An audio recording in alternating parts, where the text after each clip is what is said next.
was Blue Sky. Blue Sky. Oh, that was so funny. I would make these really funny names for like the bots, and then follow people. And I drove them. Are you still doing that or no? No, I haven't done that in a long time. Basically, it was very interesting to me. I did it. I was doing it. I would get like a bunch of people to talk about me every single day, and I got a lot of joy out of it. Like what the people would say, they were very funny, and then they were endearing. They're like, "Oh, I got another follow by Rabbi Rothschild. Like, that's my fourth today," and like, um, and then they got some programmer or something that just straight up stopped everything, and I couldn't do anything. Like it's like somebody figured out, okay, this is how they're doing it. And so then I created an account recently, and I didn't associate it. It's just like an alt account. I didn't associate it with myself, and and I could see people were like, I really miss that rabbi. I really miss Rabbi Rothschild. Like yeah, it was annoying, but he was always the first person to repost um my content, and it was always like an extra like 35 followers a day, and just people talked really nicely about me, and I thought that was very funny. Okay, so I can just go through Facebook. Follow bot does not work. Once you hit like more than 10 followers, like immediately you trigger something and they ban you right away. um, Instagram's the same, everything on that, because they've been doing social like almost everybody, so they learned that people would just sit there and follow just to get their follower numbers up, and they wanted to avoid that. So that's Instagram and Facebook and Threads. So I don't mess with those. Then there's All right, let's watch the documentary. no, I'm telling you everything. You asked a question, now I'm going to tell you. Then there's Twitter. I told you that. Then there's Blue Sky. I told you that.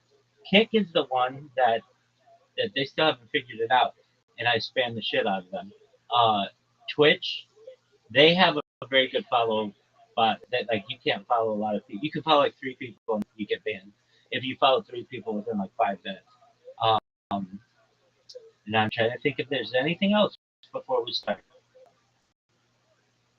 That's about it. Okay, I'm ready.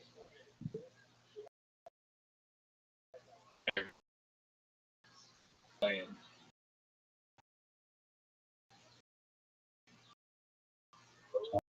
I YouTube.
What up, dude? We're watching a documentary on Tron.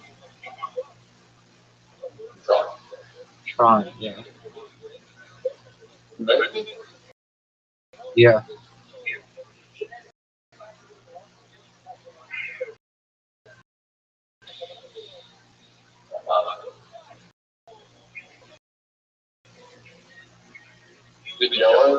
Yep.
Yo, dog, what was that thing with the 800 588 2300 Empire and all that?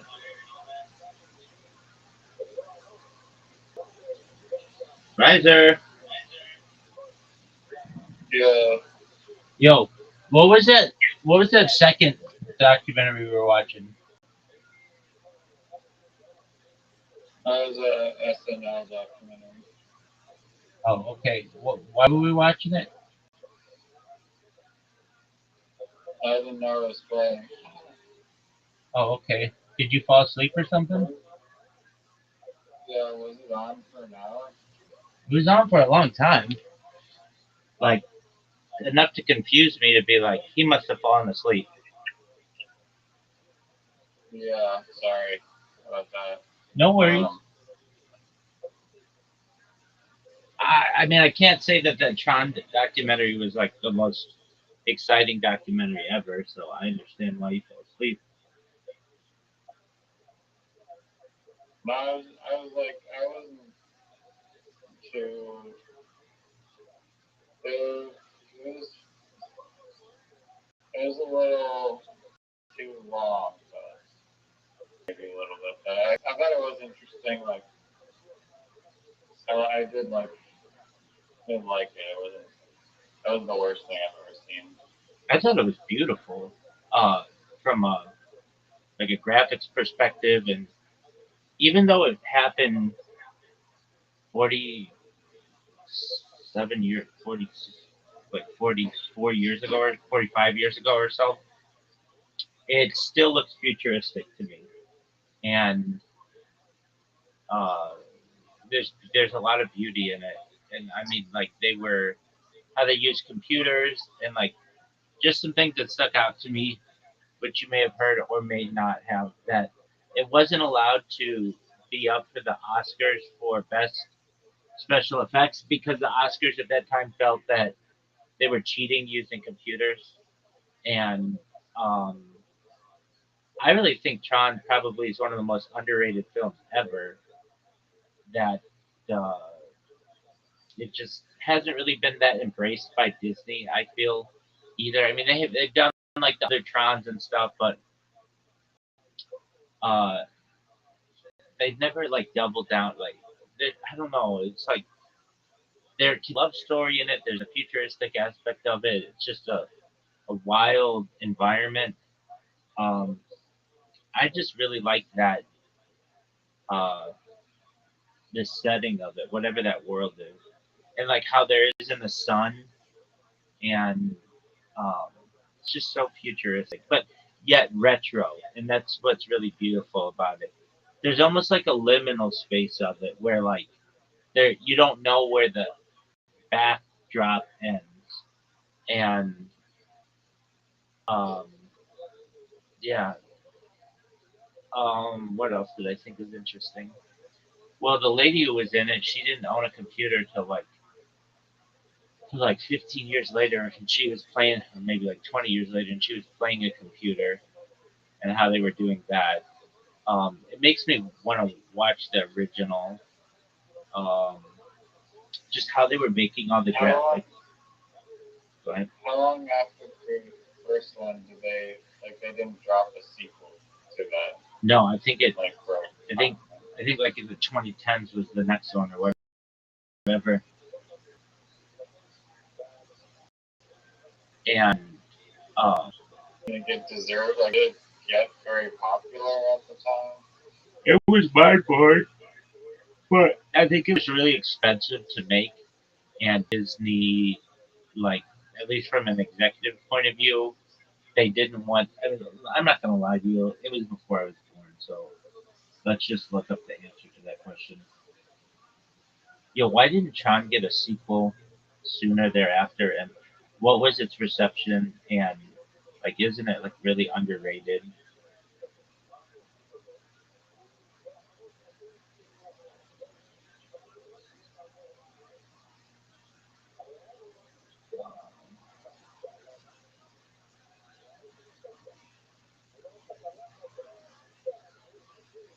I mean, one thing that the director said, like like, or the actors, maybe we were talking about it, was like they're basically like acting on like a green screen, basically, and like they had to imagine where they were and what was happening, and that it was like actually challenging to do that because it's no there's reference points or whatever. But, that was like one of the first films to do that sort of work, like all shot live. But then, like the future, like today, when I'm shooting movies, I'm sure they're still doing a bunch of filming that way. Perhaps. So Tron did not have a theatrical sequel for 28 years because the original 1982 film was only a moderate commercial success at the time, and Disney was in a financially precarious position following Walt Disney's death, lacking the stability to support a new sci-fi franchise. Tron Legacy 2010 was released to mixed critical reviews and underperformed commercially, grossing approximately 400 to 410 million against a 150 $170 million budget. It is widely considered underrated today because its lavish visuals and Daft Punk score were ahead of their time, but the film suffered from a thin plot, underdeveloped characters, and lack of thematic depth that failed to justify a direct sequel. Delayed sequels shifted the live-action strategy toward remakes and acquired IPs Marvel, Star Wars, after Legacy and the flop Tomorrowland made them risk-averse. Reception, while Legacy was a cult following, its box office return was deemed insufficient for Disney's blockbuster ambitions, leading to the cancellation of Tron Ascension. Underrated status, critics and fans view the Tron as visually stunning but narratively hollow film, but but a narratively hollow film that was unfairly shelved due to corporate mismanagement rather than artistic failure. So, corporate mismanagement, not artistic failure. It seemed like, I mean, like the designers were like, we would get executives who would come into the room and they'd be like, "Are you guys sure that you're going to be able to get this?" And they were like, "Oh yeah, we'll be able to get it." And then the executives would leave and they'd be like, "Boy, we hope we can get it because they have a lot invested in this." Um, so yeah, I just It was Tron, smart that they like did a little test of it. yeah, Tron. It was like they like there's a little bit of misleading. So oh yeah, we did like this little test run and everything was cool, and then in post production they really had to do like each frame like 12 different overlays of like different films, and it was like super time intensive, Right. which they didn't really factor in. It seems like it was like the first movie to utilize like real computer graphics in such a big way. Let's look at the first computer graphic movie. What is the first movie to ever use any kind of CGI? You know that it's like the one with like the hand scene. Vertigo, 1958, was the first feature film to use CGI. How was it able to use CGI in 1958? Featuring abstract computer-generated spirals in its opening credits created by John Whitney using a World War II anti-aircraft targeting computer.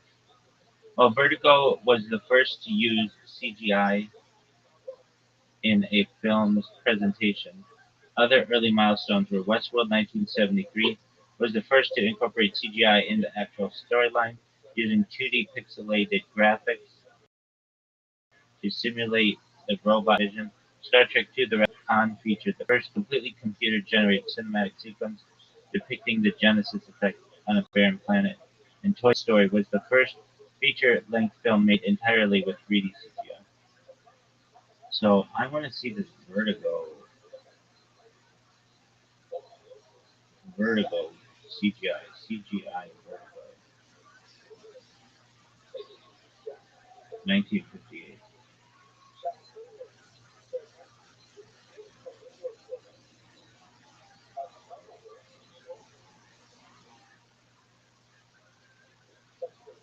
I guess it's the title sequence.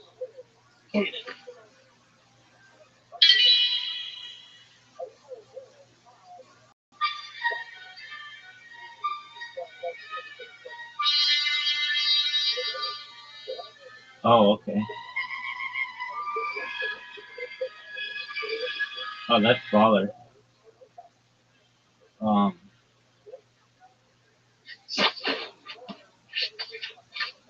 all right.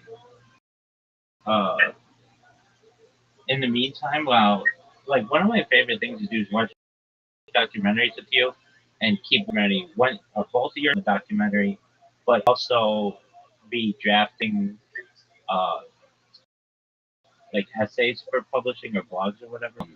And the topics, like some of the topics that I use are things that we've discussed.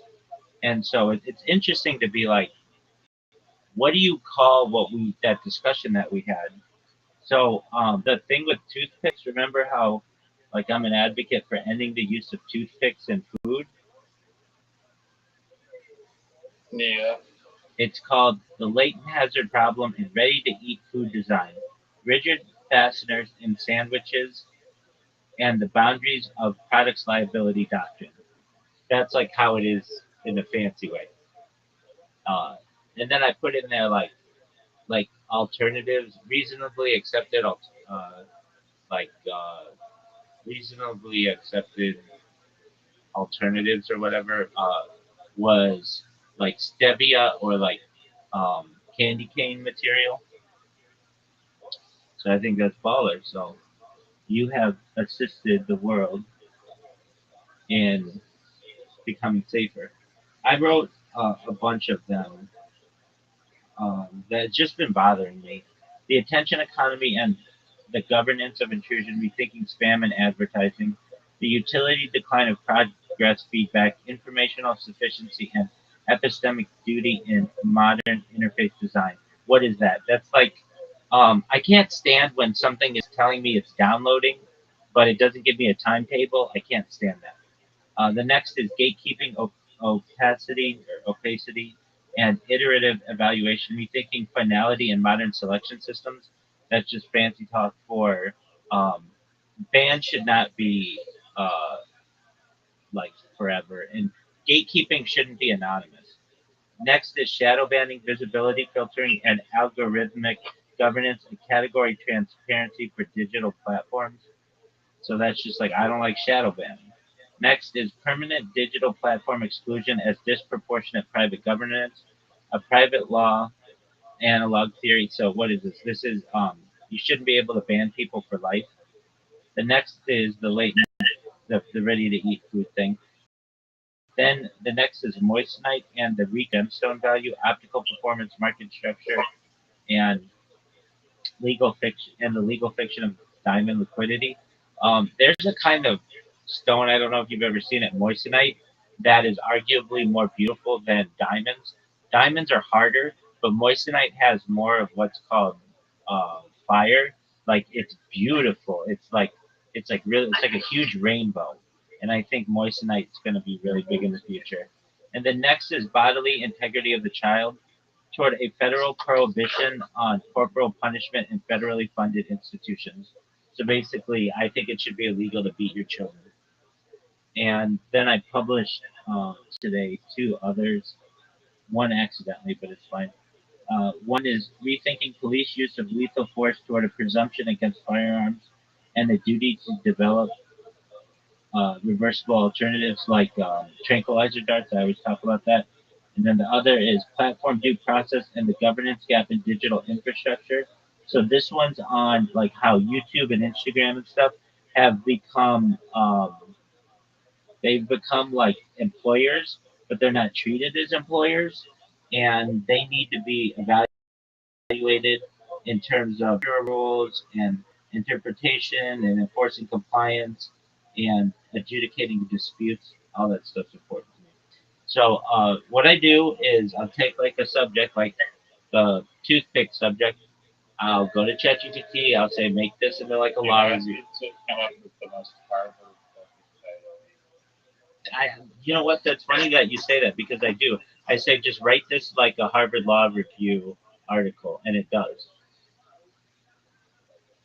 That's funny that you that's funny that you said Harvard because that's exactly what I do. And then I take that and then I put it against Gemini, and the Gemini usually evaluates it like a 9.8 or 9.9. Then I'll take that, go back to ChatGPT. ChatGPT will say, you know what, those are really good points. Let me redo it, and then it gives me 10 out of 10. And then I take it back to Gemini, and Gemini says it's 10 out of 10, and then I publish it. I did a thing at one point where I was taking it to every single one of them and trying to get them all to say 10 out of 10, but it ended up being like one of them would say 10 out of 10, the other one would say 10 out of 10, another one would say 9.9. So I go and get it changed. Then the first one would go 9.8, and then the other one would say it's 9.9. It was just like, dude, it's so he's going to debate this. You get two AI models to agree, like at 9.8 or above. No human is going to be better than that. So anyway, Yeah. um, I got that going for me, which is nice. Flawless AI argument. 100. Well, I think it's just absolutely brilliant of writing essays that way. Yeah. Oh, I was gonna ask when you're talking about the homework thing the other day, like no homework or whatever. Yes, sir. I mean, this has been already happening, but I'm curious if it'll be like just like the way of the future. Because it is better for the environment, technically, but there might be some science as to why it's not. But potentially hologram technology would like solve the issues or whatever. But like just the overall idea of like all these different people are basically forced to commute to school. Yes. And we've had like computers for a while. We've had online technology for a while. I could just technically just watch like recordings or whatever. So why? And arguably, class can be more distracting depending on who you ask. So do you think that commuting, like, why wouldn't it just be all digital and remote and like work from home? So you're saying, why don't we just advocate for digital learning as opposed to in-class learning? Yeah, and some people do high school and their whole school work online. It's not like people haven't done it or university. It is a thing, and I get like if you're in like if you're taking wood shop as a course, you can't really do it online if you need like specialized equipment or something. But I think Yeah, there's just yeah, I mean maybe that's probably the reason why you have to go into the first place potentially. It's physical hardware that you know. there's a social aspect of school that's probably still beneficial, and the big thing is who's going to watch the kid at if they're at home. You can't have like a 7 year old just looking at a computer all day while both parents are working. So school provides like a babysitter effect. That's important. I mean, I feel like the kids less likely to get into trouble at home, but then potentially, yeah, they'd skip school and then meet up. Yeah, what are you talking about? You can't leave an 8 year old kid at home without parents and expect them to be logging into a computer and stuff. They're just gonna quickly just go and turn the TV on. Well, set up cameras and a punishment system or something. I mean, even still, you can't just leave children unattended without a babysitter. It's illegal.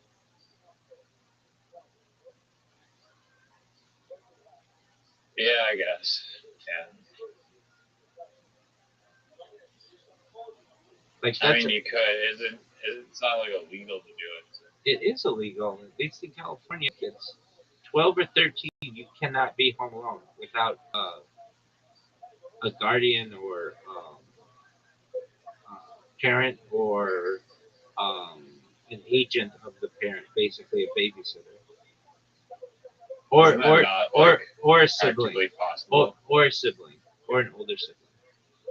What were you saying? Isn't that okay? So what do you do if your both parents work 9 to 5 jobs and the kid gets off school at 3? Yeah. So usually what happens is I think it's like there's some kind of window where like a child is allowed to be unattended for a certain amount of time, but in that kind of case, you have after school care. So the kid doesn't get off at 3. They go to what's called after school care, and then the after school care goes until 5. Okay. So Yeah. so the child is not allowed to be at home unattended without a parent, and so the parent works 9 to 5, gets off at maybe 5:30, and the kid's got study hall or after school care, depending on their age, and then gets picked up. But that's so they're not home alone. I mean, do you necessarily agree with that though? You cannot have children unattended. So No, I know, but that's the rule. But do you agree with that rule? yeah, for the safety of the child. If not, kids are going to get into lighters and touch the burners on the stove.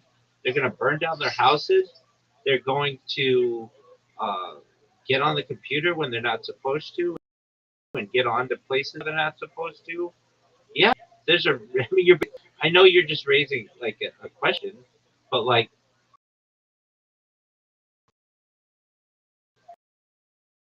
why? You're basically like, well, why are parents even necessary at all? In particular, keeping them safe. I mean, like, Okay, no, I agree if you're like super super little, but if you're like 10 years old, I okay, mean, so maybe maybe it's worse, now it and becomes you're going to be even now more devilish or whatever. no But no now it some becomes subjective. Now it becomes subjective. Okay, so are some 10-year-old kids left alone fine? Absolutely. But that's why they draw the line at 12 or 13, and um,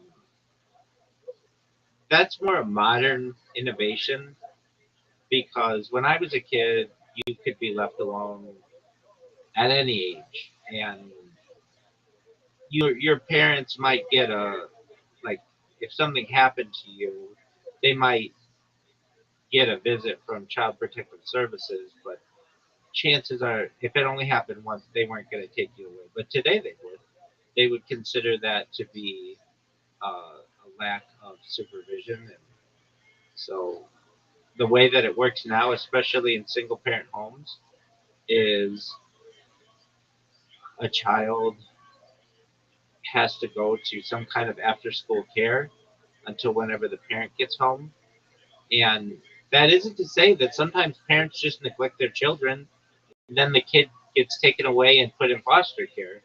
That does happen too regularly.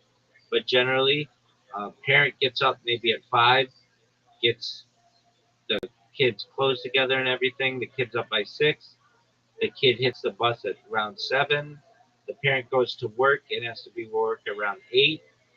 Parent works 8 to 5:30 or so. The kids at school from 8 to 3:30. After school, the kid may take the bus home if they have someone to watch them at school. Sometimes they go to a friend's house.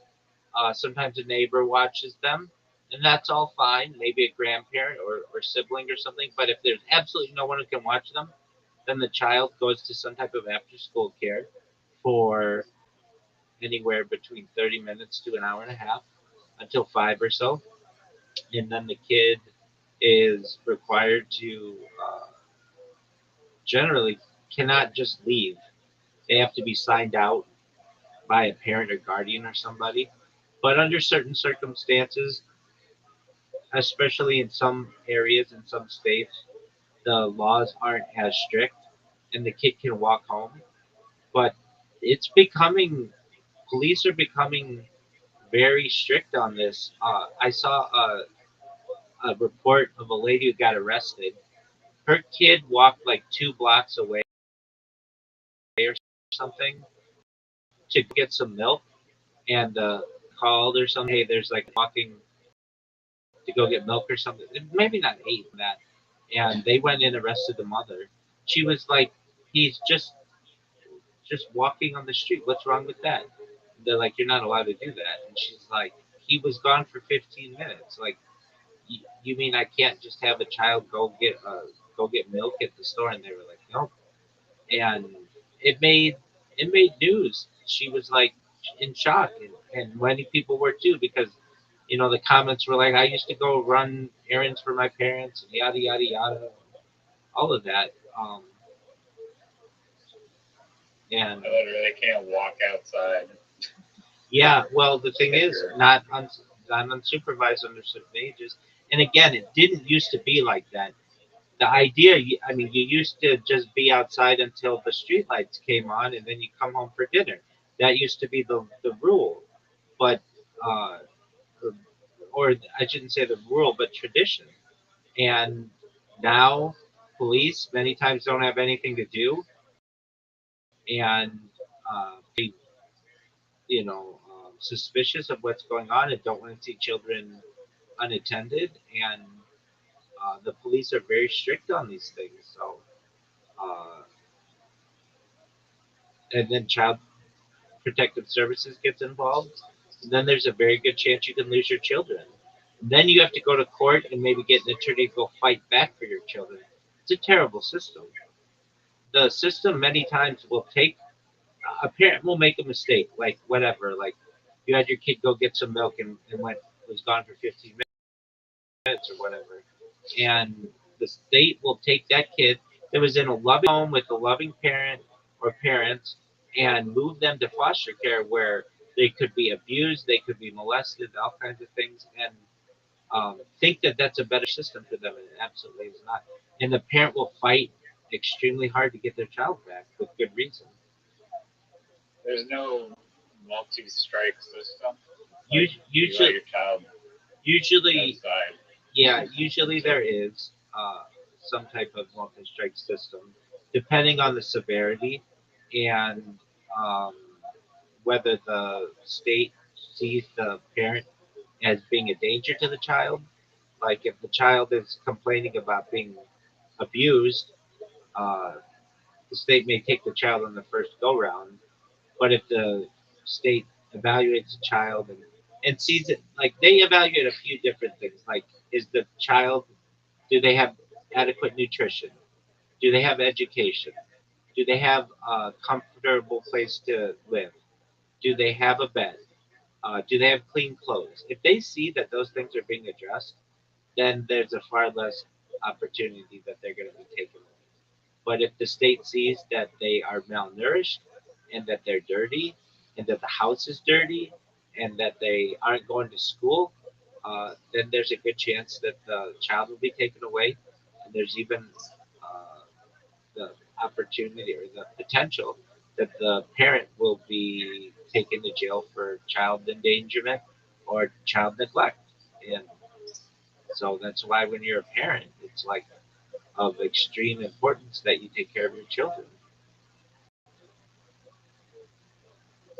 Do you think high school could be automated online? Well, in many ways, it already is. At a high school age, years old, you're allowed by the state to stay at home alone. And uh, do I think it's beneficial for the kids? I think it can be much more efficient, but it's terrible for social interaction. And um, I've met kids who were in here and they're like, yeah, I went to school online or whatever, and they talk.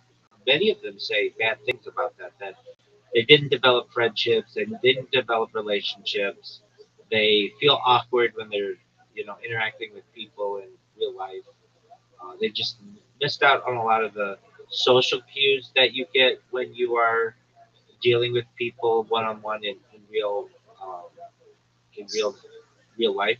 But I do think that there's some benefit to uh, the avoidance of much of the drama that can happen in schools.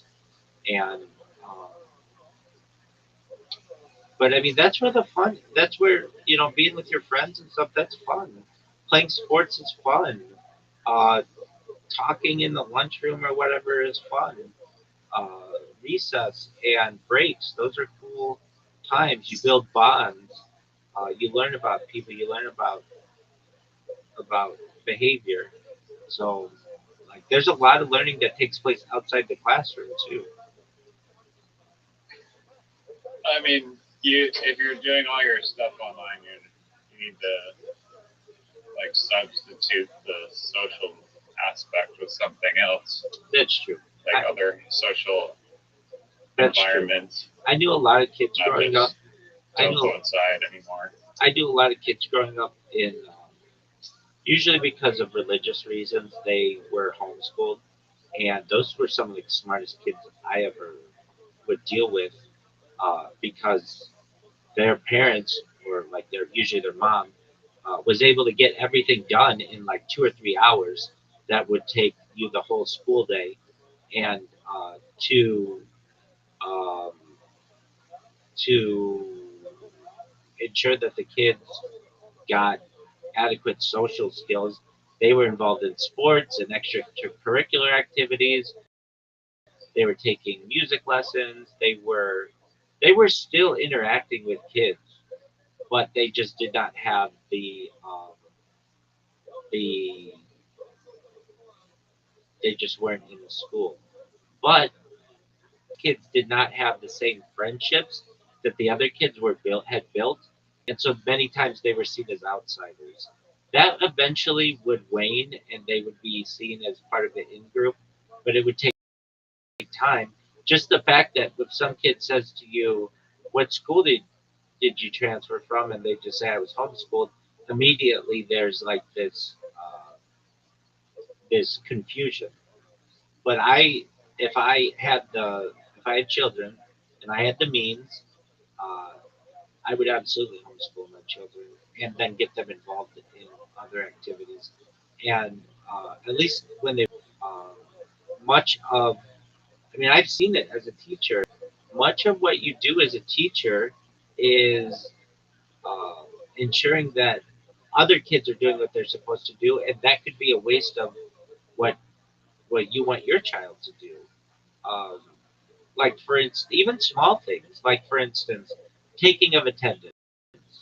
Okay, so we have to take attendance every morning, right? All right, so let's say there are 30. And sing the national Yeah, and and that's listen to announcements. that's all true, absolutely. So that's like 30 minutes worth of stuff that you're doing. That if your kid is at home, they don't have to do any of that. Their attendance is there. They don't have to wait to hear, you know, uh, the A's and the B's and the C's and the D's and the E's and the F's. And the F. They don't have to go through the alphabetical list of kids' names. So right there, you're gaining time, and you don't have to worry. Like if a teacher is disciplining another kid, that's a waste of your kid's time. If the teacher is um, even just like needs to needs to go do something, maybe needs to talk to another teacher, then it's just a waste of time, and the kids are just going to be whispering and doing whatever. So all in all, I know for a fact I've seen a lot of kids, both boys and girls, who were homeschooled, and they were at a significant advantage in some ways, but socially and such, they needed a little bit of time to become part of the in group, and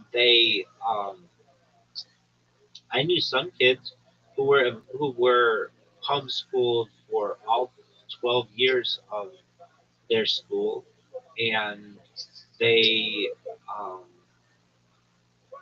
you would expect them to be like the smartest kids in the world, but they were kind of just I don't want to say average, but like they weren't like extremely smart either. Like there's a certain level, like you're gonna be as smart as your parent is, and if your parent isn't like overwhelmingly smart, well, then your kid probably is not going to be.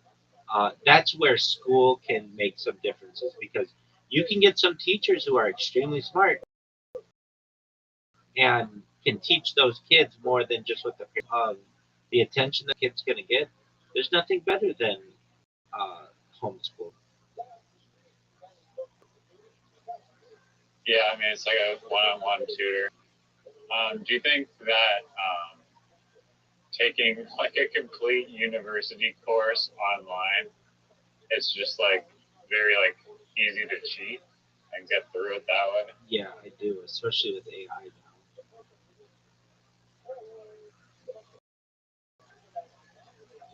Yeah, I mean, uh, a lot of things. Um, I mean, I put out like I'm not allowed to publish them because I can only do two a day. But like these blog posts, I put out like 10 Harvard Law Review, like really good articles that could be published in Harvard Law Review today, and that was in an hour of a documentary. Like we're at a point where even the best lawyer in the world couldn't even put together one of those, let alone 10 of those. In my own way, I'm like 10 times better than the best lawyer ever in terms of what I want to write for, uh, like legal briefs. Like there's just no competition. So if you're looking at uh, doing, if you're looking at doing any kind of written work, it's really very easy to. Now I've seen what schools are doing now, and I did this as a kid. We had oral where you had to discuss the topics orally, and I see that's what schools are doing now because so many kids are cheating with written exams. And Do oral, they force you to do a test in person instead of doing it online? yeah. So the way that it worked when I was in school was the uh, the teacher would ask you a question on a topic, and you had to answer it orally. You couldn't look at any books. You had to prepare yourself as best as possible, and um, there was nothing. So you had to be able to convey the answer to the teacher from memory, and uh, that's how it's being done now. Because there's really no alternative.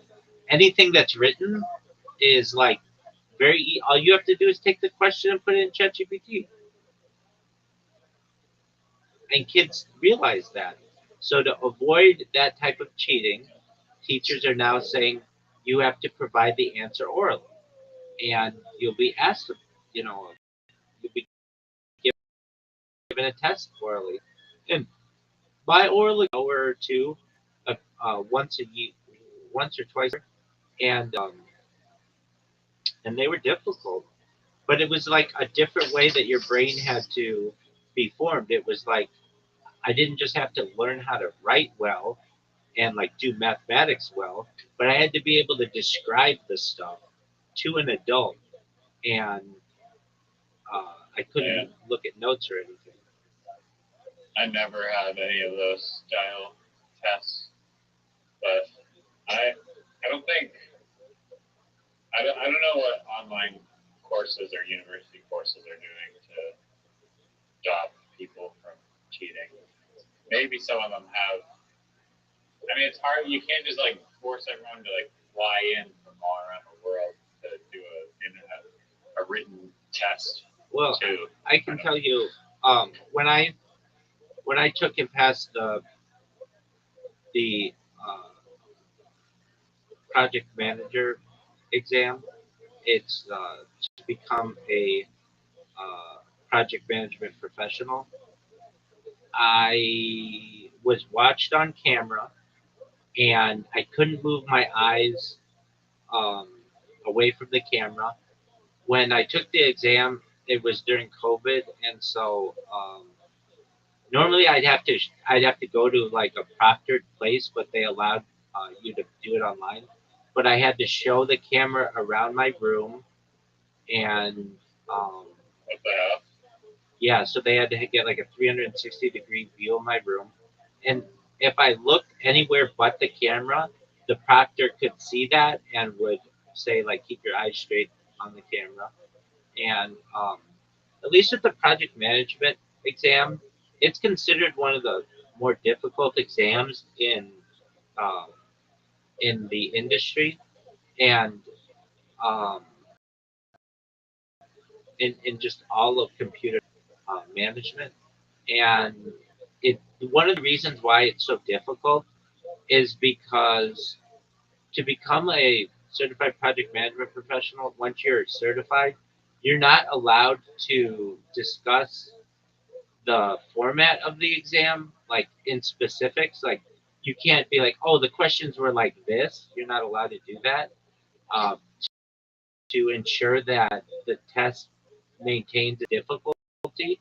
And the questions are like unlike anything I've ever seen before. But the thing was, all the preparation materials, uh, they were they weren't like, hey, take a how would I say it? Like a here is a here's a practice exam. There aren't practice exams because the PMI Project Management Institute is really strict about what can be published about the test. It's all because they want to like limit the amount of project management professionals that there are, and not to say that they don't want more of them, but they just want to make sure that someone just doesn't learn how to take the test really well and is able to, pass the exam. They want to make sure that people follow the correct procedure. And I I was, mean, they teach you everything you need to know though to pass it. no, they didn't. That was the interesting thing. I even took the courses from like his name's Cornelius Fisher. He's like the president of the Management Institute, and I would listen to his for like a whole year, and that was okay. But the thing that was best was there was a software that I got, and this software uh, had that were similar, but exactly what the project management exam had, and uh, this, and I just would drill myself on those questions. And even though when I took the project management exam, uh, when I took it, the questions were different. I understood because I had just taken the practice exam so many times. Like it wasn't even a practice exam, but it was like practice questions so much that I was able to um, I was able to pass it. So like to give an example of what the question is, like to for any project, there's a 56-step process. It's basically, and it changes like according to the like newest, most recent iteration. It's like 56, but like prior to the one or something like that. So there's everything from scope to close, um, like basically like scope of the project to the close of the project, and the questions would be something um, like well, okay, so I don't know. Sally is has a project for type of developing a kind of software, and has a proposal to her her um, constituency. Uh, what what does she have to bring to her organizational meeting? And you'll have like a list of things.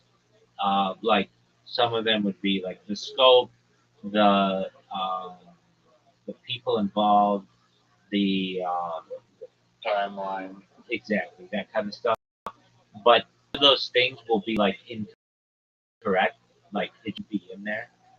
Um, the proposal, um, and like that's how they would throw you off. And the preparation uh, the preparation that I took, um, that was really good at doing it. But I would, if I would have just listened to the um, the podcast like the whole time, I still probably wouldn't have passed it because I just wasn't sinking in. Like I guess that was the thing too. It wasn't sinking in that much to me.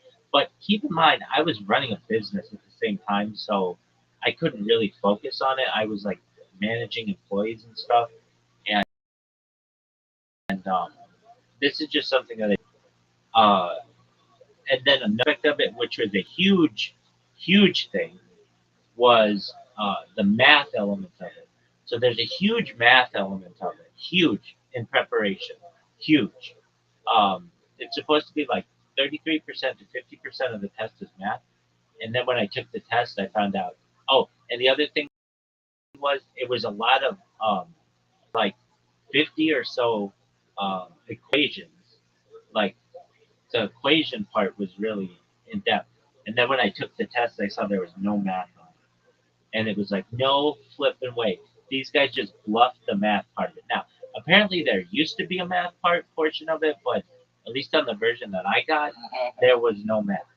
And so it was like, I could have been really bending over backwards to do the math part, but I think they just got rid of the math part. But it was unlike any exam that I have ever taken, where they were so strict on what I could do on the test. Like I've taken tests at um, locations and I've had proctors before, but never was the proctor like you can't look off the screen for more than like 5 seconds, or you would be disciplined. It was like, wow, this is so Big Brother, but they, and then like there couldn't be anybody else in the room. Did they provide the camera, or was it up to you to have 24 cameras going 360?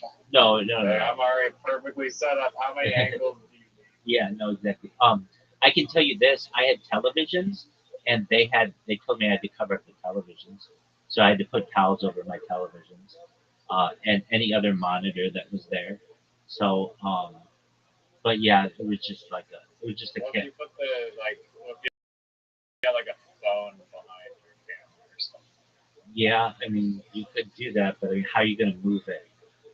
Also, Or just like giant like notes behind the camera.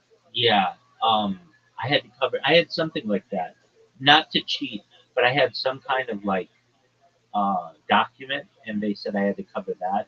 Like they were really thorough. I had to cover the televisions. I had to like turn over some notes or something that I had that wasn't even related, and it was just like a pamphlet or a flyer or something. Um, and what else? My hands had to be in sight. That was one. Your hands couldn't be like anywhere but the keyboard. They had to be seen the whole time. They were checking your mouth, your face gestures, and they basically just Were they looking at the screen? Oh yeah. And the whole screen is recorded as well. Yeah. So every aspect of the screen is recorded. And uh, and you Is there any way to cheat rather than rigging yourself, like looking at the screen during the test and clicking the buttons and then hijacking the feed and injecting that feed onto it? Yeah. Oh, another thing, they checked your ears for earpieces.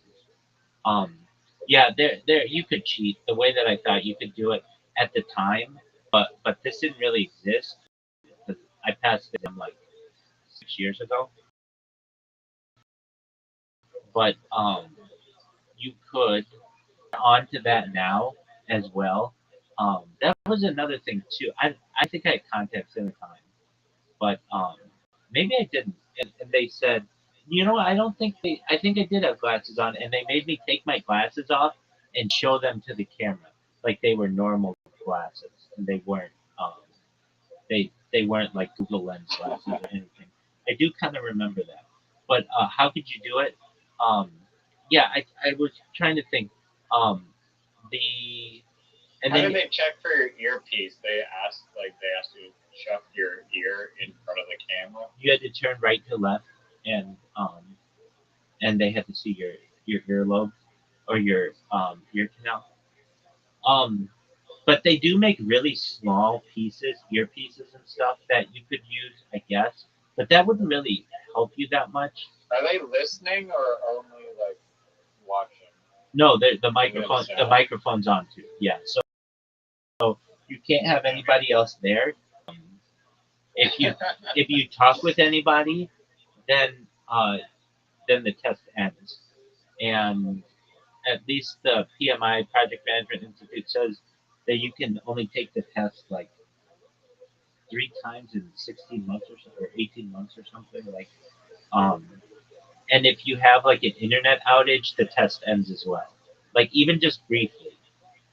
So like let's just say your internet disconnects just for a second, you're done. That's why they say you can take the test at location as well, and you have to pay for it. It's I mean it's not like overly expensive, but it's hundreds of dollars because you have to pay for all these people. Trying to think of what else. I was trying to think how I could cheat at the time, um, or how someone could do it because it was like, wow, if you're gonna go through all of these requirements, I wonder if it is possible. Yeah, I remember. The ideal was to have a camera that's like a hidden camera behind you, or like um, in your clothing or something, so that it can see the screen, and then you could have a device. Like I've seen this happen in like Las Vegas documentaries that basically haptic feedback to tell you A, B, C, or D, whatever choices, and then to move on to the next question. But that's about the only I way. mean, right now it'd be possible with like machine learning and stuff, but decoding text from like a tiny, shitty, like little spy camera might be difficult That's back then. that's true, and Or it wasn't that long ago you took it, right? it was like 6 years ago. So Okay. so all the tech. I mean, we didn't have large language models, so that would be new. And they change the test every like 2 years or something. So I'm sure it's different now and it's more difficult. Um, and especially with LLMs, that's going to be the first thing that they're going to do to make it different. Um, and there was another thing too. You had to down. Oh yeah. I had to buy a whole new computer to take this test. Um, because you had to download a certain software, and at the time the I just had like and I did not have you couldn't install the software just like on a browser or anything. So I had to buy a special computer just to take this test. And because the software locks up your whole computer and gives them the ability to be able to view it, it's like a thing that like you restart your computer and the only thing you can do is use this software. You can't use anything else. And it's very nerve wracking. You're like hoping like your internet is fine. You're hoping nobody knocks on your door. I remember when I took it, I put signs all over the house to all my roommates. Do not bother me. Do not bother me for like the next 3 hours or whatever. And when I pass, you find out you pass right away. I was yelling and screaming and running all over the house like Macaulay Culkin in Home Alone. I was just so happy because it was like I'm official. I've been waiting a whole year to do this, and it was a great feeling. I remember I emailed all my rabbinical colleagues, and they congratulated me, and it was just a really great. It was a really great feeling because it was just like a difficult process. And I just remember being like, okay, well, I bought this computer, and now what? Like, uh, I mean, I still need it. I didn't need it anymore, but I mean, I used it. It's a computer that I still have right there. But it was just interesting to me that like you had to really prepare for this thing. And it was a test too that like some tests you can just go in and take, and if you're smart, you can take them and get them. This was not that kind of test at all. This was a test that was very technical, and um, you had to know how the questions worked, as opposed to just like it being logical. That's what I recall. Um, and and then once I took it, it was like all that information was just like drained out of me. I didn't need it anymore, and I could go. And then like right from there, once I got that certification, I had jobs pouring into me because once you have that certification, it's the highest level of a project manager, and everybody wants when they are looking for a project manager, they want a PMP, which is like the thing that you can put at the end of your name and everything. And I had jobs lined up, like I had my pick of those basically, and recruiters, because like it's a lot easier to get somebody hired if they're like a PMP. It's like the difference between like a medical doctor and like somebody who's just like who doesn't have that certification or whatever that distinction. So I Did you work on any project management jobs? oh yeah, free like that's what I did right before I did. I streamed one entire year of being a project manager on this stream. Um, that was the first year. Yeah, I worked in healthcare and I worked in um, uh, with like I don't want to say that well, like let's just say like the biggest retailers in the world, and then uh,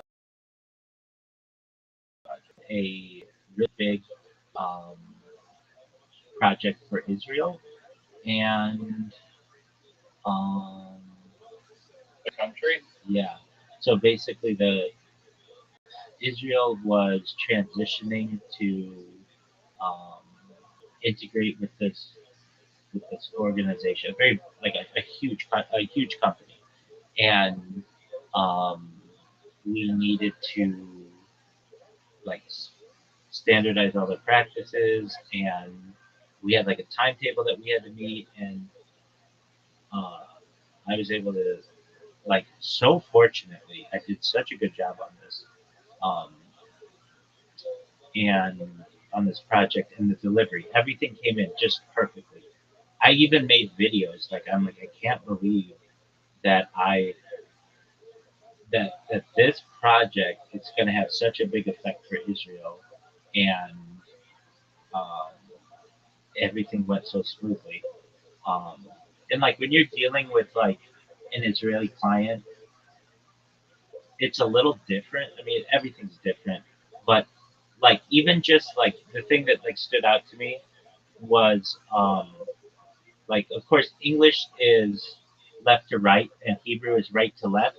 And when you're like typing and pasting things in Excel, you have to be really delicate about that because um, it'll throw things off. And so I was able to use my Hebrew knowledge to ensure that like I could keep the project organized, especially in Excel, because like as a what I was as a Scrum Master, basically, in addition to project manager, someone who would help lead the development team and um, um just one moment and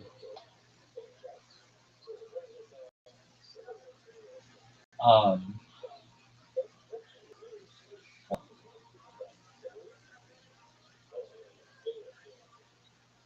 and I was it's not like you're doing it by yourself. You have like 30 people watching you simultaneously to make sure that all the changes are made correctly and that you're leading it professionally and everything. So um, I just recall like that I did that really well. And then I also I led a project for Canada. I was like a North American uh, ombuds person. So I did a nursing project and a healthcare project, but like primarily for like it was primarily for healthcare. I had this. It was a Israeli integration, and then I did a project for some European stakeholders, Middle East and Europe. That's known as EMEA, Europe, Middle East, and Africa. Did I say Europe? I meant Africa. Europe, Middle East, and Africa. So that's known as EMEA. And then I had uh, more technical projects, software developed projects with um, North America and consumer goods. And then a Latin American project with Argentina. And I would do all of this from like 3 in the morning until like noon, and then I'd go hit golf balls all day. That's the first year of my streaming. That's how I got into streaming. I would do my work. Then after work, I would go hit golf balls, and I would want to see what my golf swing looked like. I never had the opportunity to do that, and I would make jokes to myself on the just because I'd slice the ball or hook the ball or top the ball or whatever. And I thought my future family might think these are cool videos. I'd go home, I would upload that, and then eventually it just took too long to upload. And I figured, you know what? I'm already on camera for like 8 hours for work, and then my synagogue schedule and synagogue classes already went online for at least a couple hours a week and every day, um, because like I would still go to synagogue in attendance, but um, we couldn't have like uh, the normal amount of people there because of 6 feet and all of the protocols and everything. And then I just figured, you know what? Um, I'm already like on camera so much, and I went from being someone who was I don't want to say shy of being on camera, but just uncomfortable being on camera all the time or like for long periods of time to that. Uh, I shouldn't say that. I've been like, I worked in financial institutions, like as a teller, and I would be on camera for 8 hours, but it's different. It's different when it's like somebody's watching you live. Like being a teller, I would be on camera, but it was only if they evaluate what I was doing to make sure somebody actually can view the tapes.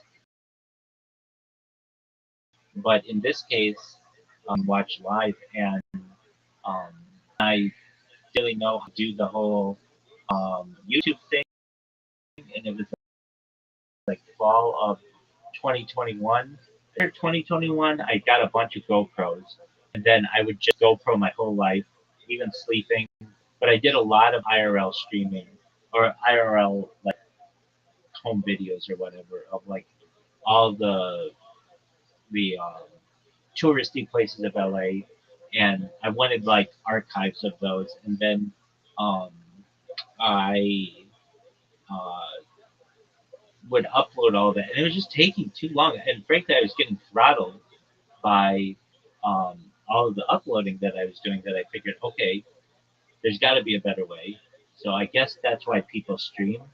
And then fall of 2021, I started streaming, and then I got a different contract, a higher contract for more money at the same organization, actually a promotion, and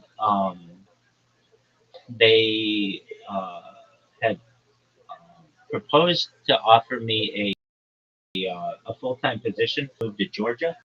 I didn't want to have to do that, and I had made I was in 6 figures, and I was comfortable with it. I did that for another year, and had enough savings that I figured, okay, I'll be able to not necessarily retire, but work as a contractor as I need. If I ever need money, I can just do little jobs here and there and be comfortable with that, so long as I don't, uh, so long as I limit my spending. And then I was able to do that, but there were just some other aspects that I really had to cut some things, like a car, like insurance. Well, like I sell insurance, but like car insurance, because I just wasn't using the vehicle. And then like you know, what every now and then I'll do some contract work for somebody, but that's only when they really come to me. I mean, I know what my budget is every month, and if I stay within my budget, I'm okay.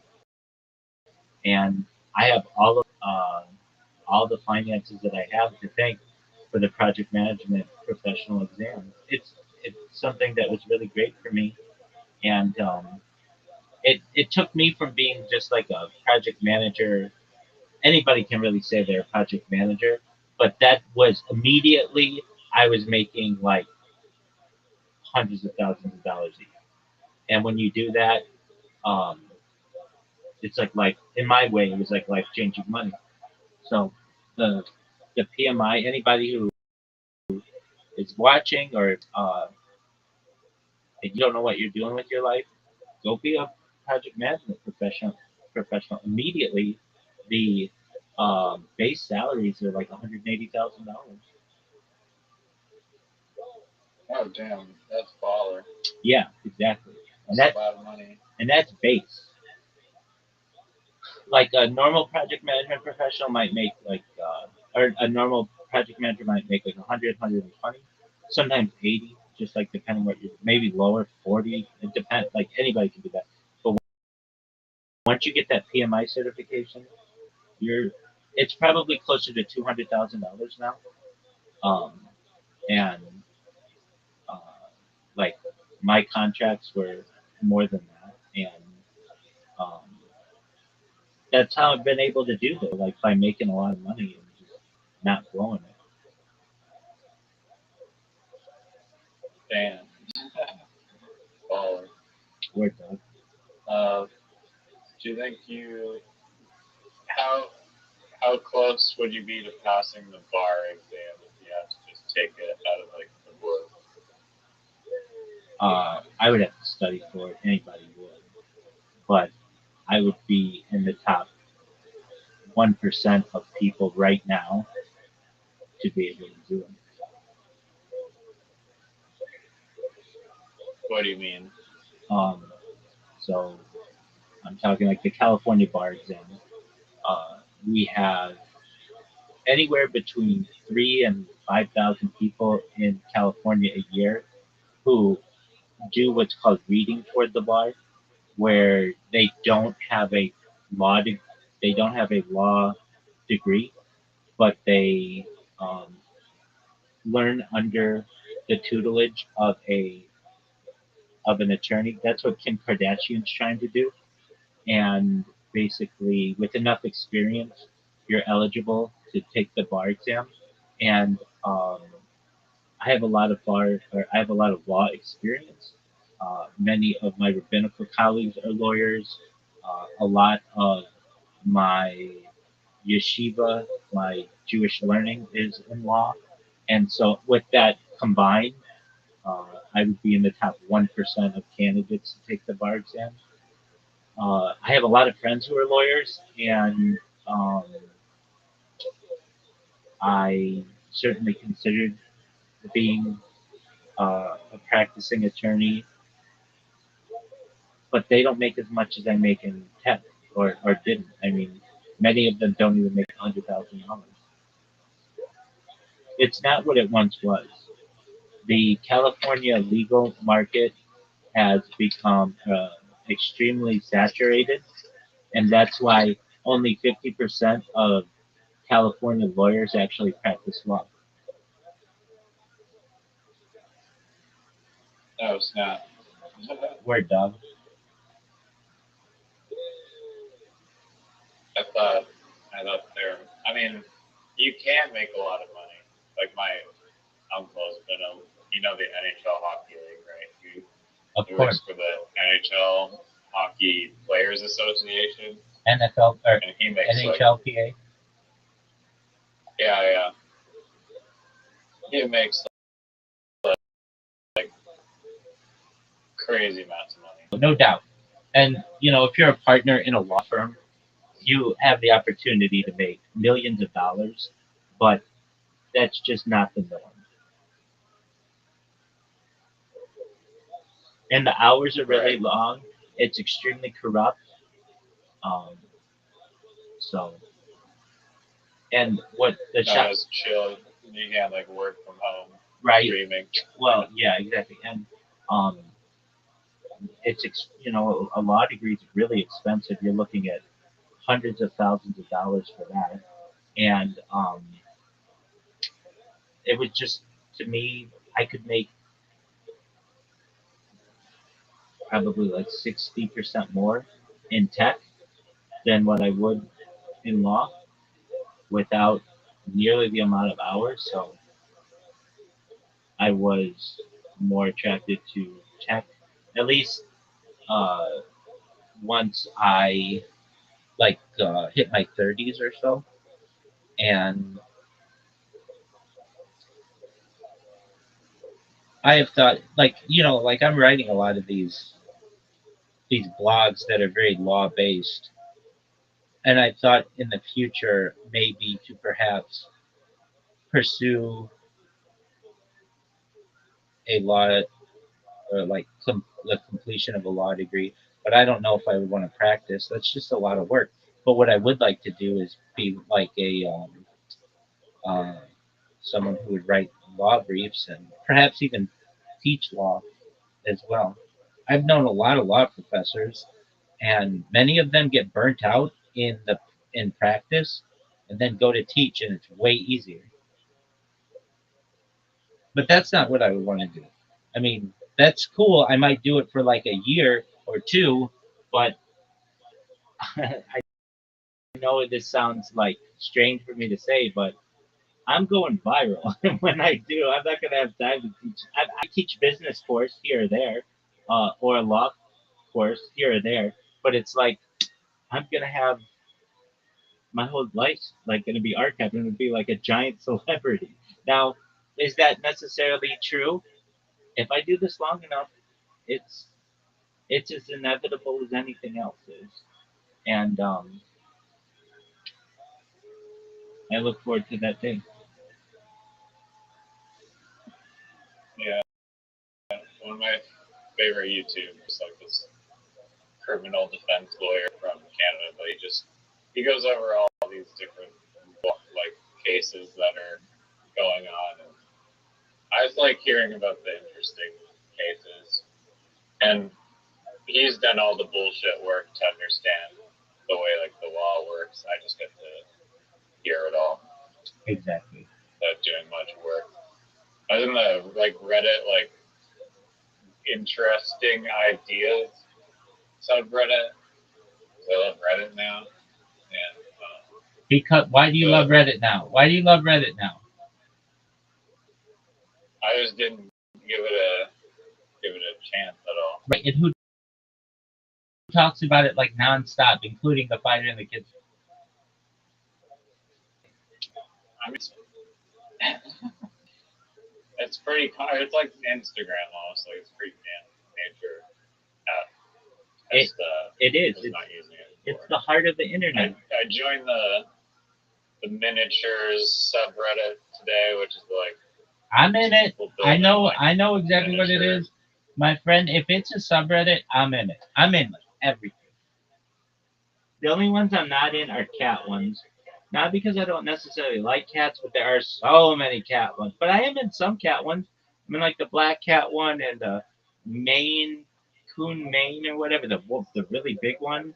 And I'm in all the animal ones like lions and tigers and ligers and bobcats and leopards and all that stuff. Anyway, you were saying. Yeah, this one person had the idea of like I it doesn't really make sense at all, and it's not a good idea at all. But for whatever reason, just like super outvoted. And on airplane flights, like instead of having like an in-house movie that plays, we'll give them the benefit of the doubt that it was like the days where like you couldn't even pick your movie. It was just like what blanket movie for the whole plane.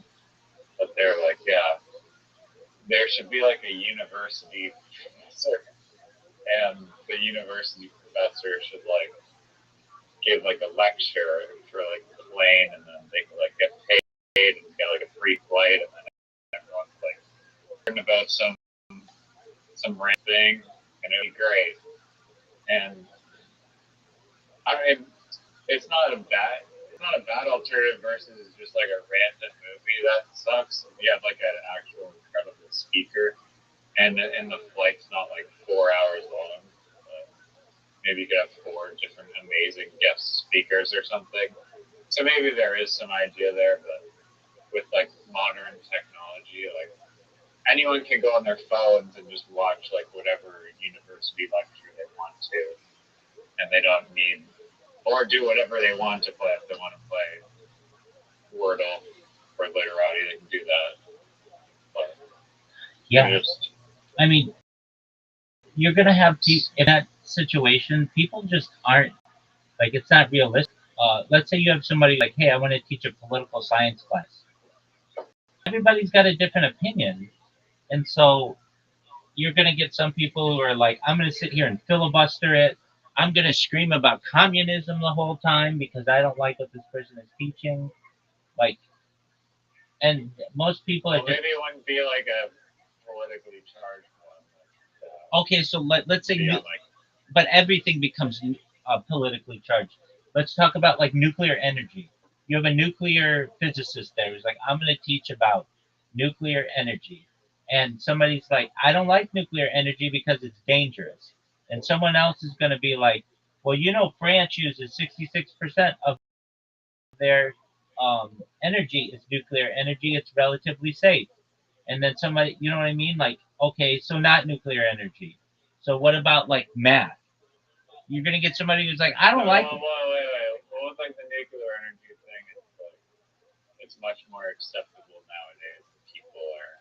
It's not like the early days of nuclear where it's always like horrible accidents. And what if you have somebody? I get what you're saying. I guess. What if you have somebody who's like, my family nuclear energy plant, and they have 2 heads. You know what I mean? Like you're gonna have people who are gonna try to make arguments, uh, drawing at people's emotions, and that might be an issue. I'd be like, we're just looking at the science of it, and feel free to read the newspaper. Well, okay, so you would give people the alternative to read the newspaper?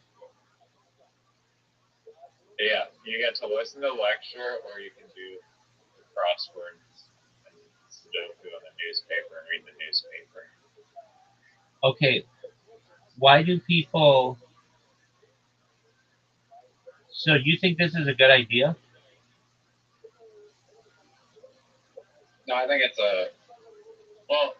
I think it's a horrible idea if we're assuming that's like this day and age where you can just like, or we have phones. But if it was on like the early days of airplanes where it's like just one movie that like is like rated PG because there's kids on the flight, so we have to watch G-rated movies or PG movies. It's either that and maybe like 10% of the plane is gonna watch the movie. The other 10% doesn't give a shit. I mean, it's either that or like a TED talk from like a really super dope person. I think there would be some people. It'd be more of a fair like argument of like which one's better, like an awesome thing to learn about, or just another movie. And I don't. It wouldn't be like unanimous, but it'd have a better shot. Okay, and uh, I mean, but like, aren't we? But also like the problem with it, I mean, this one specifically said like university professor talks, which like if you're actually taking from that, I would just broadening it to just any like speaker. But if we're just going like university talks, it's like you can't just like go and just inject people with like 3rd-year engineering courses. Like they're gonna just be like, what the fuck? And what if they don't speak English?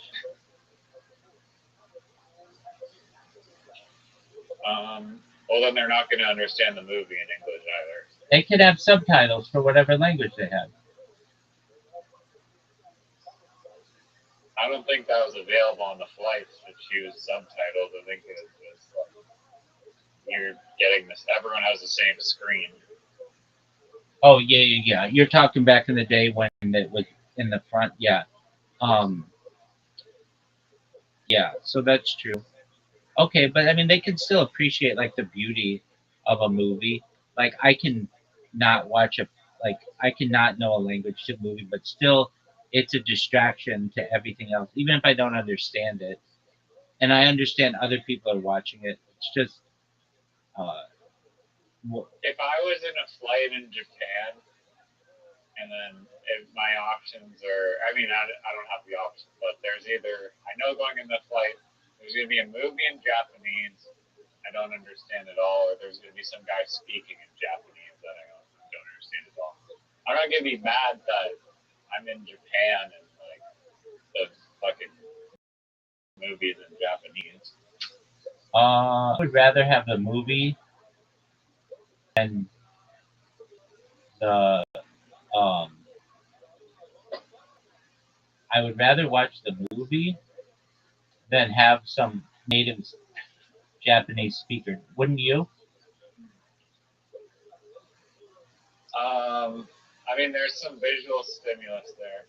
Yeah, Here's an idea. exactly. Why didn't people just be like, I don't want to watch the movie and just vote for like silence? Like, don't you think like that's like more like way more neutral to please everyone than just injecting a movie that only a fraction of people want to watch? Well, a lot of people did. They just went to sleep while the movie was playing. I have very hard time sleeping on an airplane, especially with like noise and stuff. Like I'm not like you. You can just pass out with like Kill Tony blasting and like the lights. Where did your sleep mask go? What happened to your damn sleep mask? Here, my man. It's literally right here. I haven't seen you wear it. Yeah, because the elastic, I've stretched it out, and I like I keep having to tie it tighter and tighter and tighter, and um, Oh man. yeah, I mean it's just like a thing. Like when you use it, I mean I use it all the time, and I wear it as like a hat. Um, but my like beanie works just as well. It protects my eyes, keeps my head like um, made like just like keeps my head or my eyes covered. It basically does the same thing. And So you just wear a beanie now? yeah, I never thought I would, but I just take it and I put it over my eyes like this, and it works just as well.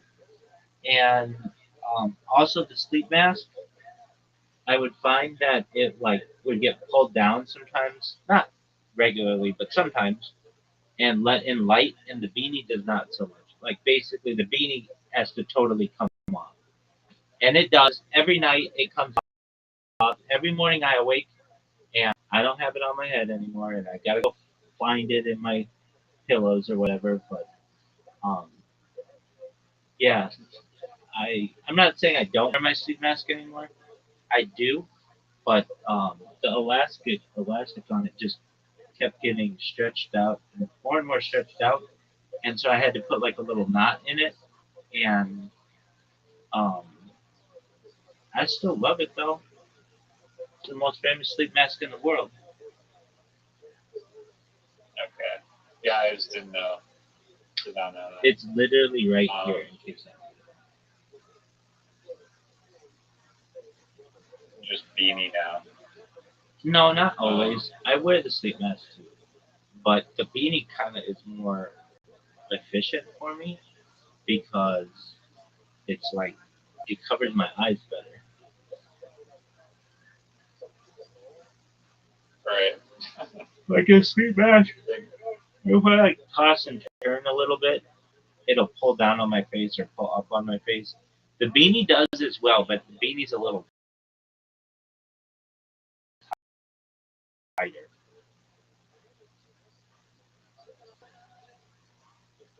No, I've never worn one. No, I didn't. But I don't sleep. I don't have lights on when I'm sleeping. That's true. If there's lights on, I'd probably want one. That's true.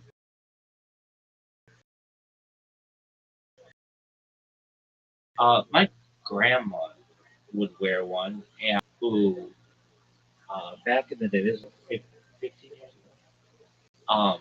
We would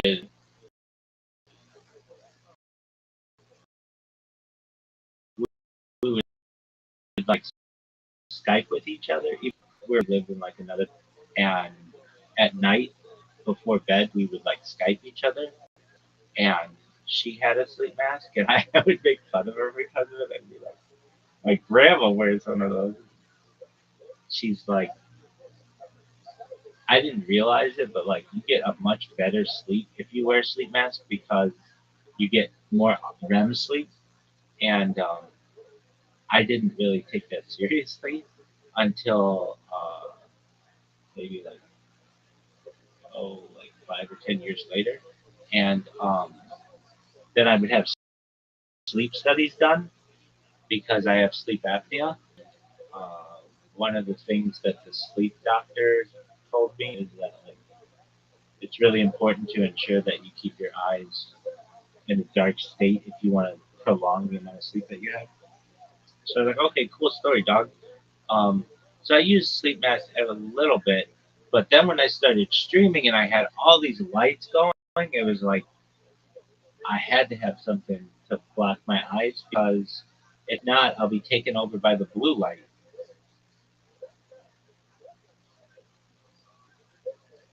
Yeah, mandatory shield.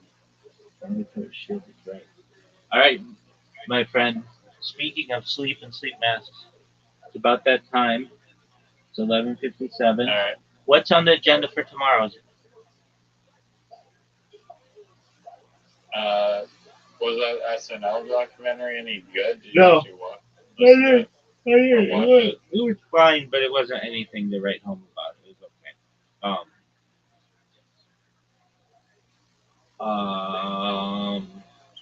Okay, my pick is we try to watch Michael if it's available, or Air if it's not available. All right. Sounds good. Excellent. Sweet dreams, good stuff. Take care, friend. Silence on the plane is the best option. Silence on the plane is the best option. I'm in agreement with you. Have everybody do what they want to do, but listen to a Walkman or a an iPod or an iPhone or whatever. Like back in the day, it was a Walkman, then an iPod, then an iPhone. Definitely. All right. Peace. Take care. Peace.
small subjects, but for a whole point of view. So fun. It's been an incredible 2 years of Kim and Sarah White. Kim, come back up here. I have a special gift for you too. These are the two lineups from the original Friends and Family list. It is set in the original every single week from here on out. And you two can take those. Pretty much enough for the entire world. And they just did it. It's been so much fun watching you two go from people that just said and ooh and and look down at the bottom of the stage every single week. So thank you so much, and thank you for everything. You guys are amazing. Good luck. Have fun. Princess Shake and Kimberly Congdon, everybody. They're on Twitter and Instagram at Princess Shake and Kimberly Congdon. They have been doing brand new minutes writing and performing them every single week since the beginning of the show. Get those titty shirts and those binocular shirts available now. So you might be wondering, Tony, you just moved your two new regulars on to the bigger, more important show in the room. Everyone, what happens now? What are you going to do? Well, how about this? We have two brand new regulars that are going to be writing and performing a brand new minute every single week from now on, and you are the first audience to ever see it. New regulars? New regulars. Of course, why would I bring them up when I could just have somebody else do it? How about the one and only? Who's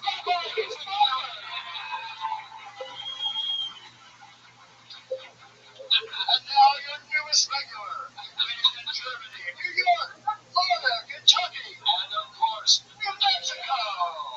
She's known for one appearance on Kill Tony. She sweat enormously. She scratched her head throughout her set. And now, her first regular appearance ever. Presenting for the first time as she walks down the aisle of Kill Tony.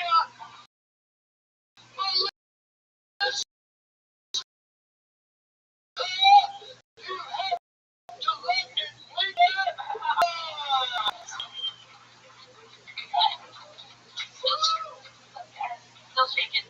Hi. Alright. So yeah, I used to live in Kentucky, and they makes fun of me for it. That's the only thing. You know that soulmate app thing where it's supposed to tell you who your soulmate is? It kept giving me my uncle. Like first, I think LA is kind of like a big sandbox, and you can find a bunch of cool stuff, but like you come across some cat turds. My mom had a lot of really weird rules when I was growing up. Like, if you're making one piece of toast, you have to put it in the right side of the toaster. I didn't listen to her, and like I wish I did, because now like every guy I date just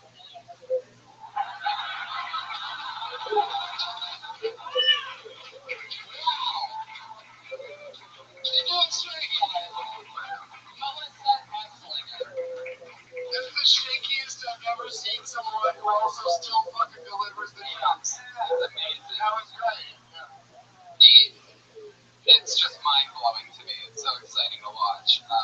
So fun. I remember you've been on the show once before, and you were so shaky and nervous then, yet still so funny. I actually never remember anything about the comedians on the show, like joke-wise, but I actually remember the joke that you said that I just think is the funniest thing ever. She said, I'm so short that when I meet guys, I have to be like, hello, my eyes are down here. And,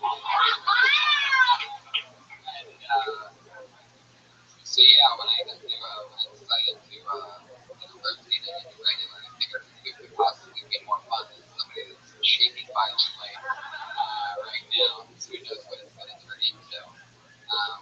Guys, you're meeting Melissa as the first time. That was so exciting. I was on a show that she was on earlier. Oh, wow. Yeah, it was good to see her again.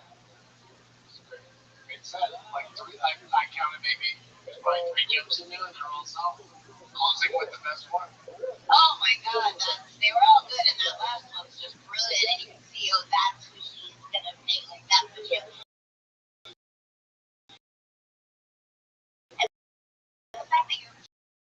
trembling and shaking, like that can be really hard. Eminem, when he first just like came out in rap battles and shit on himself, and it's not in a self-deprecating way, in a just this is honest in the moment, I'm not gonna lie, and it makes it instead of like uncomfortable, it's exciting. We're on a ride. Oh, so you're just shaking with like excitement and terror, but it's like you can tell you love it and you're good at it. And next week she won't have to do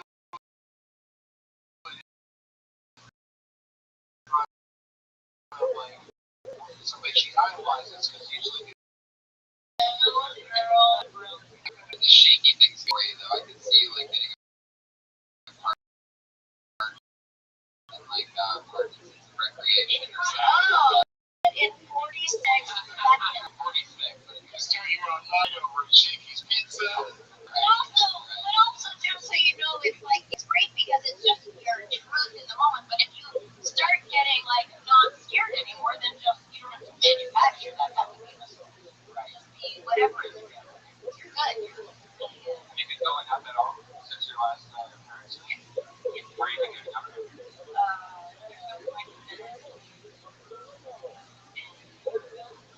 I do like 2 to 3 a week. Do you have a car? Yeah. I work like 12 hours. Well, every Friday now becoming a new funny Friday. Yeah, no, I should really. Oh, wait, wow. Really? Yeah, every time you can, it's going to be great. Yeah.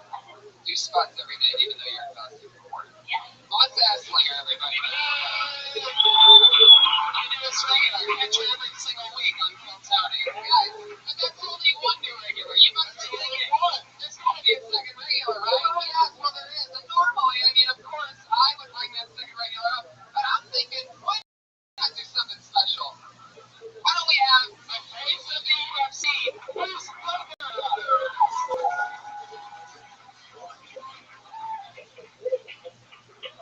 and now, your other new regular from Long Beach, California, known for self-deprecating comedy, also known for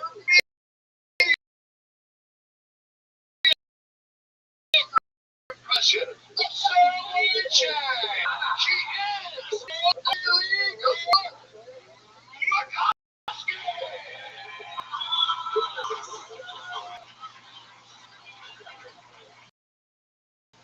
Hell yeah. Hey, something scary the other day. I was in Santa Monica. I'm not trying to brag. I'm sure you guys have all been there. But I was there, and there were helicopters flying around the place that I was staying, and it was terrifying. I turned on the news,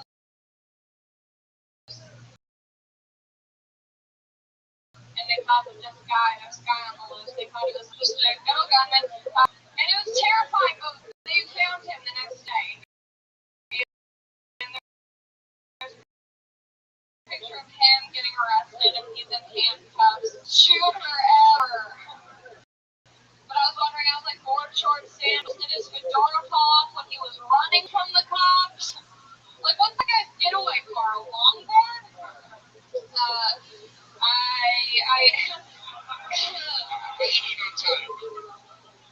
My hands are really sore today. I don't know why.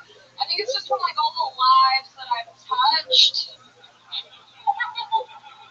There you go. Callie McGrath.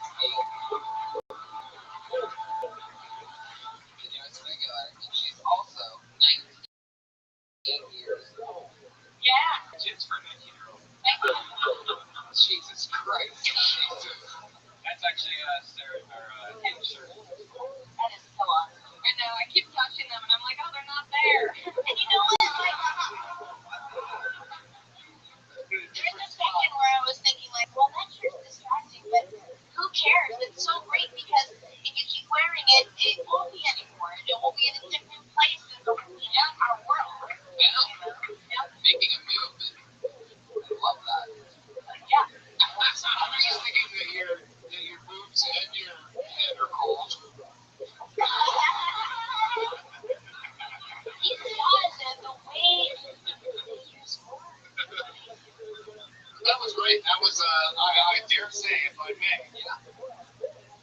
most professional 1 minute I've seen on this show. Wow. Yeah, wow. On Ally McCoskey's first, this is the first time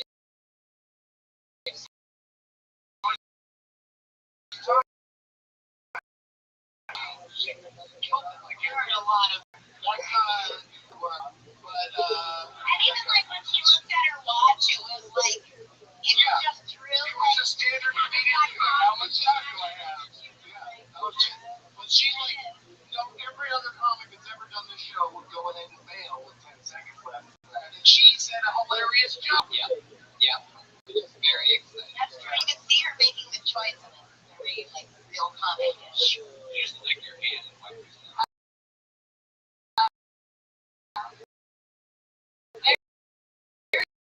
There's definitely a sense of time. Oh, that's what you were looking at. Looking at my watch, like, let's wrap this thing up, you know? That's amazing.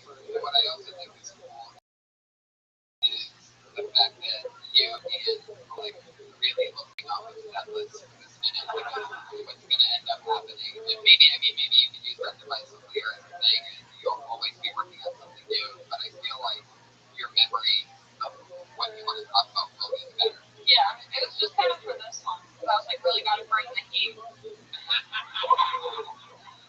yeah. I'm excited about this movie. This is really good. It really is. I really got to bring the heat in my beanie. Yeah, I especially think it's awesome, Allie, that you left your job as a spokesman for Wendy's to take up this opportunity. We folks, man, every time we were there.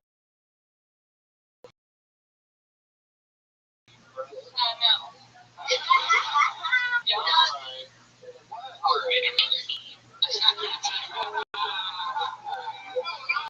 mean, because the last girl was shaking. I know.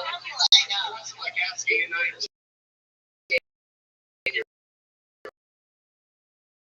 to shake her tits in the face. Yeah. I need to hear that.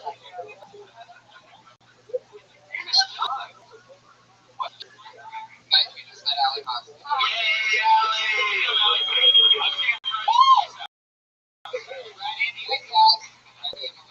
You can follow them on Twitter and Instagram at Ally McCoskey and Melissa Esslinger or something like that, right? Guys, Ryan J emailed through this episode. Ryan J, let's see what happened. He drew the fucking episode. Look at this. Guys, there it is. Unbelievable.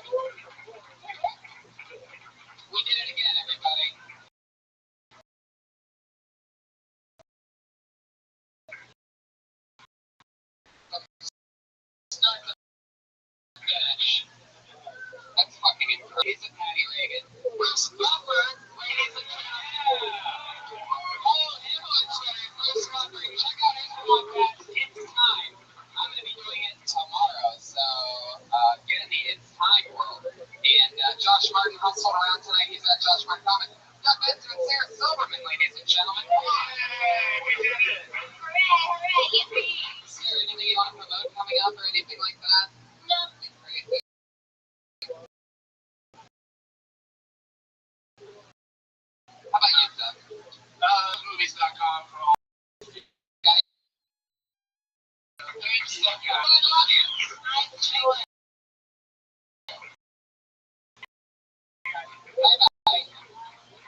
established.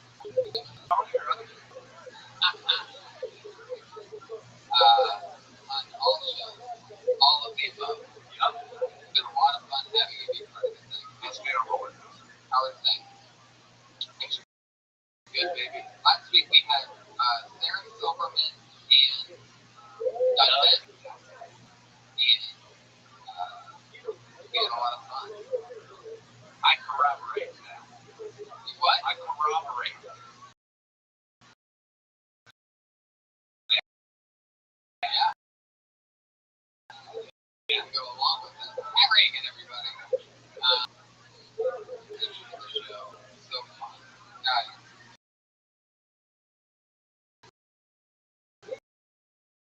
County, Volume 3, this is the first day of life. It's happening.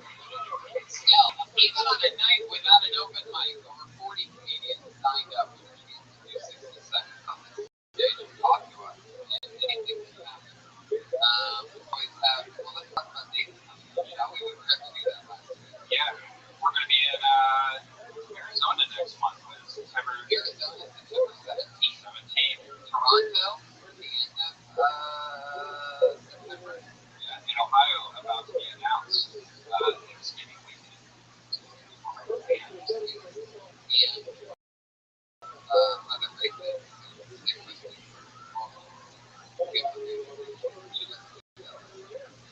It's also just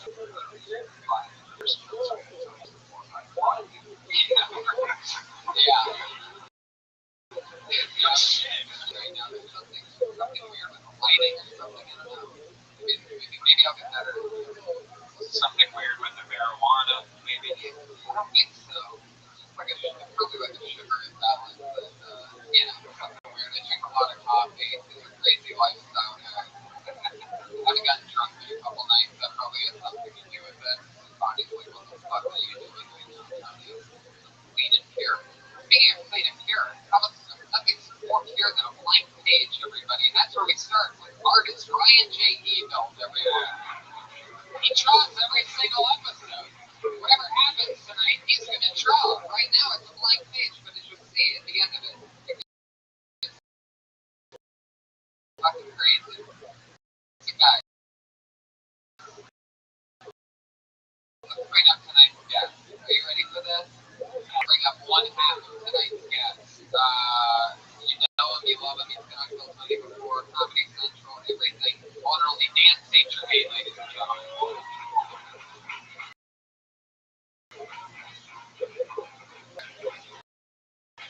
Yeah, St. Germain. Yeah, we had so much fun talking with our comedians, with you. I'm a friend of comedy.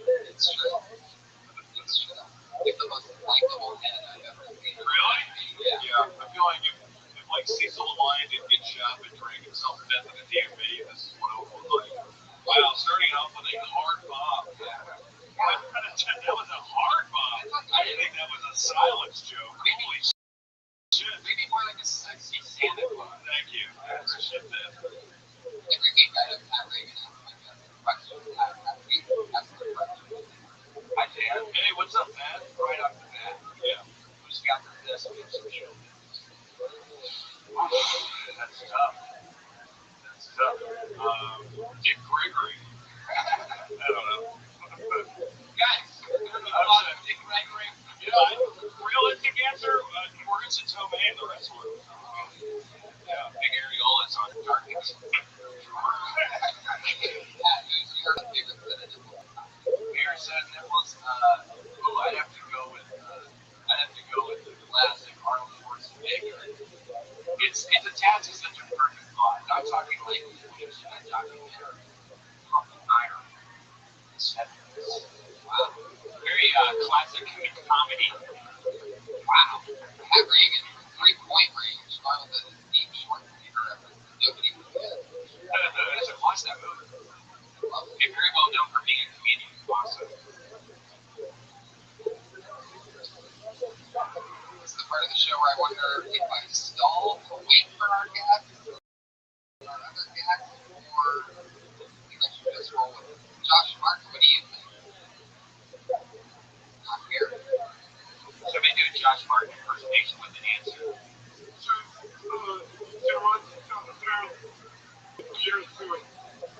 Jesus. Happy birthday to Josh Martin. Yeah, happy birthday to Josh Martin.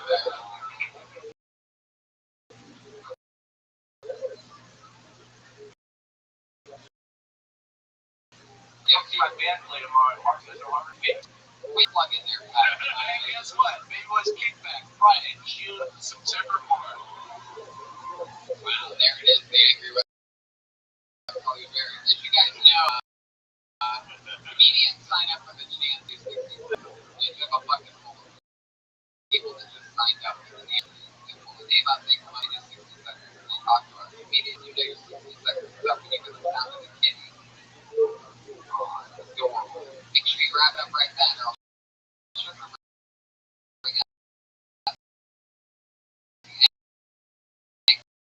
Everyone's Hollywood Bear. Wow. We gotta figure out a way to get that bear's timing a little bit better. That was not a dramatic pause. That was happening. Why do you always defend the bear like you're in charge of it or something? I get him. I understand. Josh Martin, are you around anywhere?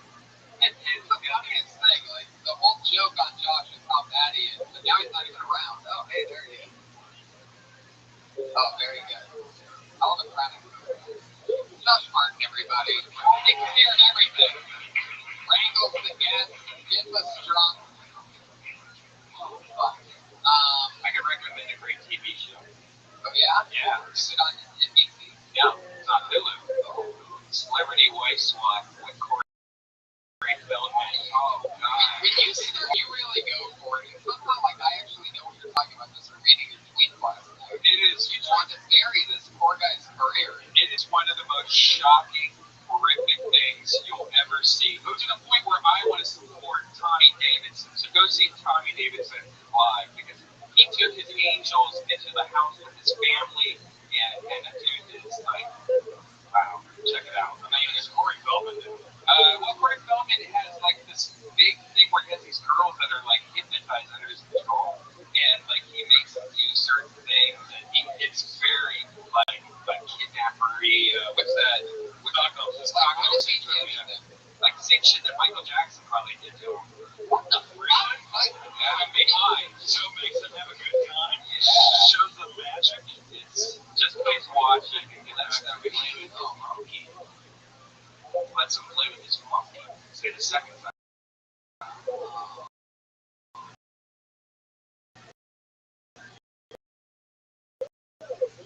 Does Corey Feldman have a monkey? You know, like that's a cute. He's like, well, you know, that might be the show that you want to watch. That's on Hulu. Celebrity Wife Swap season what? It's just the latest episode. But I'll tell you what show I want to watch, and that's NBC has a brand new show coming out. Hey everybody, it's Gerard Carmichael from the Carmichael Show on NBC this Wednesday at 9 p.m. Wednesday. Welcome. I know you just did today, Mark Maron today, and now he's doing Kill Tony. Get that Kill Tony podcast. I know real buzz. He comes after a long show business day like that, he comes right back to the roots, the belly room of the comedy store. Right. You've gone through a long day of getting judged yourself, so it's time to let it rip on. Yeah, I got a lot built up right now.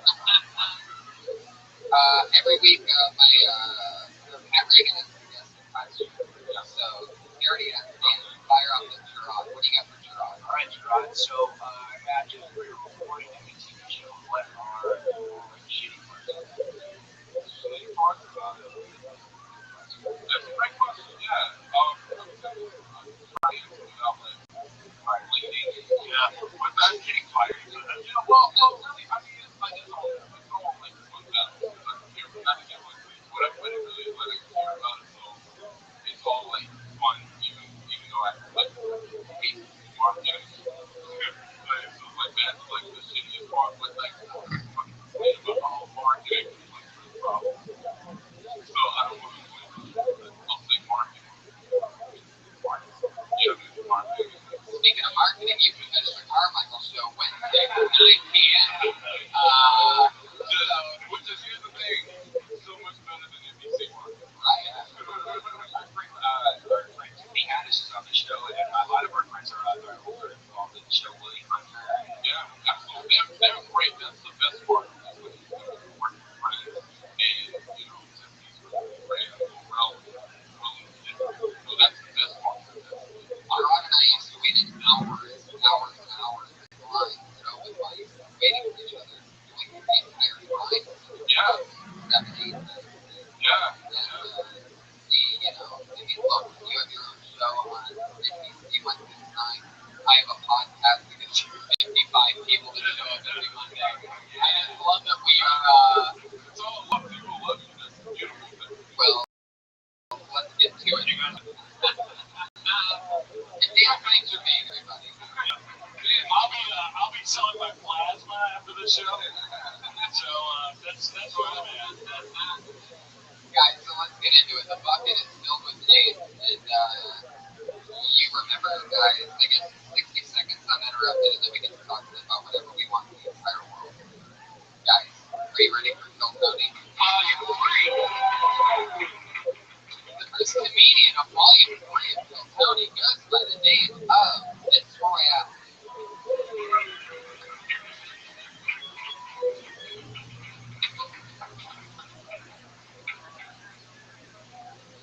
Yeah, I was an orphan growing up.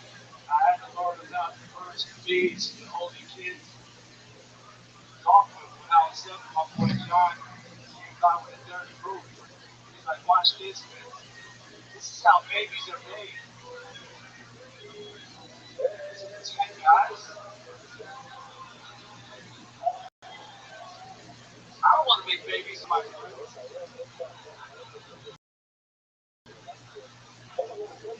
What changes when you get older?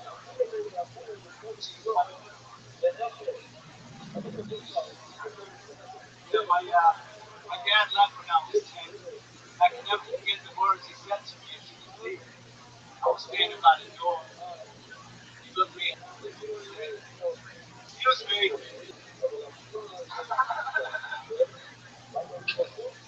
I was blocking the door. Exactly a minute. It's Royale. But yeah, man, this is your first time on the show, right? Well, how are you doing stand-up? Wow, where you from? Where? Goblin. How long you been talking?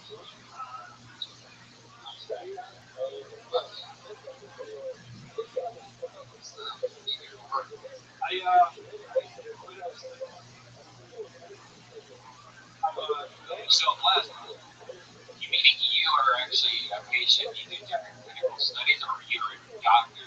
No, I don't think you're the doctor, right?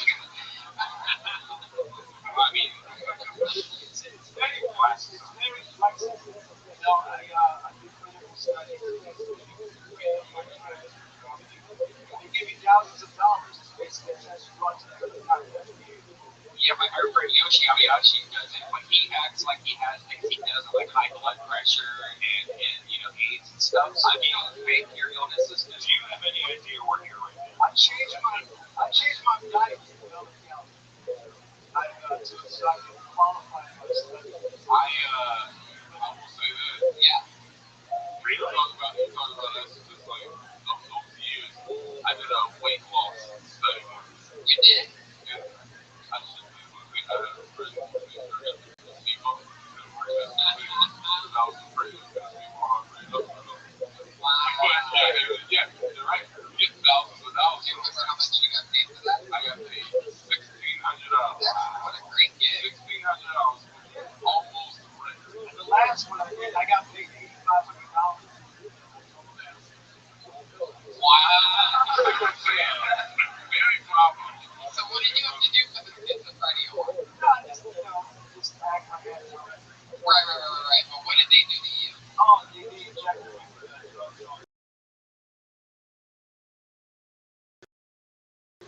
twice a week. Oh my God, dude. I didn't go that far. I've only had 2 attacks. Alright, what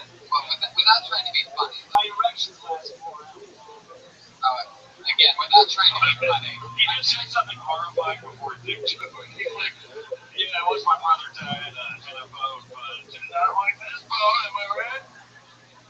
Fuck you.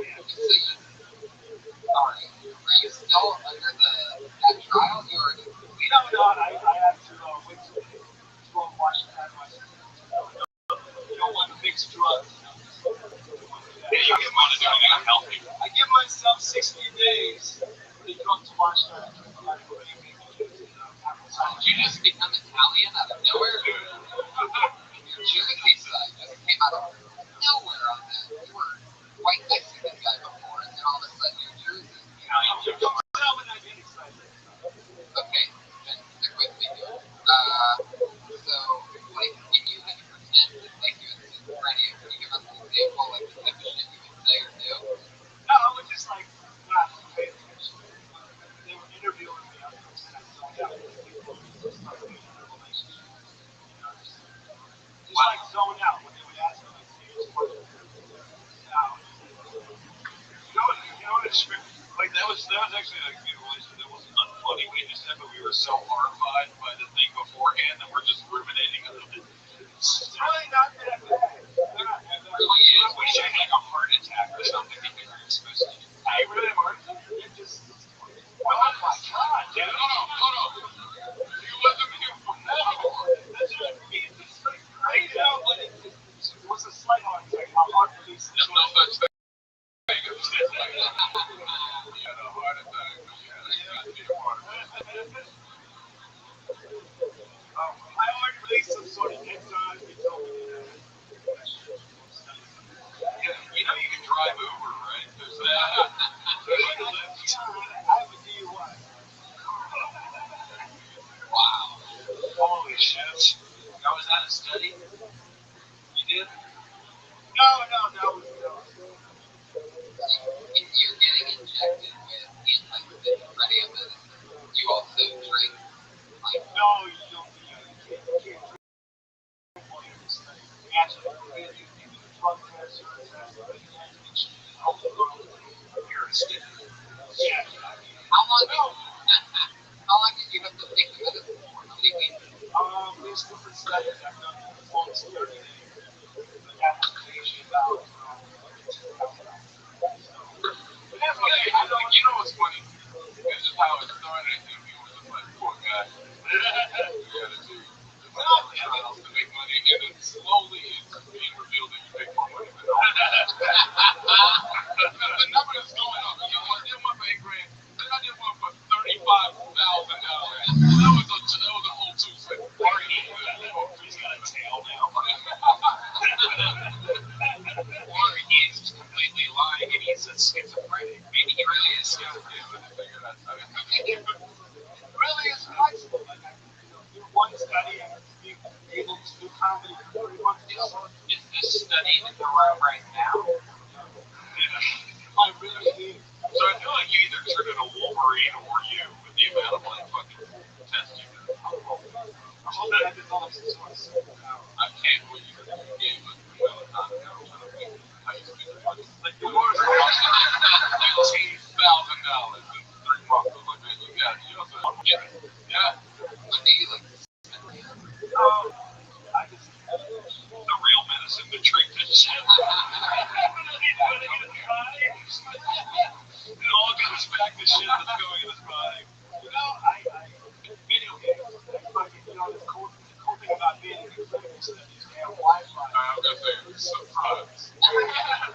So I can play my PS4. It's not like you can't leave the cell. Listen, man, I drink books, my PS4. You're not allowed to see my family. I can put pictures of my family on the wall. You keep weaving out, bro. Keep weaving it in and out of making the shit sound. It sounds like, oh shit, silver lining. But it's just like, oh, that's kind of like Auschwitz with PlayStation. It's not that bad. They can get pictures. Was your nurse Ratchet? No, my nurse. And on top of that, like I get a lot of movie scripts. On top of it, and I find other. I have just people that are employed, so sometimes we just sit folding chairs and I'll start like an open mic. We did talk about all this on stage and tag it up because it's like previous fun already. But page 30 of the script is nowhere to tell, like just pictures of what they're doing. Wow. It's fucking crazy, man. It's so straight to the space. That's the third act. Yeah, no, besides the heart attack before that, I've only had rest. I slept for 12 hours, and that was the only bad time. Wow. Well, congratulations. And I don't even think the rash is from the drug. It could have been like a concern. Yeah. I still don't believe the drugs had any effect. Other than the heart attack. Yeah, I mean, that, yeah. No, that's a heart attack. I can't do that. Did you have to go to the hospital for your heart attack? Yeah. Twice. And I didn't want to tell the doctor what I was doing. You didn't want to reveal a heart attack to a doctor? I didn't want to tell him that I was doing clinical studies. They'd be like, you should stop doing that. My family is horrible. I don't need it. You mean justifiably so? Because you had a heart attack. You said you make it sound like maybe being unreasonable. But I know why I had it on because I was fixing clinical. I was doing 2 studies. I think that you're in an abusive relationship with clinical. Yeah. She's like, no. Yeah, I had a heart attack, but that was me though. The trial asked for a thing which I just wasn't fast enough. Royale, your last name? Your real last name? No, it's actually Rivera. It's way out there. It's not the Rivera. I didn't want Sally Mae to find me if I ever meet her. And the reason why you didn't ask that question is because Royale, I don't think I've ever heard of the last name. That's your middle name? Wow. Were you born after Pulp Fiction? But if I would definitely legally change it.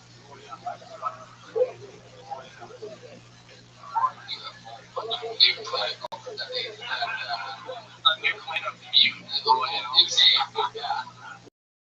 That's how you think you studied to get my last name. Well, you're definitely the first comedian that's given us an in-depth look at the critical study that go on in comedy. Arms. Delta. That's not really good. No. Yeah, you sure? Yeah, that's okay.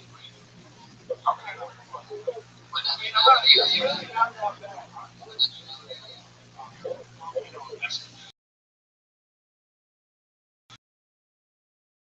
He used to be Irish, but I was Royale, everybody.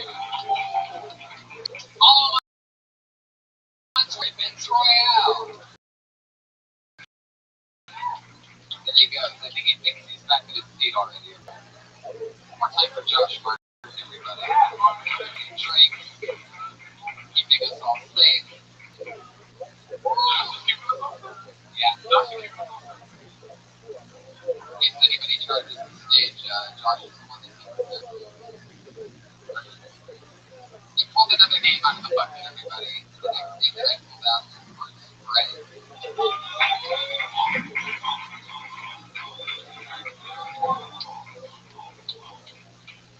I love WorldStarHipHop.com. My favorite thing about WorldStar is the title of the videos. Tell you everything you're gonna want to know about the video.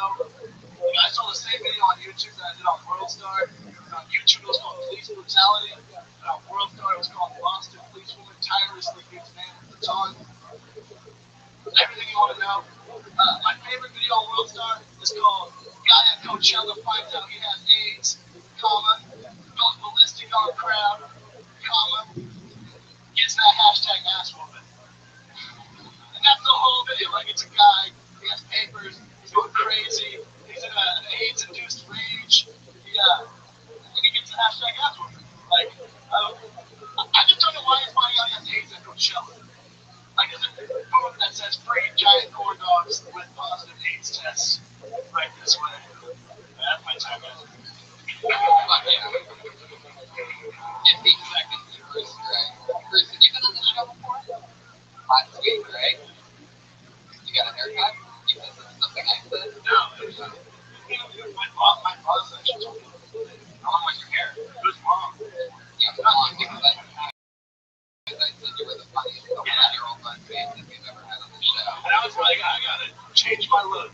This week you come back with a softball cap on. Yeah. Minor league baseball cap. Love it. Yeah. That's better. Thank you. Yeah. Have I ever told you how much I love you in Bad Grandpa?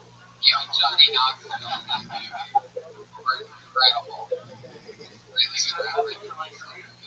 Not go fuck yourself. Really like the jokes, man. I think when you first said the first one, I was like, oh, maybe I should pick a better, I went right into that. I was high last week, and then I was like, fuck, I didn't really expect it at all.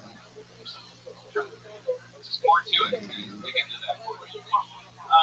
Bakersfield, California. Oh, yeah. I lived there. I drove here to I was born there. Oh, okay. You know if Meathead's still on the radio? So I know. I actually don't know. It's a crab radio, but yeah, I don't think he did. I know what he's doing. Yeah, I did a big press run. Really?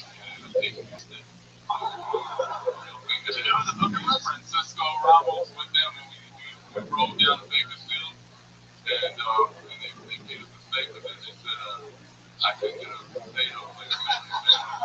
That's how I was doing 15 minutes. Wow. And also, I went to Bakersfield to do less than 15 minutes. You could just get the steak to make the Just gotta say, they don't get to say, and I was happy to have that. So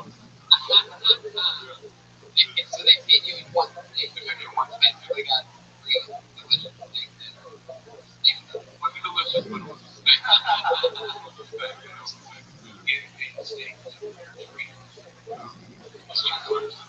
Yeah, I feel like the joke is all at the end, and like that's the beginning. I was like, it's a little convoluted, but the guy freaking out about it, it was great. It's like great. There's something like just so mindful there, you know. It's usually longer. I was kind of like, I think you just start out with. I don't think like because everyone just fucking wants to talk about shit anyway. So when you start out with that story, that's what it seems like. Much. Yeah, now I'm talking to the Fox. Yeah, I'm not gonna leave you hanging anyway. So it's definitely It's a crunch bar, but it's like it's a bunch of it's like crunch bar for babies. It's crunch bars for babies. Balls, but it was like popcorn. I feel like it's just baby.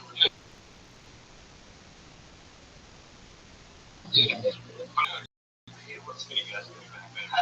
Like any repercussions at all? What do you do with that? I was just chocolate. Yeah, like like chocolate popcorn. how long have you lived in Bakersfield? My whole life. Actually, I lived in Singapore. How old are you? I was 22. Yeah, in Bakersfield, it's a rough town. Yeah, man, my friend just said you drove there from Bakersfield. Yeah, man, it's like an hour and a half. An hour. Also, Bakersfield is just full swimming pool. Yeah. Bakersfield is like where they put your It's a shitty fucking town. There's a lot between Sanford and LA. Yeah, right? It's all of it. It's like a shitty area. Yeah. Based on Bakersfield, I'm pretty sure. What do you do for fun out there? Stand-up comedy, pretty much. No, here's what you do for fun. There's not much to do for fun. What do you try? Yeah, with friends. What do you get? It's shitty, it's stand-up comedy. It's not mine. It's a shitty, We all do stand-up. What do you do when you're not doing stand-up? I try it now. I drug testing. So, stand-up. I play golf and he's pretty much golf. Golf is not. So if you have John Daly, great golf. You know who John Daly is? Of course I do. Come on in. Well, that's Jack Nicklaus. Sorry. John Daly's a John Daly, and he's a fat, blonde golfer. He's a true out. Yeah.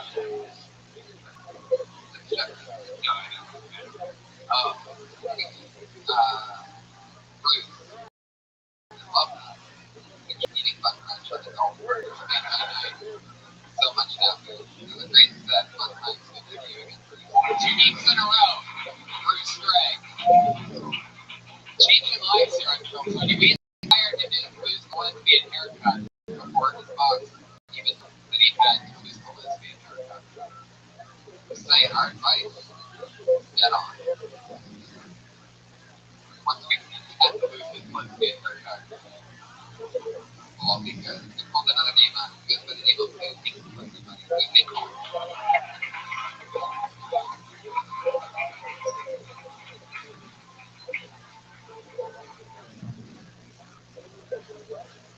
Hey, yo, I apologize if I come out looking nasty at the bottom of Bruce Jenner's period panties and shit like that. But, like, yo, I'm all so fired up and shit. I just found out my dad, he has AIDS. And it's like not even the cool type of AIDS, like Magic Johnson or Easy E, whack like they're proud or wear like a ribbon, get that sympathy pussy. Nah, because my dad's just like a motherfucking alcoholic idiot dick sucker.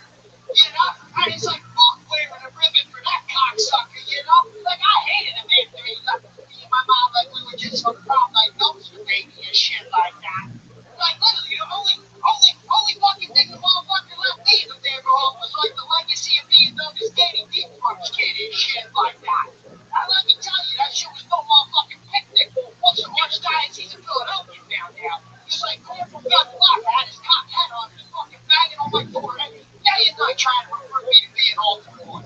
But like, thankfully my mom didn't want me going down like the same path as the Nigerian schoolgirl. And like, she said me to fuck.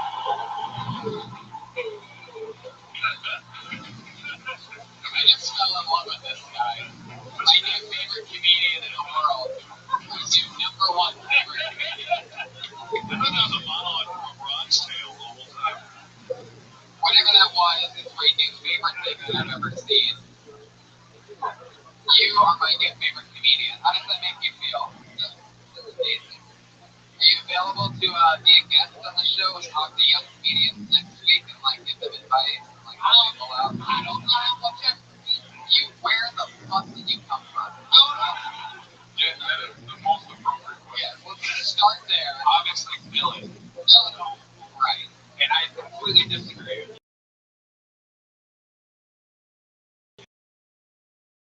Of course you would. But let's be positive before we get back.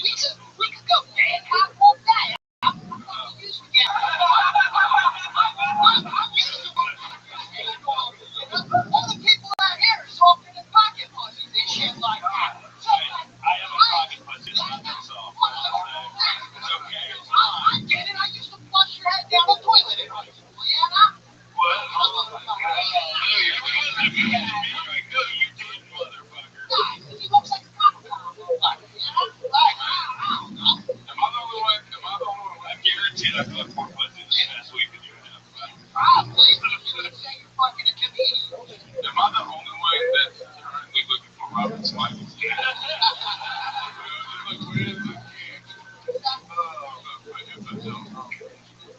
Okay. But you have a lot of confidence. It's like, I mean, really is like a son at home vibes.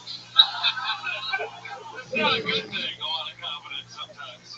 Like, very, like, I mean, immediately had all of us. Yeah, I know, someone got with a gun, like, leaving.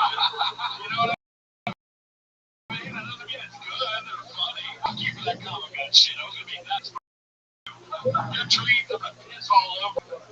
You really talk like that? You really live your hands like that? Of course not. Why not? What do you do? It's obvious. It was like somebody overdoing it. That's what drove me crazy. I have one thing.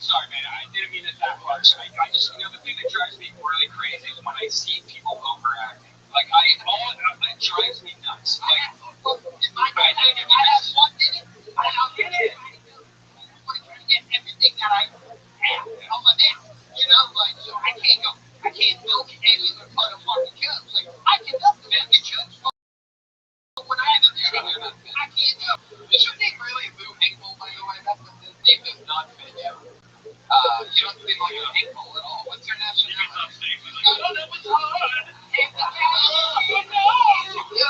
Canadians were mean to me.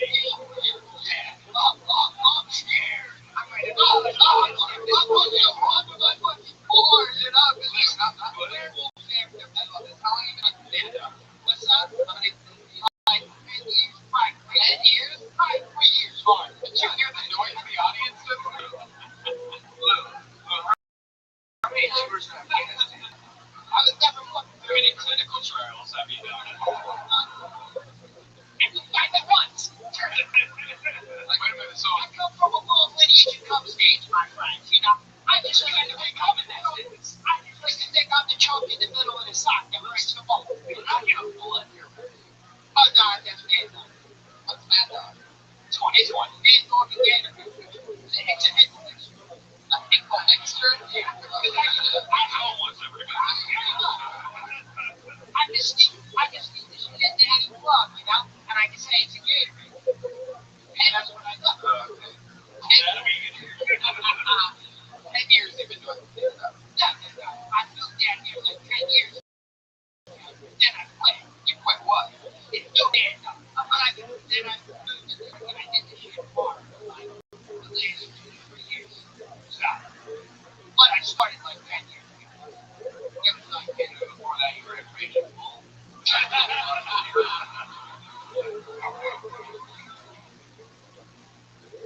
What did you do for it? What? What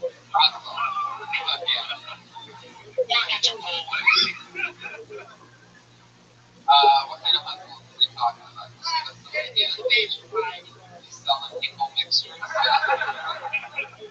Right now, you know, I'm trying to establish the market with buying like water bottles with food stamps and selling them on the corner, making that real cash. But like, you know, I'm trying to establish like the food stamp hustle out here, you know. But like the motherfuckers got this fucking racket fucking locked down. Because like usually I go and I fucking buy baby formula, my food stamps and shit, and I return it to the morning, you know. I get a fucking score back. Like all the fucking crackheads and shit, you know, fucking just took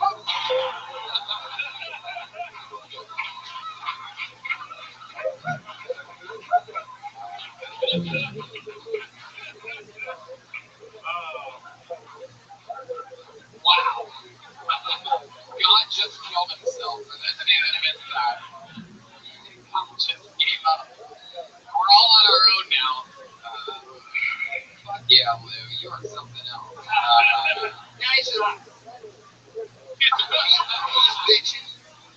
What? He said please bitches. Okay, I'll shut up and let me sleep then.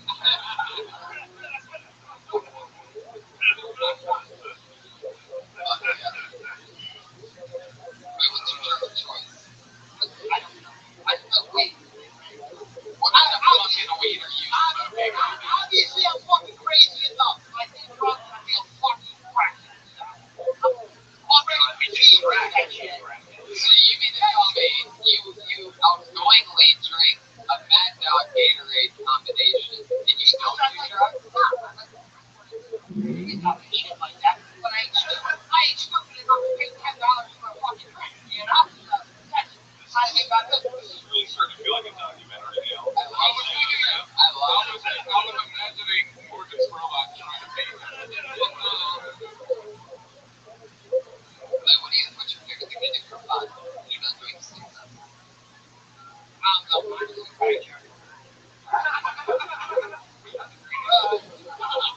like all I does is like comedy, you know.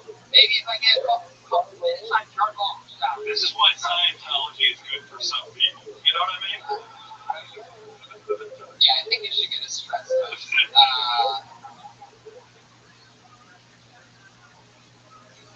You know, people, it's gonna be a rough.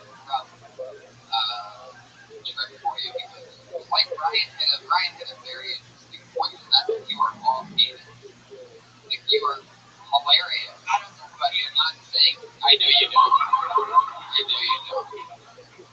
Your delivery and who you are on stage is unbelievable. If you actually wrote down funny stuff instead of just hitting keywords, just letting your kids go, well, if motherfuckers actually gave you what it did, I can fucking do that. But, you know, like, give me. But if you notice, I mean, but if we're still saying in a moment of like criticism, you just actually did exactly what you said you did in your response to that accusation. You said, motherfucker, I got to look at And this audience of filthy enablers laughed at it, thinking that even if they were doing the right thing. Shame on you guys. Shame on you guys. I have a left. You know, left cadence.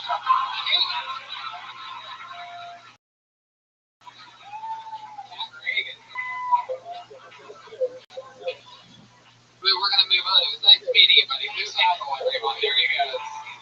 It's on Twitter, Lou Ankle, HINKEL. Bruce Green was your last comedian in Vince Royale. I feel like I need to do some standings now after that. I love you, Lou. That was great, buddy. Made you a lot of fun. That dog and Gatorade. A full lot of electrolytes.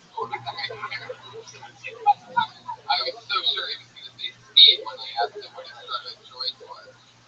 But no, it was electrolytes.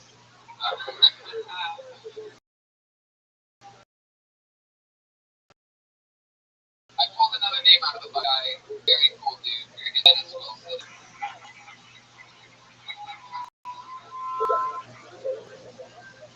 Okay, Dennis Wilson, everyone.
Dennis Wilson. Dennis, you've been on the show a few times. I love your style. That was more of a, just like you said, rich. It makes sense. It's good if you're reading something sweet. Maybe like some really, really rich guys, like I want to be a professional entertainer. There was a PBS children's show called Very storytelling, though. But is the Marvel hat ironic? Why the fuck would you wear that if you're doing that bit? There's every superhero on your. In the mic. We gotta say I like yours first before, because we don't. I thought it was like a character for a second. There was a Pikachu convention at Two Gunmen. Just that they they arrested these two gunmen going into a Pikachu convention, Pokemon convention, with like these crazy amount of guns and like 250 rounds of ammunition. A what? Ammunition. Ammunition. Out of GTA Abraham. I got a little ammunition store.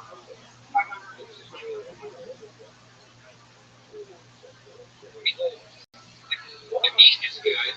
You know, the idea is good. I think you need a little more energy. You need a little bit of that moving punch. You know what I mean? I think if you and Lou traded, if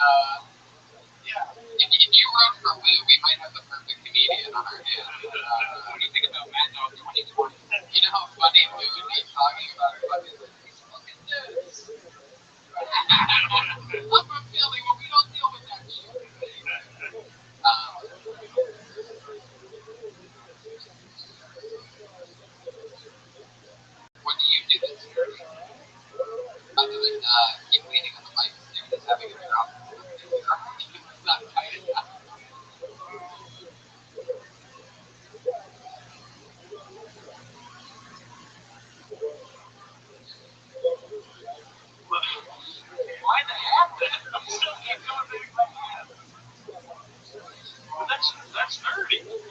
that's just very easy to get. Like, it's not like anime or real nerds. That's right. I think it's just handicapped. Like, you can't make fun of handicapped people. You can make fun of nerds. I love that. Gerard. I love this show where Gerard is like the nice guy, and then you're like cornered having to be join the dark side. You're fucking up my Fallout Bill fighter.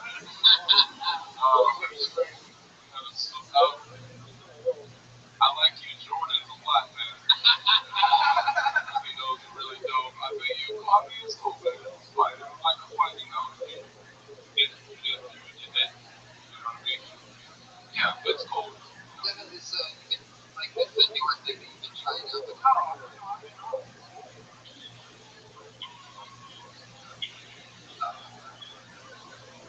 oh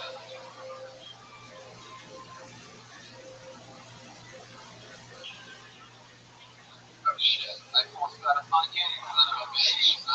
Take it back. I take it back. No, I'm kidding. I mean, last time you were on Kill Tony, you were really, really funny. It sounds like something that just needs to be worked out, packed up, and just listen to yourself on, and go through it and see what works and what makes sense. Maybe it's too much overkill explaining. But don't worry about that.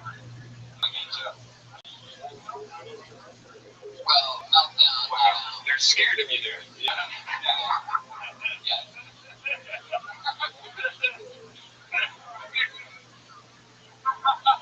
Dennis, I love your style, man.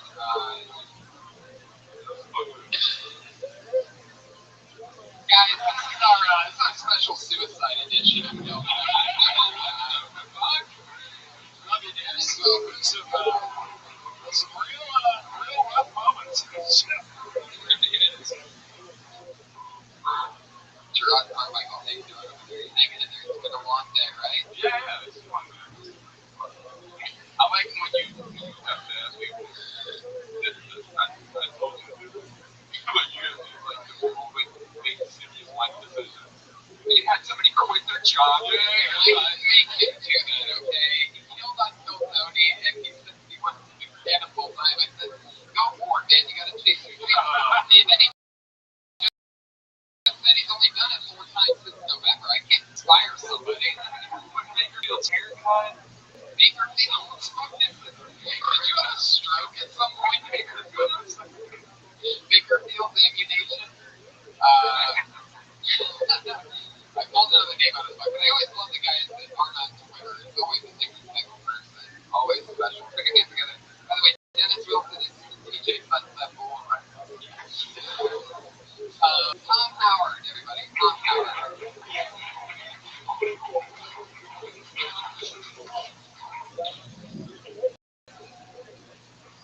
I look like a douchebag starter. Seriously, like if people tell me I'm too hard on myself when I say that, but then those same people go, yeah, this guy needs to remember it. The worst part is, I can't defend myself. I weigh 140 pounds. There are 13-year-olds playing Little League with more muscle definition than me. No joke, I was in a Target, I rounded the corner, a 16-year-old girl shoulder checked me, and my knees buckled. Like my friends come by me like, Tom, you okay? I'm like, yeah, just you see how fucking bodybuilder walking around? Jesus. I was on the end. So, I had sex recently. About 1 week. Not the numerical value. 1 week is long. I think my married ladies. I struggle with alcoholism. I don't drink. I don't see it over the smell. I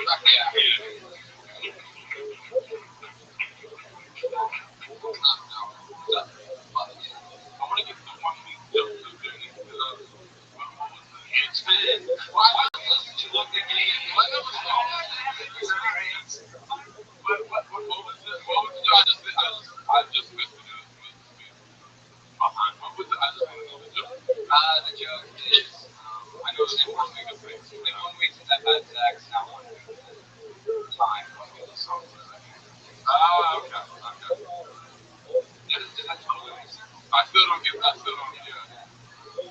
what you're trying to say, like, I think what you're trying to do, and I just don't know if you phrase it right, is that, like, I fucked so long, it's a week, but that's actually the amount of time the bear naked ladies plays. Is that what you're trying to say? That's no, I mean, it's still not good. Just wondering, you know, like, but you know what I mean? I haven't had sex, since 1 week. Yeah. Not the bear naked ladies. Yeah, when the bear naked ladies. Yeah. Since 1 week. Yeah. So there's that place. That's confusing. Hey, how old are you? I'm 20. So then you were raped. I'm trying to understand the logical time sequence of this. It would make sense if you were like a 40-year-old comic. You said, you know what I mean? It's just when you're 24, it's like, crap. I don't know if I necessarily believe. I know you're nervous. I get okay. You do like the thing, like the nerve, and it's fine. I mean, I still do it. I'm like a situation where I'm really nervous for people to face. We involuntarily start to twitch and stuff. It's fine. It's totally fine. So it's like you're just figuring like anything to say. People can do October, like fucking take it with your breath on you, even though your voice is. You know what I mean? Like we'll just fuck you up. I think. Because you're that young and get rid of the twitch. Just put that gay on your cheeks and numbs your cheeks. Maybe Canada? No. Your joke about the Target, how you went around the corner and a little girl checked you, which is funny, but you should probably go younger. And you said you needed, like, what you use, like 15 or something? 16? Yeah, why not 16? When you can see like a 7-year-old came around the corner, checked you, and then you're like, did you see that bodybuilder? And you're like, yeah, she's over there looking at Play-Doh or something like that. You should make it younger. It's funnier because, I mean, a 16-year-old or 15-year-old can really body check most people in here if they were bigger, but a 7-year-old, that's a little ridiculous. I don't know. Also, it's like the douchebag surgeon, that's like a good first line to get into something. But it's like when I think of comic book thing, it's like a shirt, I don't think of a douchebag. Like, it's a little, like just, what I mean? It's just distracting. As far as like, what that is, I'm like, what's that mean? I don't understand what that means. Yeah. Right, yeah. So I didn't, you don't look like that. I gotta go. I think, like, you just be like, except you don't look like the douchebag. You don't look like the douchebag, sorry, you look like an engineer, like that. Right. And also, you were saying douchebag shop at the engineer. No. Smart, stylish people on a budget shop. I see what you did there. She looked at very like Dexter the Doctor.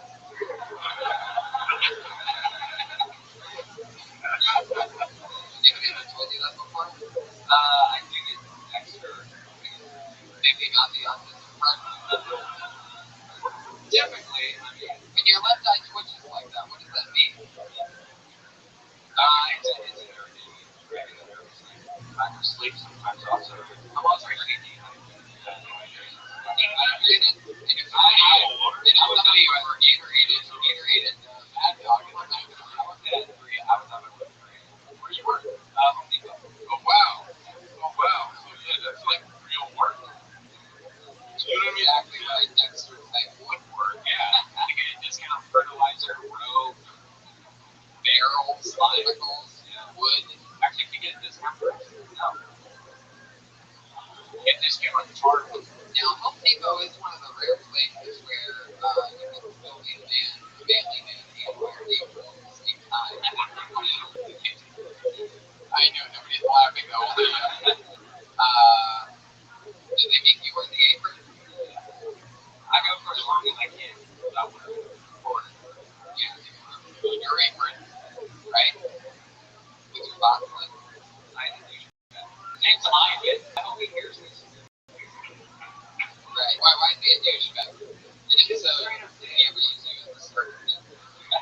Yeah. Why be a dick? Instead of using what? How much would it actually be? I don't know. It's just an idiot. I think you just did it again. You said douche, dick, and then idiot the third time. Like, where is the air side?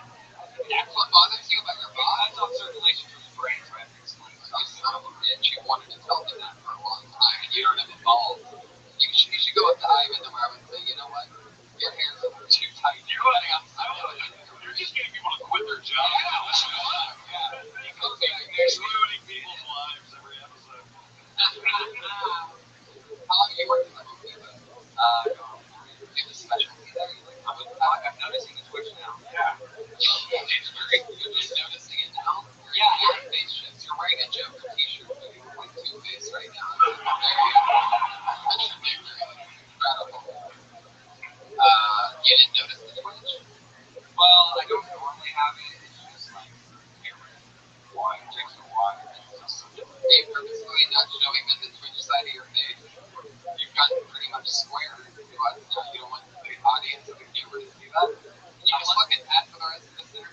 I'm gonna ask you questions. The twitch goes away. It's only around people that are important.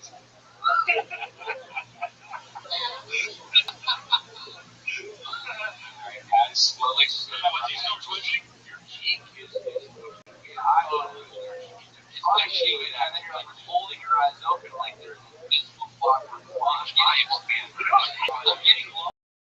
You know what I love about this show? Like, if somebody was about to get to stand up, they're like, it's not as bad and horrifying as you say it would. Cut on somebody puts it on stage where we're all like, Twitch, Twitch, you fucking freak! You know? This is the worst job in the world. This is what even the dude at start. This is what Carrie went through before she killed everybody in her school.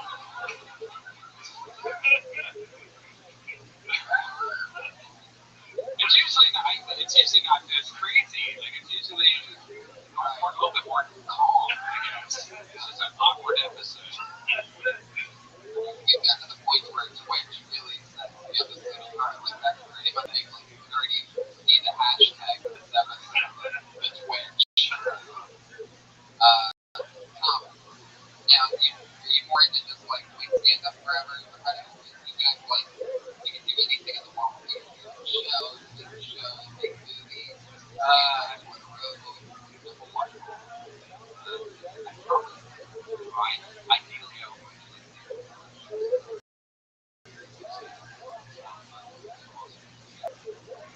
Not one episode, just one.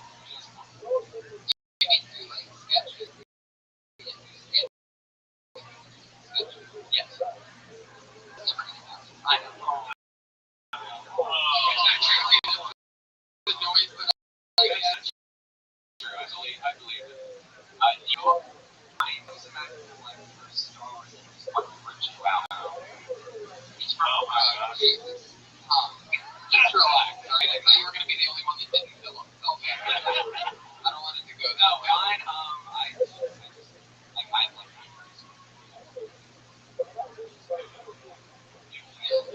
it's been like 2 years. But that's great. I mean, yeah, you don't like social media. You definitely love Twitch. Really? You guys are making weird noises. This entire podcast is always Start finding and Instagramming your job at Home Depot, and then in a couple of months, use Tony's advice and quit on Vine or into social media and outgrow your career so you can start getting more stage time. You know, that's the weirdest advice I've ever heard. And it just might work. That's how I felt about it. I was like, that's crazy. You can see it like an employee at Home Depot pours spilled urine on boss. And, I think that's just a crime. make it fake spilled urine. What scares you? Not standing. Yeah, I fell into the 6, something like that. Yeah, he didn't give a shit about it. Wow, you fell into a pool. Really? In a stadium. Dude, that's how that happened. You just climb over and like with your bouncer and your dad just like, fuck it, like whatever. It was I didn't tell him about that. I was there for like 30 seconds. Jesus. I mean, it's the dumbest question, but it is. It's pretty cold. No, it was like 90 degrees in August. I was having outside. Yes, having outside. They got really depressing, like, mirror of what chicken or shrimp is like. And the thing is just like stares at it all. Oh, so you didn't get eaten because those bears didn't have the strength. Yeah. They just couldn't. Gave up. They gave up and like, there's a kid in there. Like, we're gonna get up and get the kid. It's so true. They do have like this huge mural of like snow and stuff. You should do shit about that. That's hilarious. It's falling into a polar bear. No one does that. You find actually falling into a pool. Yeah, no, I don't know. If you pour goat urine on the whole layer, that would be good for your pouring goat urine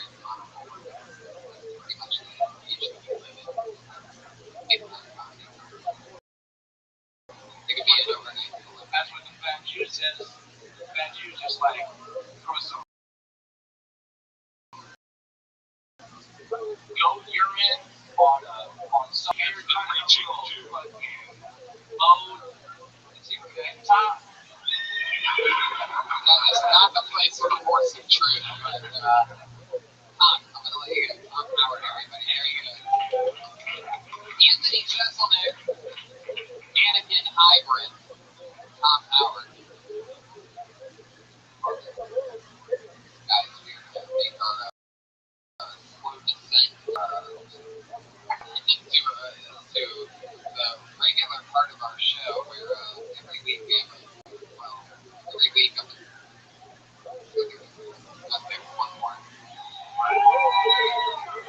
Let's have a girl get a girl. We have 2 girls coming up. Well, the name on the bucket is 2 for your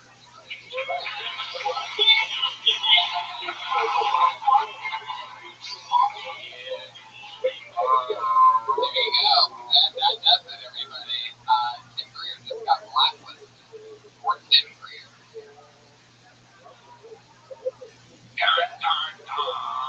Okay, Tim missed his spot, so he doesn't get to go in the bucket. Back and the white speaks, everybody. So now we're going to move on to the part of our show with our regulars. Okay, one more. You guys are a bad influence. Bad influence. I'm going to have to rush the last part of the show. And you got what you wanted, right? Here we go. Misha Shrub.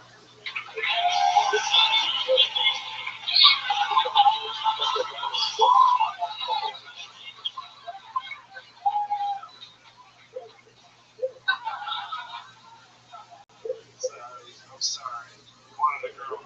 You'll do fine. Misha Shrubs, everybody. Come on. Man, I took the bus to get here today because I was successful. And on the bus, I saw a movie. I knew he was just everything I myself. Born and raised in Ukraine, Massachusetts. And this movie, Swedish movie, wants me to make this kind of film. Swedish kids on the bus. Which about 20 minutes of this beach. You is the horse. And if you have any more suggestions to give to me, or where your suggestion box of mine, suggestion is, oh, fuck yourself. I apologize for my jokes, but my jokes are just a joke. What's wrong with it?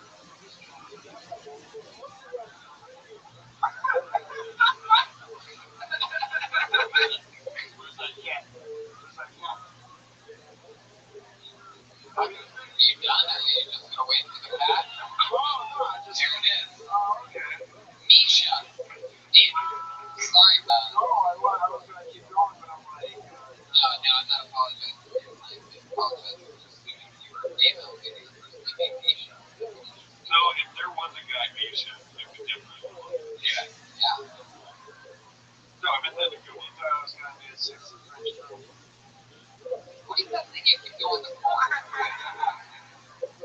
It's sexual or something. You're doing it a lot. I think you said it was like highly distracting. I like that voice though. Yeah. It was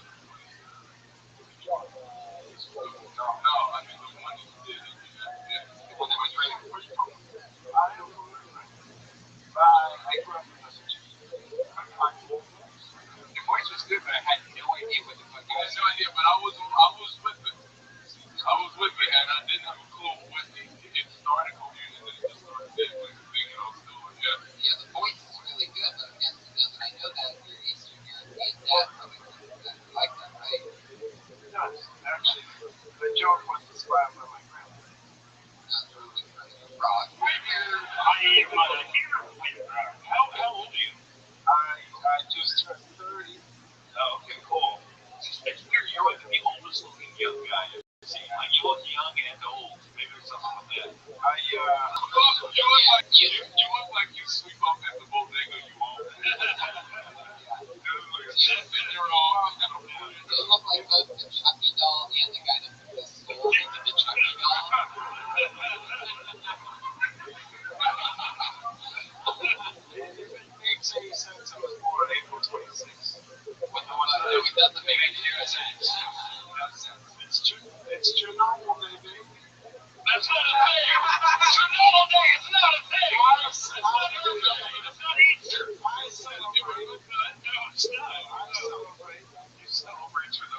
special, baby. Now, I like that you had it, baby, but double check, baby. With limbs. The long-term appointments of employee communities. Make it rain. Yes. Is your dad a spy? No, he's just The autistic joke was pretty fucked up and funny. I really wanted to know what the first joke was about. Really, I did not understand what the fuck they were talking about. So it makes me think that you need to work on that accent and dumb it down a little. Because when it gets to that point, it's like, all right, joke's over. The funny part is somewhere in this mess. And your second joke was pretty funny. So what was the point of the first joke? the first joke. Yeah, when you go into your dad's voice, no idea what that part was. Well, it's an Eastern European guy who's a monster.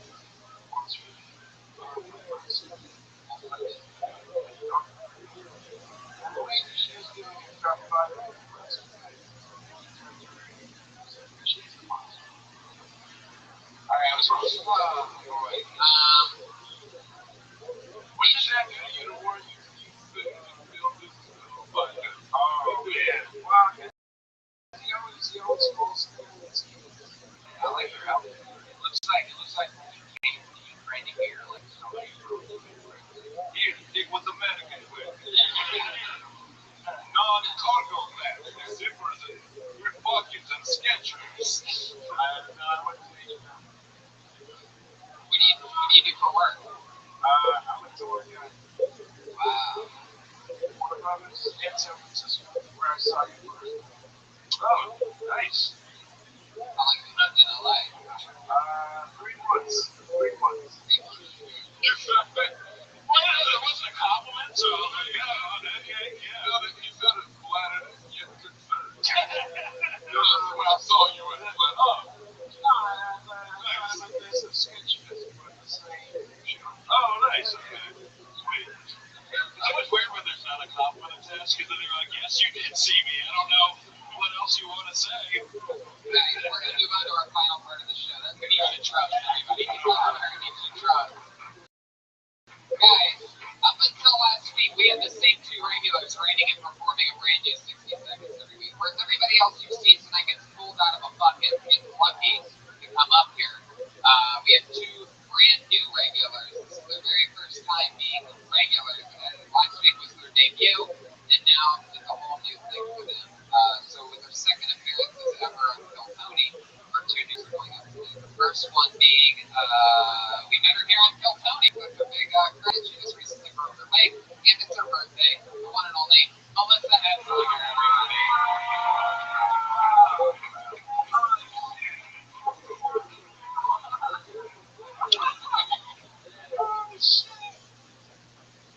Someone never handed me the mic, but when I don't have hands, that's what's important.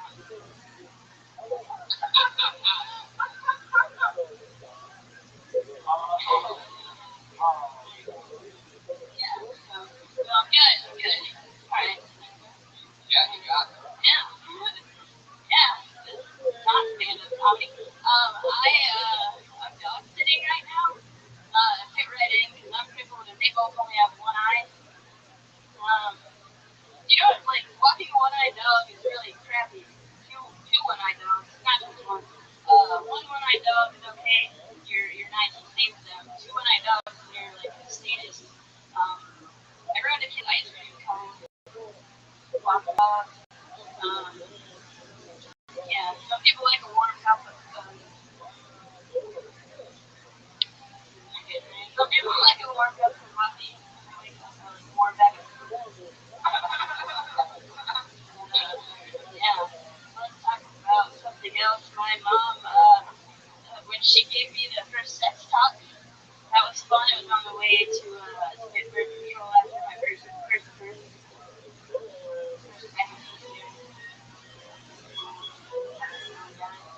It's not failing, boy. Jesus God. Take it easy on yourself.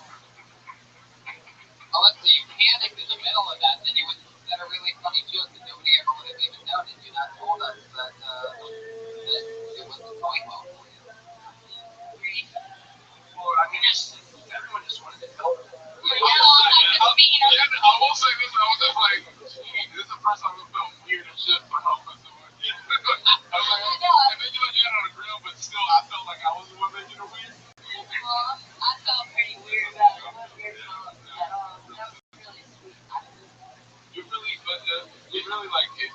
Maybe you're on the grill there, or very engaged. Yeah. She's always do. How'd you break your leg? Well, thankfully, it's actually the bone is not really damaged. I just like really screwed up the bone. Yeah, and I crashed my bike. Motorcycle or bicycle? You got a bike with a bike for that? Yeah, well, Adorable. Training wheels. yeah, I tried to get off those. No, I took cruisers because the chain brakes can't stop. And the chain came off, and I thought it was a good idea to grab the guardrail next to me and roll my body around that. Cruiser doesn't have brakes. That's not like a recall. Yeah, like it was really good. Yeah, it sucked. Well, it was dumb the way I had it, and I grabbed the rail and was How fast are you? going down the hill. Yeah. Hey, today's your birthday. Yeah. Congratulations on that. That's your birthday. How fun. Yeah, I mean, you panic there twice. Nobody knows that Joe's not going to do anything you want to do until you tell them. I think that's a very common mistake that I used to make when I started out. And that makes them always say, after the first if Joe didn't get anything, I would let it ruin the rest of the set. And even though people would tell me for years, some of my close mentors would be like, you don't have to talk about it. Talk about it. And so just keep doing it over and over again. There's no reason to call it out. Just move on because look, you got a huge laugh right after you did it when you got to the actual punchline, which is crazy. I'm talking about panicking after a punchline is over and you panic just stumbling over a word. Like there's no reason to let that throw you off. People aren't going to be like, that's not funny. You just stuttered on that one word. Like it doesn't matter. It'll always be there. Don't worry. Yeah, I mean, it was, I did the same thing still, like, something doesn't work out, people on it. I mean, that still has me. Yeah, it was just, the whole, I think I was just concerned. I just felt No, I mean, just with that was the only, I went through around, I was like, shit, the whole thing, so it was hard for me to judge, you know what I mean? It's almost like when you have that, you kind of like make it free, like, man, it should have just been about that. Like, you have to like get the audience to be like, okay, they're on board, or it's like if you come up with a black eye or anything like that, Whenever I don't go with my gut, it's always wrong. Because I thought about that, I was like, I thought about it. That's absolutely another reason why always go with that gut. That's totally something that, again, it takes people years to figure out is that you can go in with a plan and have it all ready to go, but if something else happens, you just have to be yeah.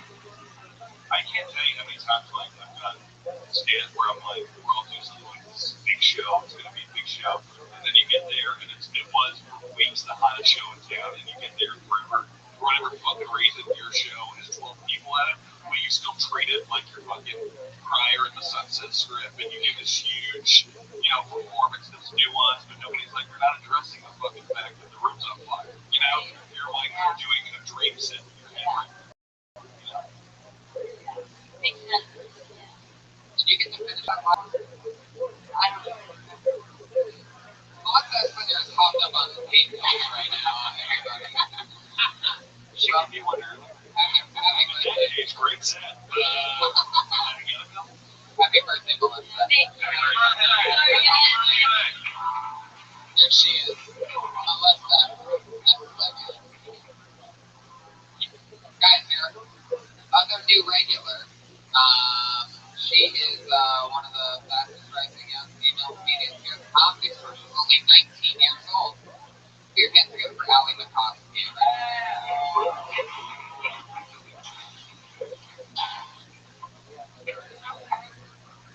I hate guys who say all girls are beautiful. I think it's bullshit. The same guy who said all girls are beautiful has also said, fuck that ugly hoe. You can't just switch it up last minute, you know, you can't just all of a sudden become like the Don Juan Quixote. I don't know who the guy is. You can't change it up like that. Because, you know, girls don't do that. Girls are like, all guys deserve the tightest pussy in the land. You know, like, I'm up here doing my best. I got acne. I haven't shaved my vagina since 9/11, you know? And I only say that because I'm young. My bush came in 9/11. 9/11, or fuck, Bush didn't cause 9/11. 9/11 caused my bush. Okay. Thank you. 58 seconds of Allie McCoskey, everybody. Who again, coincidentally started to panic at one point, only to pause break accidentally while not facing the audience. I love it. It's a great first showing by our new regulars. You know, it's quite hilarious. The funny mistake what happened to the old regulars? They went down to spots in the original and now they're on the regular stage. Oh, nice. Second artist wasn't to get on the stage with regulars. Now they're really on the perhaps right now. That happened last year. Really about the costume. Allie, funny stuff. I get a little confused when you talk about the 9/11 thing because it's like I was 19, yeah, I was 19. It was just good time. You were 6 years old. You started getting under 19. Yeah. That's fucking awesome. Yeah. I wish I'd started. You know? I didn't really have much else to do. Right. Where did you die? I'm from Long Beach. Yeah. Oh, you right. Started recently. I just hit a year. Whoa! Are you Cat Reagan? This is like an overall thing I say to anyone who like comes up to LA or whatever. But maybe I'm not wrong. Tony, you both came up in LA, and Gerard did. So like you guys are the three exceptions. And the two exceptions to the rule for the most part. It's like, are you going to college right now? No, I did 1 year of college. And then you dropped. You're not college anymore. So I would like honestly. I mean, like fucking. And this is like I just made it so hard as a young comic to come up here. He's the exception. Probably move to a city that's good, has good stand-up, like Chicago or Austin or Denver or Seattle. And I think you can stay on California. I mean, you know, I don't know. I mean, it's just harder here. Yeah. I guess when this conversation was though, I guess that's all you know, right? Where I'm just kind of practice with better competition. But you can still, if you get to like a city with good comedy, there's still competition. You know what I mean? But there's just not like you're not in a room with like fucking everyone who really important the first time. Yeah, well, and I think like the other day my friend told me I did like an actual show and like I did fine, but I felt like I didn't do well. And he was like, well, I can see how you would think you would have done better because it's like kind of like jokes for comics because I get so used to performing in front of other comics. Everyone, like when I remember the first time I got really good at mics, and then I fucking did it like a club show, and I did this fucking retarded puppet bit. I did like and I went up, and it was like, hey, it was in stand-up New York, and like I was like, oh shit, this is like what that's just normal. Like you're gonna have, I'll tell you that, and I get this notification that hit me 7 seconds into your set, your stage presence today, to everybody else that I saw. The fact that you're 19 years old is just it could be more excited to have you be part of the show. Allie McCoskey, everybody. Follow Allie and Melissa on Twitter and Instagram. Allie McCoskey, Melissa Esslinger. MACOSKY&ESLINGER. There they are, Allie McCoskey and Melissa Esslinger. Guys, we did it. Carmichael Show this Wednesday, 9 p.m. on NBC. Dan St. Germain is Dan St. Germain. What else? Yeah, anything else? Hey, my on Twitter, my everyone's leaving. Wait, when is this coming out? This is Friday night. What? Oh, if you're in North Carolina.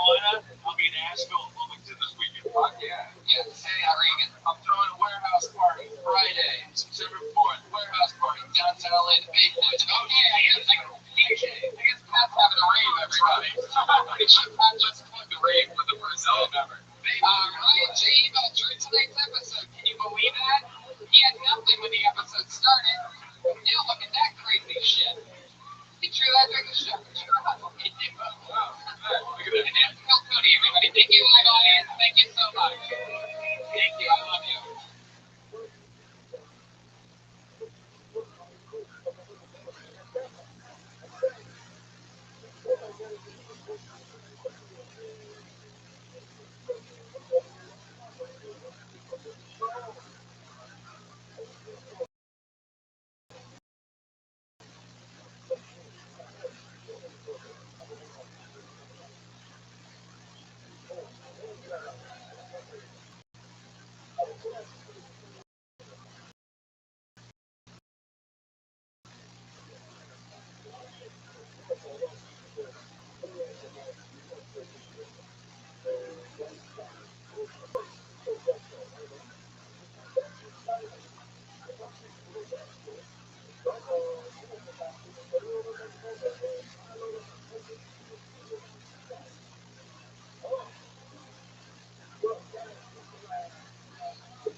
Yes, this is like a real show in here, guys.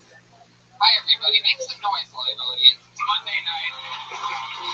Sounded like a pretty quiet crowd out there when I was listening to Pat Reagan. Pat, you have a little trouble getting warmed up tonight? Let's sit down. Pat Reagan, everybody. Just like the music for you.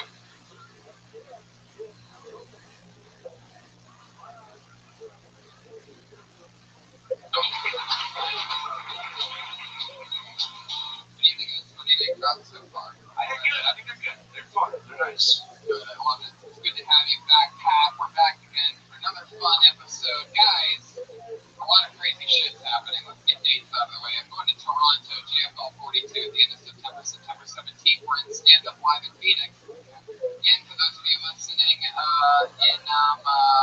Atlanta, I'm doing November there, and I'm doing Oddball in a fucking amphitheater, October 4th. And Saturday the 5th in an amphitheater in Tampa. So for those of you in Tampa, come see me at a fucking amphitheater. Wow. Yeah. That's gonna be fun. Yeah. When I perform, what I'm learning about getting booked on amphitheaters is that I can't stop repeating it over and over again. Amphitheater. It's totally different fun. Yeah, we also have a secret show here September 9th. The big show. We had a really good one the other day at the Belly Room. And don't forget, every Monday, 8 p.m. Phil Cody live right at Belly Room at the Comedy Store, guys. Somebody is here tonight.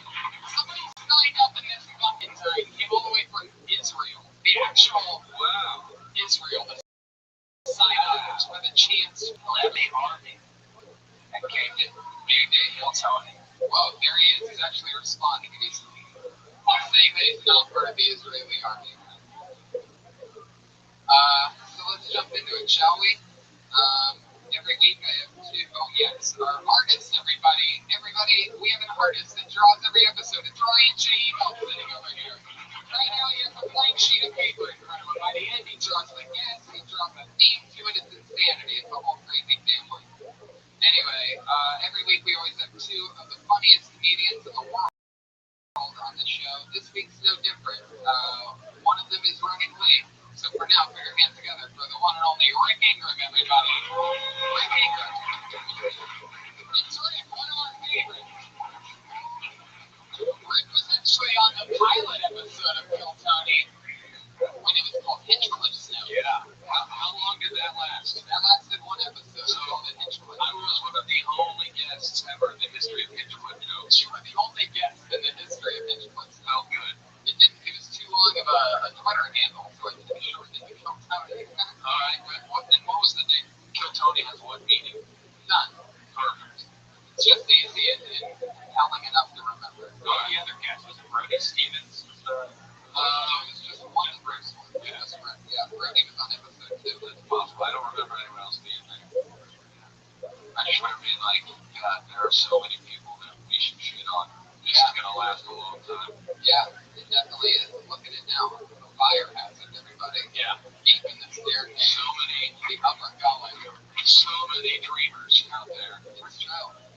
waiting for our second guest. Ladies and gentlemen, Sinbad is coming tonight. The actual Sinbad.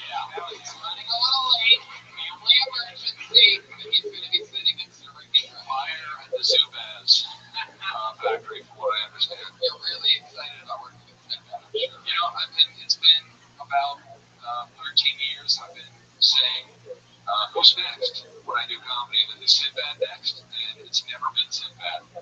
But tonight, it's Sinbad, my night. You had a wild month, man, here at the Comedy Store. Not only did you get to perform for Jim Carrey, I saw you with Big Van Dyke the other day. Yeah. What's going on with you, man? You've been looking the fuck out. You've been playing. Yeah, and I don't want to brag, but Paula Schroed tweeted at me the other night. And immediately I was like, holy shit, someone hacked Paulie's account because it just said, I came here for friends. And I was like, oh, he must have sent out a million of these. So I got on his page and it was just me, which made it super creepy. Wow. Yeah. Yeah, just, you know, as Tommy, the old talent coordinator, would say, I got a lot of buzz right now. And that's what it's about. So all these short tweeting just, yeah. I was Jimmy Carrey. Jimmy Carrey. Jimmy Carrey. Ryan. He's always Jimmy to me. Jimmy Boy Carrey, you know what? Oh, yeah, he was real cool, man. He, you know, he had a little bit of that look in his eye, but was way more down to earth than I thought he would be. Did he say anything about ever getting back on stage again, or anything that he asked? But yeah, I mean, I straight out asked him if he ever got the desire. He said, for about 5 seconds. And once a year for about 5 seconds. He's like, yeah, I want to. And I'm like, what am I thinking about? I want to do that. He said he couldn't imagine having anything in his life that was relatable to an audience. He made some joke about, like, you know, what am I going to go up there and do? Don't you hate it when there's no Wi-Fi on your business manager's yacht? I would say, I was like, fuck, I think people would laugh at that. Yeah, he was real nice. Great. Oh, yeah, sure. Every week, Pat always asks the questions. I just have a question, just like off that, because you said he had something crazy in his eye a little bit. And like, I talked to him, and I was like, what do you think that was? Is it like fear of like all the people that are like just coming on to him? Because it's just, it's almost like he was like, I think that annoyed him. Like, there were just random people in the hallway just trying to take photos of him while he was talking to other people. Yeah. But I don't know, I think it's weird. I think when you're part of this place, the Comedy Store, for as long as a lot of us are, and then you leave, it has to be a freeing feeling, like your soul is no longer being tortured. And then he comes back, and, you know, he has so much going on in his life, he has to almost just feel like he's going to lose it all. He's hanged out for too long. That would be a very long interpretation, yeah. Now, when he had the crazy look in his eye when he was talking to you, he wanted to get out of the conversation. That's a whole different thing. He talked to me. What did you guys talk about? I told him I love his website. Yeah, it's a tight website. I'm like, man, if you've been to his website, drop some acid and just play around on his website. It's true, right? Yeah. We just talked for like 20 seconds. It was cool. Little recommendation from Pat Brown. Drop some acid and go to Jim Carrey's website. I bought acid yesterday. Did you? Yeah. What's that? I don't know. It was only $20. What's the picture on? There's no picture. It's just white. He might have actually just bought 2 pieces of paper for $20. I got to it for you. Yeah. So guys, we're gonna wait for Sinbad to get here. He's running late, and we're just gonna get the show started without him with Ricky. You guys ready for this? Yeah. A little bit ready. Not the acoustic for tonight. Yeah, do you have a special Sinbad theme song that you've been working on? I was thinking just now about this. You know, like waiting for Sinbad. He was in Jacob all the way, which I was when I was the weird little boy, freaking out the other kids. They thought I was gonna bring a gun to school. Maybe write another jingle that rhymes and has a rhythm or something like that. But, you know, that wasn't just the kids at school. I think a lot of us in this room right now are thinking, hey, we can get him a gun. Let's do this. I guess Sinbad saw that he would stop even coming. He was like, oh, he's not listening to the live stream right now via Ustream, or else tell him he can Some people never did. So that was on Eric Garner's show, and we did this bit where we had like, it's time to play the Wheel of Prizes, and then he spun a wheel, and it just had a mechanical thing on it, so it just kept spinning and never stopped spinning. Pretty cool. Did it get a bigger laugh on the Eric Garner show? I don't know. Guys, here's how the show works. We talk to comedians after they do 60 seconds on stage. Some people it's their very first time. Some people have been doing the road for a long time. We meet all different shapes and sizes of people. Over 30 people signed up tonight for the chance to do 60 seconds on stage. Comedians, you know your 60 seconds is up when you hear the sound of a kitty. Well, that means wrap it up then, or else you're going to bring out the angry ones, Hollywood Bear.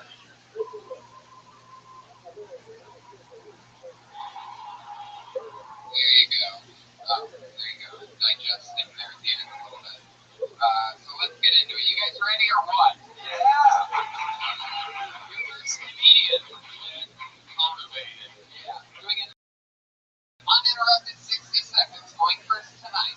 Goes by the name of, this is written in purple markers. This should be interesting. And it looks like a fake name. John Johnson, everybody. John Johnson. Johnny Johnson. It could be a real person. Here he is, John Johnson, everybody. Yeah. So, y'all, my name is John Johnson.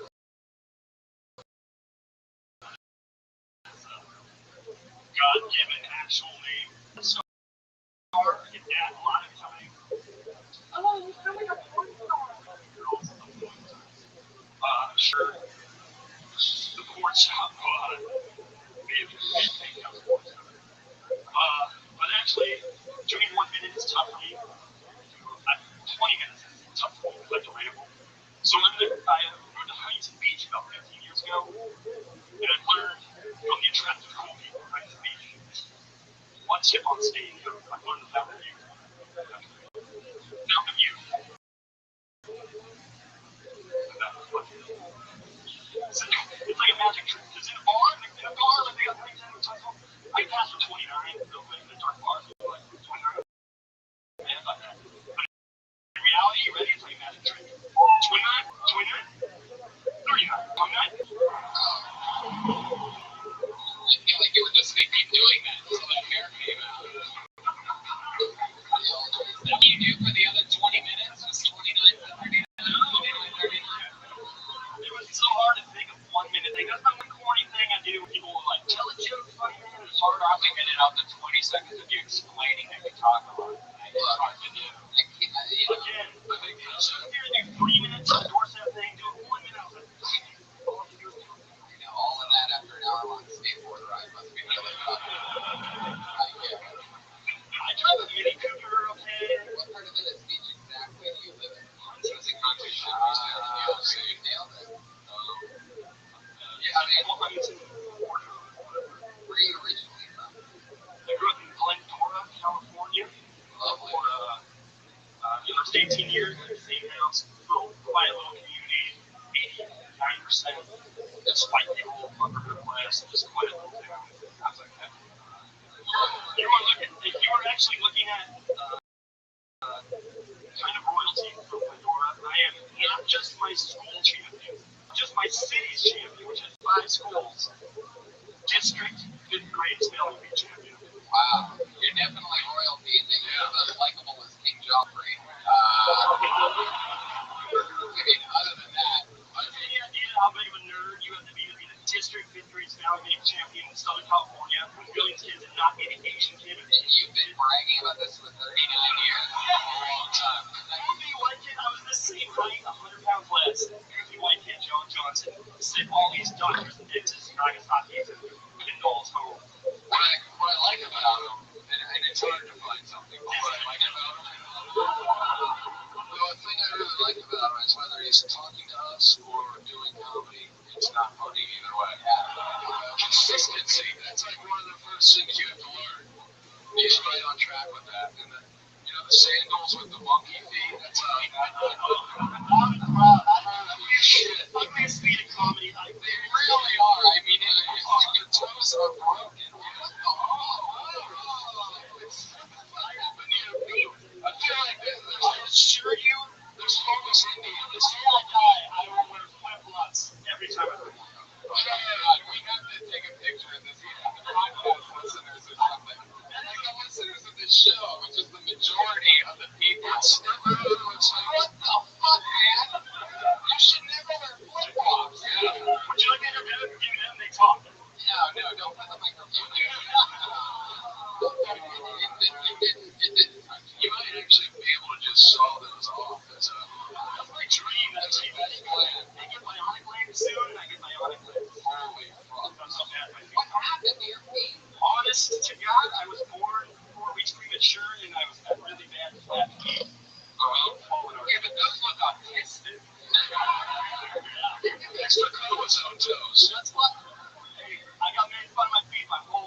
there's a valuable lesson to learn there, and that's cover those motherfuckers up.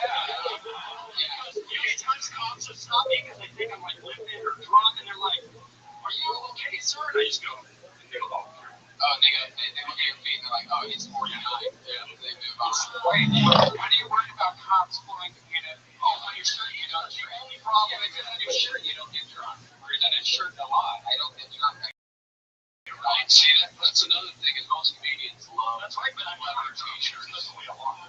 Yeah, but that makes zero sense. Just cover those feet up, man. It doesn't matter. With anything. It's feet. You guys are the weird ones. This is normal feet. This is supposed to look. John, These are beautiful feet. you have a foot fetish? John, I'll suck on these things all night long. John, stop talking for a little bit, all right? You're letting the man make the mess of your stuff. Itching your feet, you better be like that. That would be an excuse. So we'd be like, you know, he's a drug addict, but Like your piggies are trying to escape. my God. How long have you been doing stand-up? I've been in stand 3 years, and every time I've done comedy, I have been the first person up and hosted the whole show, and I booked other comedians. And it's so funny that I get hit for the first time here. That would be the only funny thing, I guess, about that. Hey, Dude, you should do that. I've once trimmed everybody for nothing you do to the show anytime you get that force. I've been coming here for John. Sir, I was going to give you a compliment. There's the horde of bullshit. John, you should do that 29-39 man with your feet. I heard you on my 29, and then you pop it up. Autistic. He's like, it's like repeat. Not that either. I'm a fat Jew, dude. I'm on Twitter, the fat Jew, baby. I love that, Reagan. Patty Reagan from 3 Point. Patty calls. I got a lot of shit on John Johnson right now. John Johnson, he talks so much, change words to words. Also, that's just the beginning, baby. You look like you were raised in a fucking t-shirt shop by the bassist of Sublime. I wish nothing wrong with John.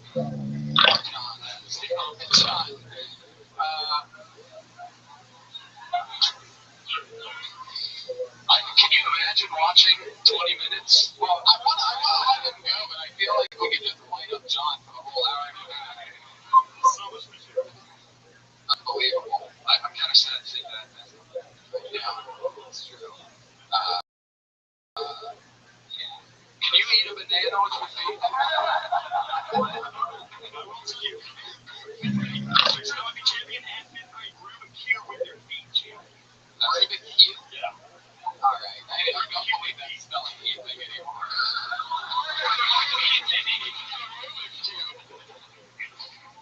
John, Rubik. I can talk to you forever, but I'm gonna let you go. Seriously, thank you. That was my first time here. I've been coming here almost a year. My first time here. I saw you in that corner at a roast battle. Tell people you almost came here for a year before you did. It's not even true. You're thinking of something else. My very first night here, and I killed. Thank you, John. There he is. John, you get him stories. I was an employee here a few weeks later. Things went really smoothly for me, John. You have your stories all mixed up. Totally different person, but John booked me on a show one time. He called me and booked me on a show, and then canceled the show. Wow, that's just a little tidbit. Yeah. Sounds like he has a lot of faith in you. That's the exciting part. Johnson, where can they find some of those wetfeet.com? No, John Johnson Show. Follow him on Twitter. God, his fucking feet were unbelievable. He started talking, I looked down, I was like, holy fuck. He's always been a thing on this show. Almost nobody can come on flip-flops and get away with it all the way, but they come on with flip-flops and have fucking feet. Yeah. Fingers, his feet look like hands. Yeah, fingers are truly like, it was the impossible thumb toe. Yeah. Oh, he creeped everything out for me. It looked like his toes were trying to tickle the sandal that they were wearing. Like they were like clawed on. Special Olympics athletes.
John Johnston.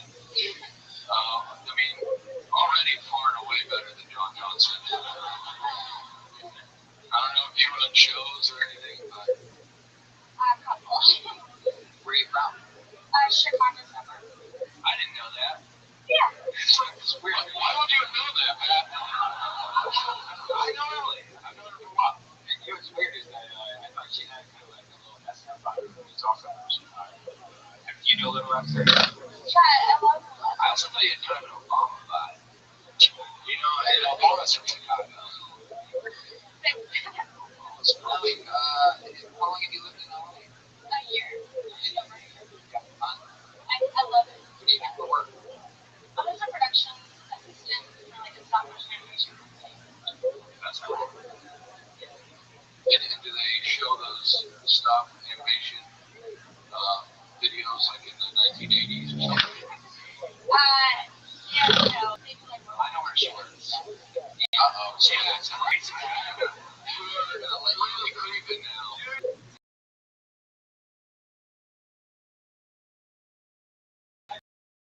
Taking a guitar. I've had some month and I'm just done with slide.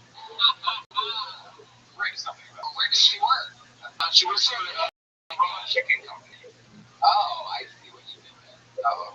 But when we talk about people want to fuck their parents and their brothers, I always want to fuck like girls who look like my sister and my mom, so I can relate. Is that true? Yeah. Pat, have you ever considered fucking John Johnston right now? Like, it couldn't get creepier than that. Have you ever done any like play doctor with your brother growing up that you remember? no, but we didn't have a weird thing with Furbies. Like With the Furby inside each other and stuff. What? Brian, it's too early in the episode to go like that. Remember what we talked about? Totally for the show, Brian. It's a weird thing that Brian get on the outfit. Alright, Brian, stop guessing.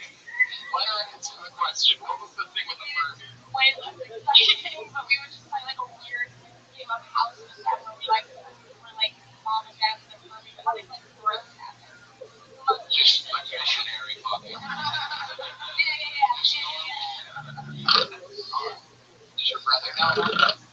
I told him that once and he was pretty mad. Really? Yeah. Well, he was. Was his girlfriend or wife with you?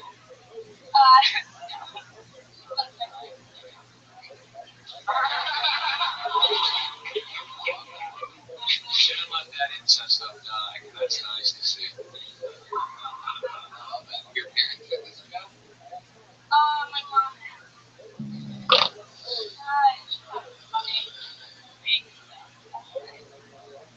Hey, mom never said you guys played with this movie. Nope. I say no when you guys didn't want to play. Maybe she put a pencil on her or something. Wait a second, Brian. I can't stop guessing what this thing was. This is like a live sexual harassment thing. It almost seems like that's why Brian put this show together, just so he can really creep on shit. Yeah. That's pretty much why he's done everything that he's done. He likes some sweet tea. It's crazy that like it's something that gets you. Yeah, well, it's taboo. It's taboo. It's what they talk about. He's a sexual deviant, is Brian, so he's into anything weird. What's the closest you've ever hooked if you want to hook up with somebody that looks like your mom? What's the closest you ever got? Well, on Saturday, but the girl was 5'11", my mom's 5'11", her dad curvy, so no, not black. I ended up with a black girl last night. What? Did you say? What? Oh, nothing. We don't need to hear my personal things, but I think if you people are saying that you don't want to fuck your mom or your dad or your brother or your sister, you're full of horse shit. I don't think it's people. You don't like to talk about it. It makes people uncomfortable. It's your identity complex. You don't know what I'm talking about at all, Brian? No. My sister has really nice tits too, and I don't. Whoa!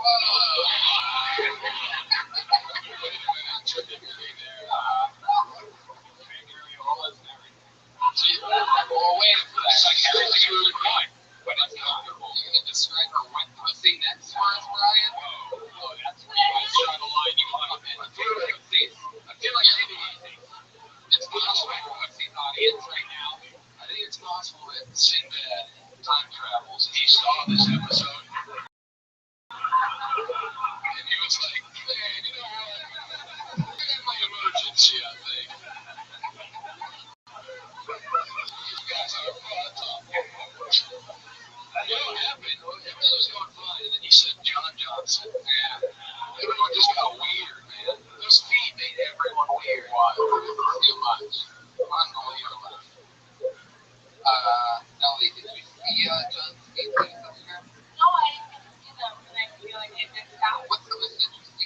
half that I'm in, half the different stuff. That's a really good question. One-eyed guy, lazy eye. He'd really be happy to hear runner. I hooked up with a guy once, at hand. He was really hot. He was like super hot. He just like wants to rock climbing, which is extra hot, I think. But he didn't have a hand. No hand. Yeah, allow him to go elbow deep again. Oh my God, Ryan! What are you thinking, eh?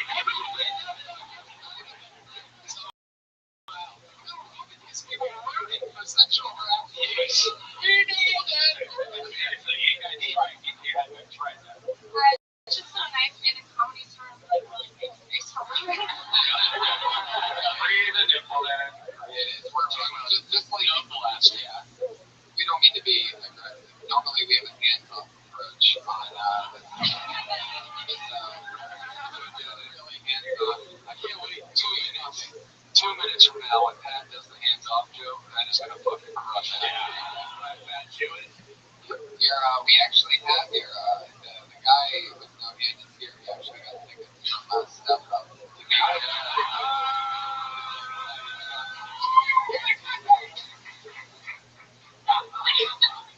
So there's a rock climbing accident. That's what I told you. Yeah, that is what he told me. It's terrifying, but he doesn't rock climb. Did he mention that he was there for like 128 hours or anything? Wait, he rock climbs post losing a hand? Yeah, he does that too. Yeah.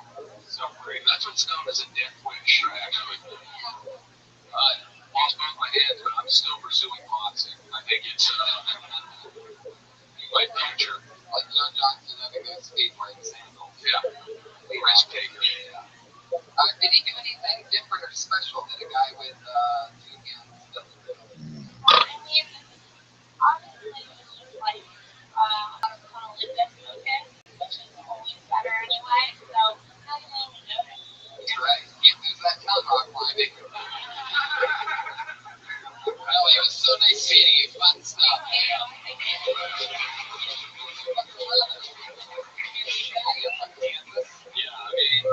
she's all about brother fucking, and there's something respectable about this.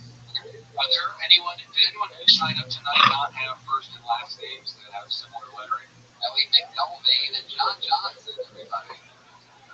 Ellie McElvain, by the way, is on Twitter at McElvain, C-E-E. McElvain, thank you. Yeah. She's on Twitter at L-A-N-C-E-L-E-M-C-E-E-L-L-I-E. You know Ellie. Yeah, we did a show together last night. I mean, I've known her for. We just wait a second. I'm doing it all together now. Well, you know, like you doing shows last night or fucking black chicks? What was it, bud? Nice. Wow. Yeah. You know, I know a lot of people here because I'm still on the live scene, so I go out and it's my peers. Why are you still doing open mics? Because I am addicted to stage time. So it's like I'll do 3 sets. It's like I'll do 2 mics in the show. Just because like I have nothing else to take it validate. Because I put it like this. So I have it's like a picture. I have a gas tank in my body. But there's a leak in it. And no matter how much gas you pump in, gas being validation, it can never go around. Save that answer for like a gay blog or something that wants to write about. I don't know what it's here. My passion for Santa is like the gasoline weight, and what the fuck? He wants someone to fill him up. That's what he said. Yeah. John. I pulled another name out of the bucket. Oscar Vargas, everybody.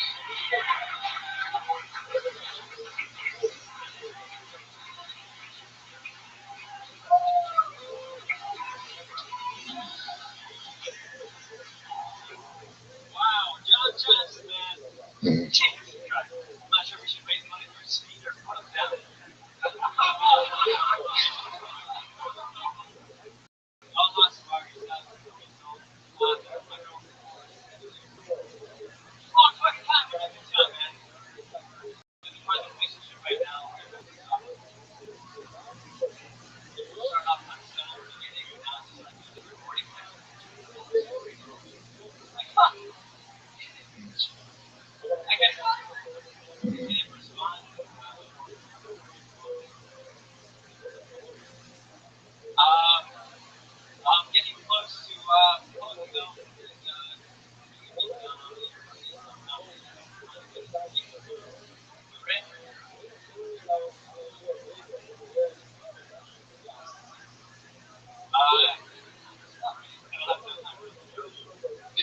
Seconds. You're right, Oscar Martin. Yeah. Oscar Martin. You've been with this girl for 7 years. Wow, that's all true. You're 24. How old is she? 23. So that's a period of time when you guys are roughly related. What was that like? I mean, it was like not like Jared. Jesus. All the guy did was fuck a couple kids, and now he's got to be ridiculed on a podcast. Put it on a cross. Not even Jerry never paid money. You're like all this money for Jerry. You're supposed to get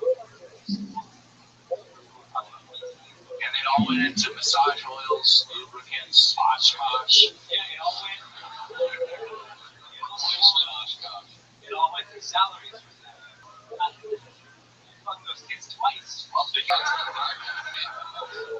mean, all I wonder right now is why didn't you do 30 seconds on Josh Johnson and then follow up with 30 seconds of Jared material? Because I think that would have crushed a lot of other things. Had a gross stuff like a foot-long Safeway. Yeah, Somewhere in there.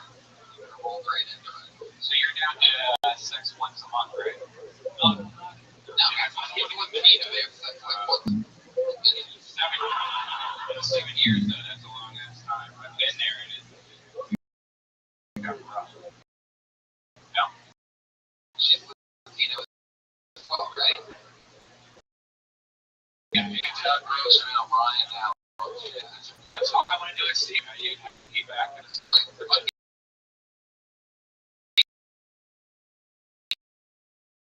Mexican Brian. Wow, named Oscar Vargas. I think you're busy.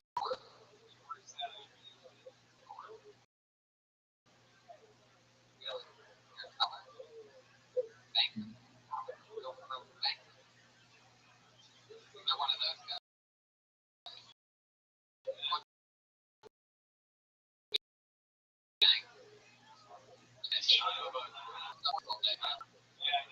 You explain yourself.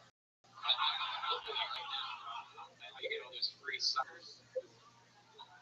Everything does that, Brian. I don't think you should marry her. You're 24 now. Yeah. 24, you shouldn't marry her. Yeah, I mean, if you're coming up with bits about how she's pressuring you and you're not into it, it's probably not a great sign. If you're just like, you know what, this is something that can come from the heart. Let me call her. Yeah, I think it's probably best to break up with her on the show tonight. Yeah. I love that. You want to do that? Want to call her? Put it on speaker? Okay. Now, Pat brought up an interesting point earlier, saying that everybody wants to fuck their sisters, brothers. Do you ever find yourself wanting to fuck the hundreds and hundreds of sisters that you have?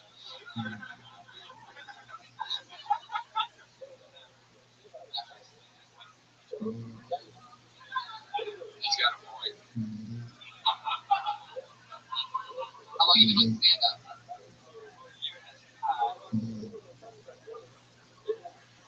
Is that the first line of your novel? A year has passed. It's been a year since you did it once.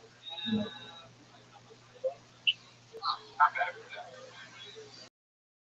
It's a lot better than most bankers in terms of dedication to the craft. Do you ever tell the bankers that you're stand-up? Like, there's Oscar, the funny guy. You know? Are you that guy? You know how jokes around the office? Like, guy loves a little bang. We better go there. Yeah. Is your girlfriend ever? You ever do like wacky jokes to like customers and stuff? Like, hey, you need to check yourself before you wreck yourself. Like that. Super stupid bullshit like that. Take that one to work if you don't. Yeah. Is your girlfriend ever like? Your girlfriend ever like, Oscar, why don't you ever make a deposit in me? Wow.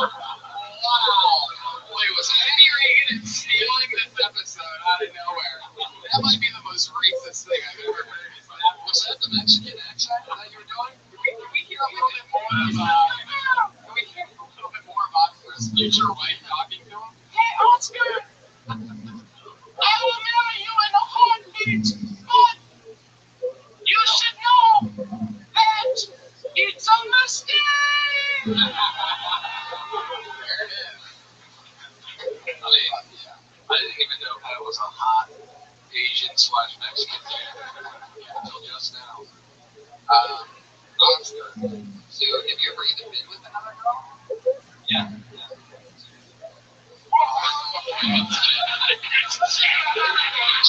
Dude, when I was 13, I was fucking slaying. Before this broad, I was with a couple days.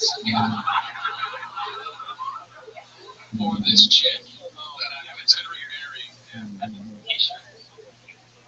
Yeah. Love it. I love the way you dress like you're going to security, Chuck E. Cheese or something. Really incredible. Apple store employee. I don't have to see his toes. I like the way he's dressing. You definitely just need stage time, man. If you that's how good you are after 20, and you really, when you're start doing it a couple times a week, you can really succeed pretty fast. I would imagine. You seem to get it. You don't seem nervous on stage. You need to be submitted. You can listen to your sets. So I think you have a good future. There's some encouraging words by the sexual predator, Brian. Sometimes they overcompensate. He's like, I want to grab this dude, so I'll just give him some advice instead. Dude, I am a baker in Wells Fargo. I think he works at my branch, so he can get those fucking. You can get all those extra expenses taken off probably if you want them just right. Any parting words, Oscar? How did this go for you? Do you think it's in that time? It was my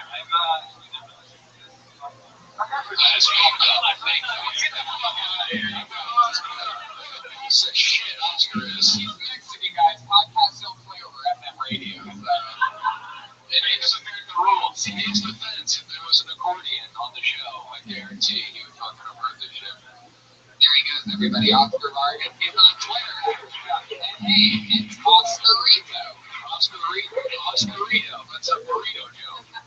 It's an Oscarito. Hey, it's Oscarito. Can I get a whiskey ginger, Josh? Oh, shit. Yeah, Henry. Yeah, this guy's on fire tonight. Just like a rip. Dude, I've been fucking working 14, 15-hour days. No fucking, god damn it. I love it. Just normal pad is a lot better than normal pad. Yeah. Josh, any work from Sinbad?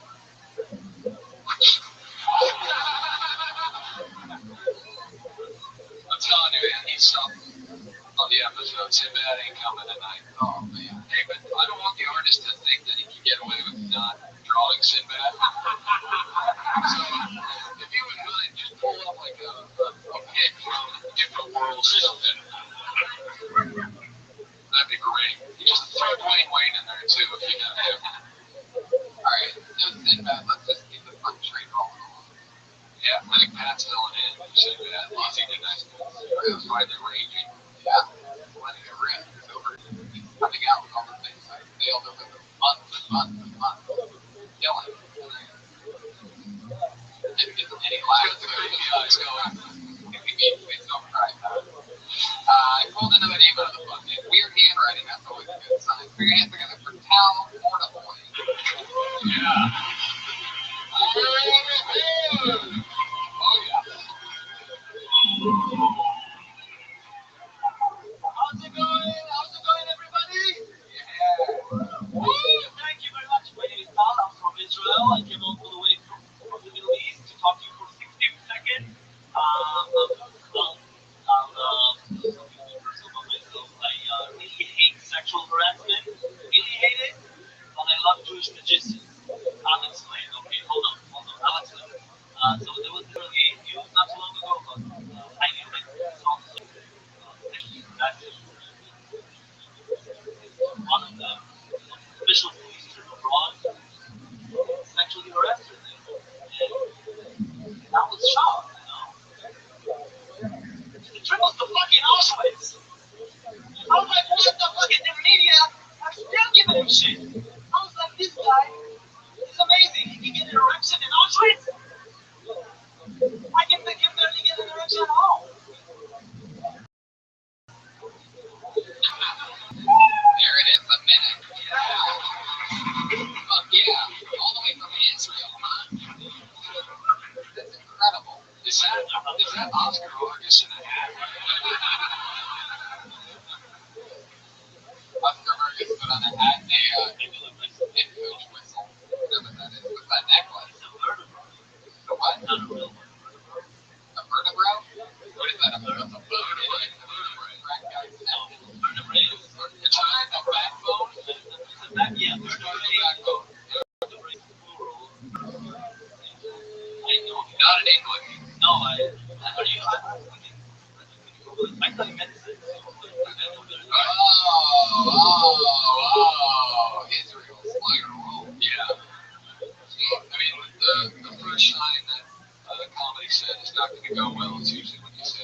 thing then. But how many times have you been on stage?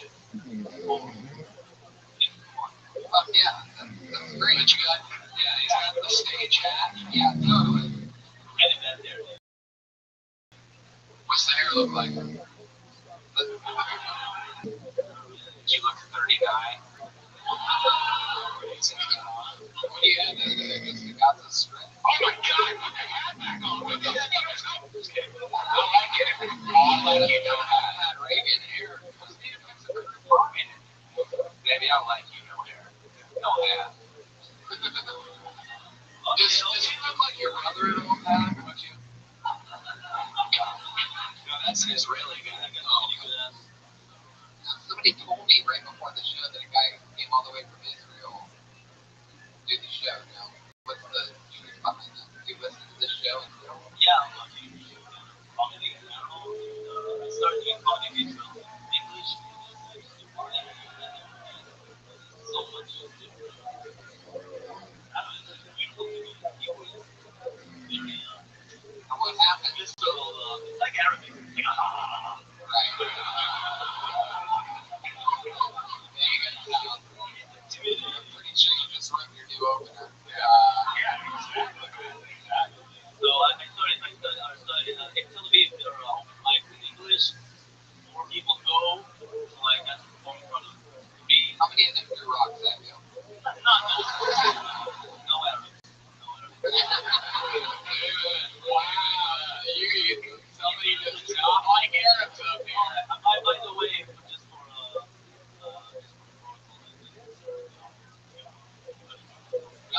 Is that you that said that you didn't? no, he said He said he left the army. He said he didn't leave the army. He served in the army. Right? He's free and clear doing comedy now. How many Americans?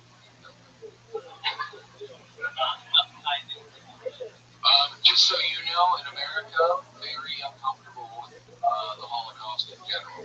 So making Auschwitz jokes is just going to make people uncomfortable. okay, I'll tell you. You have like 20 seconds to explain. Like, when the first time I did this, in this bit, it was in Israel, and a guy, a friend of mine, his grandparents went to the and his grandparents were Holocaust survivors. Right. And he was laughing, and there was this guy, super liberal. Wow. Yeah. Whoa.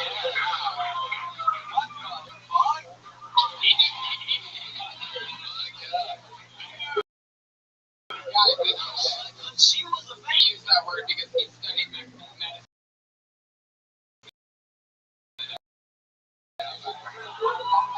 Talk about shooting in his office masks. He's Donald Trump.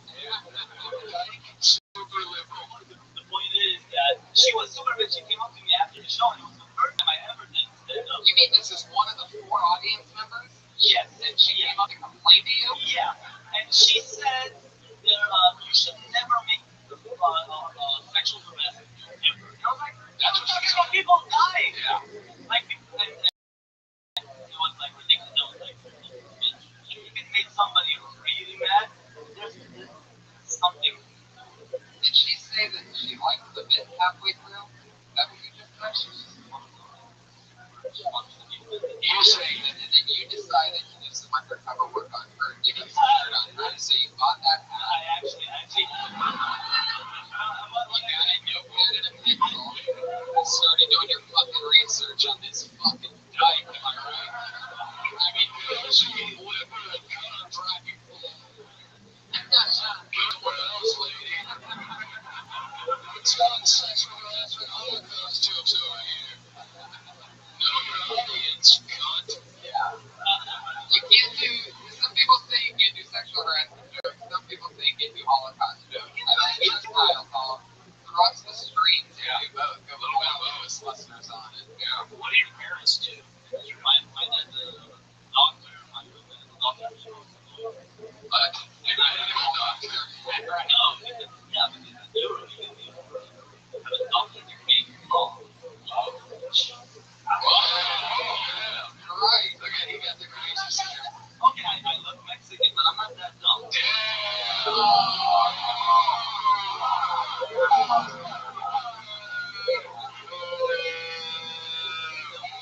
Oscar, come on, he came all the way from Israel to the Arabian to stop. Jesus, I'm sorry, I never got to perform in front of never apologize in America. Never. You gotta own it, just like that's all you do. No one's mad at you. And also, like, you heard that I'm Mexican like Carlos, you know? Oh my God. Can you do a better Mexican impression than Pat? I don't even know how this. What do you think about the fat Jew? He's this fucking guy. Ryan, nobody helps this guy's career more than you. I actually heard listen to that podcast. Joe was talking about that. Like he's hating shit. Yes, you hate all Jews, right? Or do I have that backwards? Well, I hate more Jews than I hate Arabs because I know more Jews. Okay, so Jews are hate in general. You're a hater. Can we do an all-out like race ranking from your all of your favorites in order? Some kind of. I love black people. Wait, that's at the top? Wow, I'm shocked. He just knows you have to say that. Right. That's one that you can't joke about there. Let's forget about your favorite. Let's start at your least favorite. Who do you hate the least? How do you feel about Russians? Like you really don't like those dyke-ass Mexicans. Who does? You can say anything. You're like Jewish. What's your favorite? You're Jewish. Okay. And just who do you find deplorable? I don't really hate Russians because my parents are from Israel. I just want to get to the good shit. Okay, that is fine. Yes. The solid clap. I hate a group of people. I just hate a lot of people.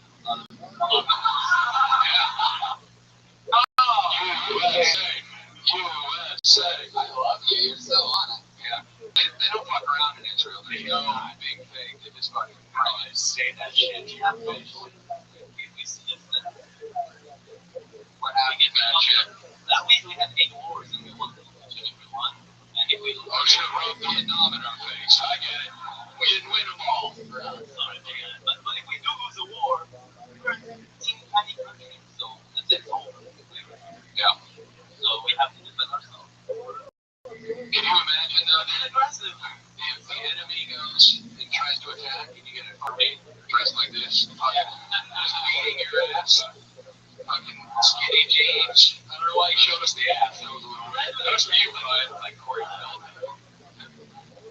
What do you do for work? Well, I jumped on med school 4 months ago. In my life.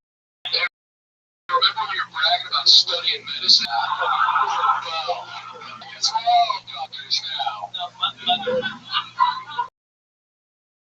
if you had a little bit of patience, I would tell you that we dropped about that graduate.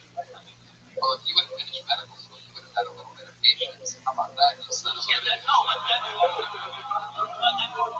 actually the thing. It took me 6 years, like in Europe. You do 6 You're years. so uppity every time. Is it 8 year? Well, We know you're in Europe. What college are you going to? graduate, right, program. Yeah. It's a different course. Yeah, we don't do shit in this country in college. I know what you're saying. Well, where are you going to school? I'm sorry, I love them. It's not the college. The mocking. Yeah, the mocking. Please make me apologize. I can get it. We came from the apologies. Hey, right. Where did you go to college? Where were you going to school? Hungary. Fuck yeah, the Harvard of medical countries. That's where you want your doctor to go. Asian doctor, get out of here. Send me someone from Hungary, goddammit. I want this to go well. Have you ever seen anything like John Johnson speak before? No, I actually got all the way back, so I could make a theater. Check him out, man. There's got to be some sort of a medical issue going on. Okay, I'll. And if not, worst case scenario, you go back to Hungary and you go, I saw some things. I'm not back to Hungary. Never. Did your dad specialize in some form of medicine? Children. It's like a little deep going on. That was a lot of child play. Mainly in Ellie's world, but yeah. But yeah, well, how long long are you in LA? I got here last week. When will you take it? No, no, I got here last week. What is this patience thing? You know you're in a live show right now? Okay, I'm sorry. I got here last week, and I'm leaving. I'm leaving to New York. And, like, What? The World Trade Center? Do what? he hates heroes. They're the only one he mentioned. He wants to do a better job than they did and take it. He wants to take down the new World Trade Center. That's my theory. A xenophobic episode. Oh, you know it's the most racist guest ever on the show. This is the only show where that's you. Yeah. I like everything about him. How do I say your name today?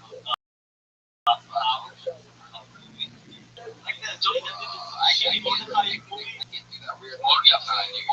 Yeah. I'll leave Pat on that.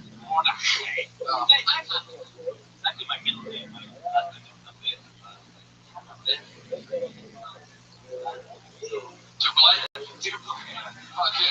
Like John, like sort of like John Johnson. Oh yeah. Do you only wear the hat on stage, or can we catch you like walking dogs? You like that? Fuck yeah, Hollywood. It was nice meeting you. Yeah. All right. From Israel, you made it. Beautiful country.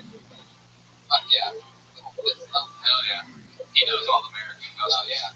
They taught him everything. Hate. And his hate was off the charts. We should give him a green card. It's incredible. I want him to stay. Yeah. I love him. I love the fact that he just, when I asked him what his least favorite race was, he goes, I love black people, they're my favorite. I'm sure they're cool. You can tell somebody's got sucker punch in the face line. I pulled another name out of the bucket. Here we go again. It's Genevieve Darling, everybody. Genevieve Darling. Yes.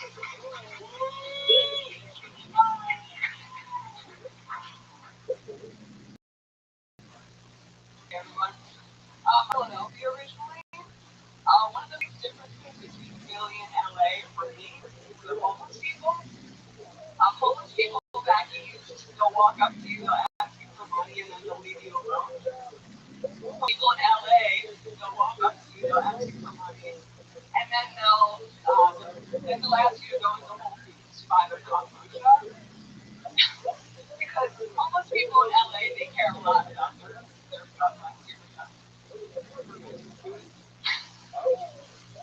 my mom still lives in Philly. Here's a fact about my mom. My mom's always been really obsessed with wrinkle-free skin. Her idea of teaching me the facts of life when I was a kid included regular trips to the Landmark skincare counter so that she could buy me age-defying eye cream and skin moisturizer. So she took me to Landmark, and I was 8 at the time, and she put the eye cream on me, and she looked at me and she said, wow, you look 7.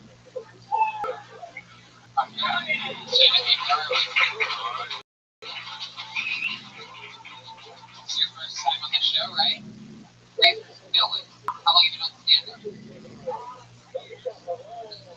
You have? Yeah. Good. How often do you do it? Once every 3 or 4 years. You're getting up like 3 nights a week. You live in Philly or you live here? No, I live in Denmark. How long have you lived out here? Very soft-spoken. Like at first I thought you seemed like you were really nervous, but then I just mean that you're very quiet with the way you talk. Have people told you that? Is that I was feeling a little nervous when I came up with that. I not expecting it. it's always weird. People, they always say they don't expect people, but they're in the bucket. Yeah, they sign up before the show for the chance to be on the show, and nobody's ever expected to be on. You look like my friend's ex-girlfriend, Meg. Do you get that a lot? But I like you. I will say this, for being from Philly and for only being by the beach for a year, you seem very beachy. You seem very mellow and not Philly like most people. Yeah. Like, You would come up there and just put cigarettes out on each of us. Like, you and fuck you and fuck you. Oh, what's your 5 least favorite races? I think that's it. Top 12 covered it? All right.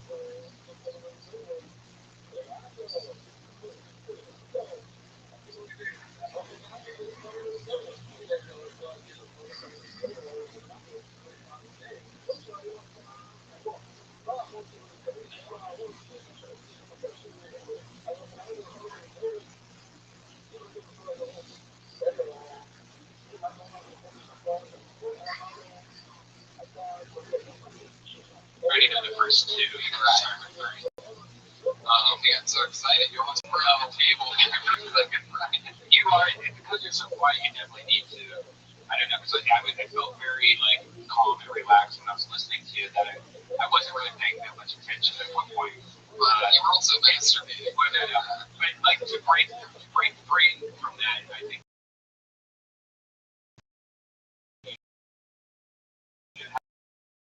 there's ups and downs instead of like that. Like, I think it's, have you ever been getting people to sleep for a living? Working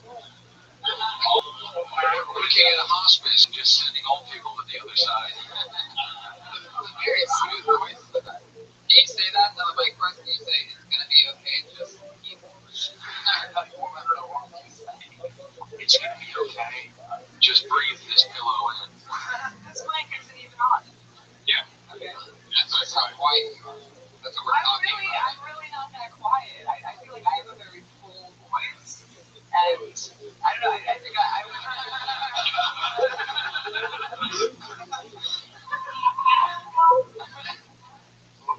Genevieve Darling. Is Darling your real last name? It's an interesting last name to go for. 4 porn star than John Johnston. Genevieve is a porn star first name, and Darling is a Hollywood actress wannabe's last name. Whoa. It's so aggressive. I was waiting for him to miss all night. There it is. I'm like a YouTube mom. Wannabe Hollywood porn star. I feel it was starting to come out there. What do you think? Sunglass knuckles out and his fucking glasses. It's gonna be so good. How many fights have you been in? Good question. What kind of Physical fights. That's a Philly answer, by the way. You talk those 40 types of fights, which are you bring people into suicide verbally. Philly. like knife fights or gun fights? Wow, it's moving our show with that. Collect them all into one. How about a machete fight? How many machete fights? Anything? No fight. No physical fights. You were always just the one watching, yelling, World Star! Filming with you. Look at the nice part of Philly. I'm getting the vibe that you might have lived on that one block in Philly. I grew up in the suburbs of Philly. But then I lived in the city for like 10 years. What did you do there? I was a professor at one point. Taught nutrition. My mom taught nutrition. Yeah. Dude, that's big news in your world. Yeah. So I can relate to the family members. So yeah. That's not a drum, that's his boner getting on the back of the guitar. I think you just found a new darling. One of my first jobs out of college, I was an STD counselor. Oh, no, I worked for a nonprofit, and I which one tastes the best? God damn it. How do you counsel people for STDs? Are you teaching them how to not get them? Or are they coming to you and they're like, I've got chlamydia, and you're like, that's I have three stuff coming out of my anus. oh my god, you racist. Is that a real thing? What? You have gonorrhea and you fucking girl in the butt, it could happen. I didn't know that. And are you in it? No. How do you know that, Brian? Because it's true. It's simple as TV math. No, it's not simple as TV math. Pretty sure you only get so, was that the worst job? I feel like there's got to be comedy there. Oh, yeah, there is. I have a bit about that. Because when I had that job, I became the most paranoid person in the world because I was spending my days absorbing a lot of paranoia from other people. Yeah, I mean, do you feel comfortable going out and fucking? Do you listen to gonorrhea stories? Not really. I mean, do you feel comfortable fucking in general? But I feel like it's just going to be a lot of abusive alpha males. Like, like hyper inspecting a lot of, like, oh, is that just a hair follicle? Or is that something I should be worried about? Is that really what you did? You would be checking out penises as a counselor? Or is that like, this is a hobby? Oh, I see. When I would be presented with a penis. So she knows how guys do it. I want to present something to you. I hope you like it. It's a little gangrene right now. So condom only with you, right? Condom only with you, right? I can't believe you asked these questions. What? It's incredible. It's incredible. She just said she's so paranoid that you have to wear a condom to have sex with her. Every girl's gonna say yes on a fucking live stream show.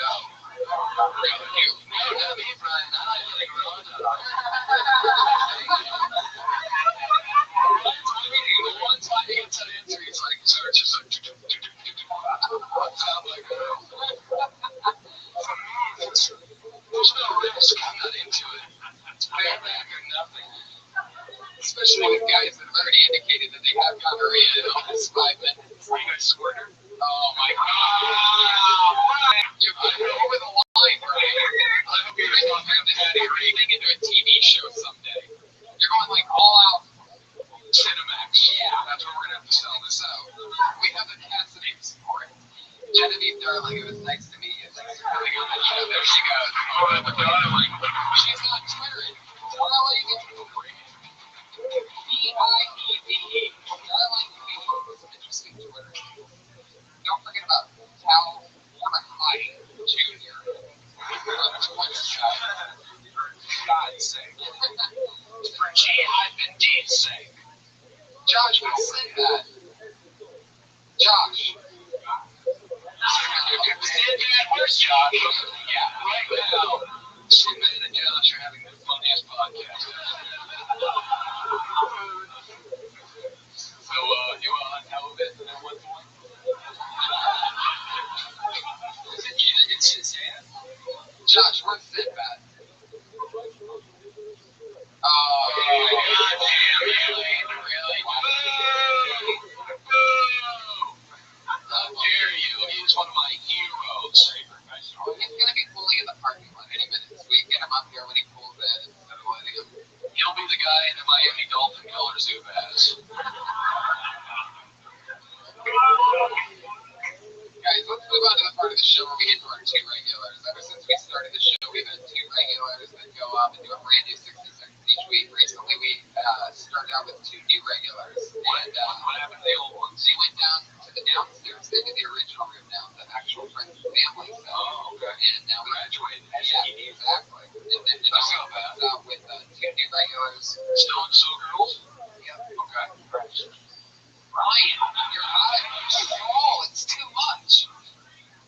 This is like, oh my god. Okay. He's even bothering John Johnston. Yeah. John Johnston just walked out of here on his hands.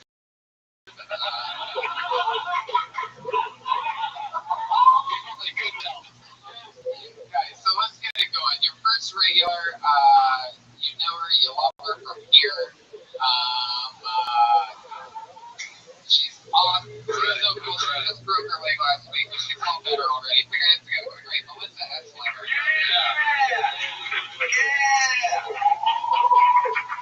Hi. So yeah, I hurt my knee last week, and I went to the emergency room. Anyway, they told me it was a contusion, which is a really nice way of saying a pussy. But I found out that actually my femur crashed into the back of my kneecap. So I'm glad that my bodies working together. My mom gave me a lot of Dimetapp when I was a kid, like at bedtime. Yeah, they made these lollipops out of it, so like, and they were shaped like a teddy bear, and that was my teddy bear. My mom used to tell me that she wasn't afraid of me getting kidnapped because I talked too much and it'd just bring me back.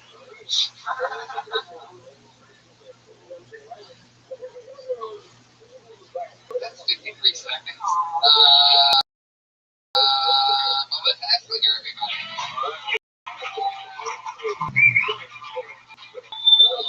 First of all, can I say for both of us, Melissa, I love this Stone Cold Steve Austin look that you went with. It should be glass shattering when she walks up here. Let me tell you something, Vince. I appreciate the opportunity to put it right there. I want to shake your hands. We're all stone cold. But I can see no reason why I can't shake your hands. Stone Cold Stunner. Yeah, I mean, with the knee brace and everything, it really sold the whole line. It's so funny. It feels so bad if you don't know anything about pro wrestling. It's hilarious. It's okay, Melissa. First thing, you're pretty new to comedy. It's about like different class chatter. You play with the cord a lot. It's very distracting. So you just need something you'll learn to get comfortable with, but you just don't want to be last when you look like getting ready. Yeah, I should told a few times. You should just tweak your hips instead. Oh my God. And I had a question for Pat. He got really excited when he talked about Dimetapp. Yeah, Dimetapp. And I was curious, were you excited about the medicine or the fact that she mentioned a mother? And you were just, I have childhood memories of sucking that shit down. It was great and it tasted delicious. I do as well. They don't make that anymore. It's taken off the market. The good, they always take away the good shit. I didn't get Dimetapp. But I'm not sure. Yeah, my parents were trying to kill me, so it was a little different childhood. Now, yeah. Did they make the lollipops or you made the lollipops? No, they sold those. That's smart. That's basically like rope hustle, right? I think so, yeah. It's a concept. They gave you, I was a little confused with the way that the jokes all ran together. Were you saying that they gave you Dimetapp with you to sleep so you wouldn't get kidnapped? Or were those not? No. It's not related. Yeah, I just some advice. You have like segues, and it was like these 15 seconds. Yeah, it felt a little unfinished. It felt like hard to sketchbook. But you're so great. Yeah, maybe focus on one of the time minute, a couple of minutes, just trying to throw anything you think of having wise out. It'll help you and your material and stuff too if you do it that way. It's only a minute, so realistically, unless you do one-liners, you shouldn't be doing more than two bits the whole time. Usually just one, probably. I used to have a 5-minute bit about Michael Douglas's PA on Wall Street 2 when he never sleeps. PA stands for penis assistant, so I was just flipper. It's a 5-minute bit. 5 minutes on something.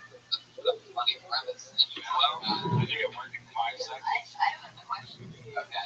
Like, I have a lot of just like really talented stuff. Really tapped into. I'm trying to get like deeper into this, but I'm also trying to find the ones where I'm like, oh, well, I keep talking about that again and again. You're gonna figure it all out. You're writing it before you already have a natural, super likable, nervous, fun thing going on. You're gonna be just fine. And plus, you're one of the baddest motherfuckers in the world. It shows so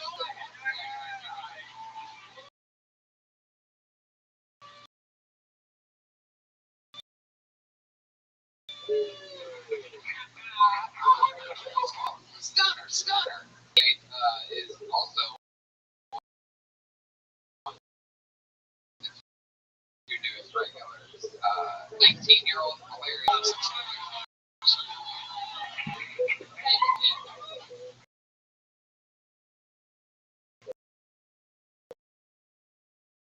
I had to get a colonoscopy in the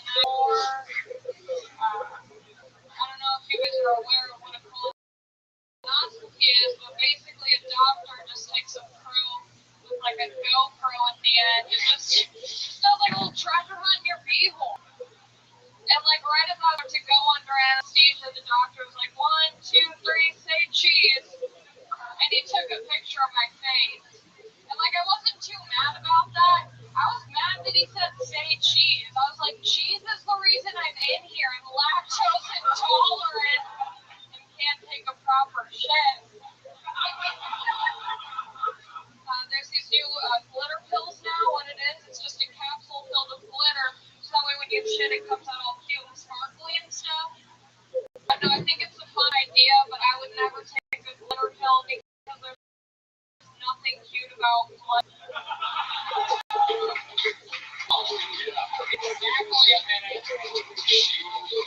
She went there. She wanted to show that the set of the night was done by a fucking 19-year-old. Yeah. Is that glitter pill real? Yeah. It sounds real. That's me finding out about it. It's real. Her set was almost like she knew what this show was all about. She was prepared. Yeah. Really, really fun. I love how you connected with colonoscopy with relating to your dad. That's so fun. Did it do anything for you, Patty? There's dad talk? Yeah, I mean, anything that's being honest about the connection we have sexually with our family members, I'm on board with it. Man, how bad do I want to have your parents on as guests on the show? Right next to me one night? No, below your fucking. Oh, I would love it. Just in my mind, I picture all of them looking exactly like him. Yeah, exactly. Dude, we should have them as guests. Totally. My mom would love it. Do it. What's your mom's name? Vicky Reagan. And your dad's Ronald Reagan? John Joseph. John Joseph. Joseph. JJ Reagan.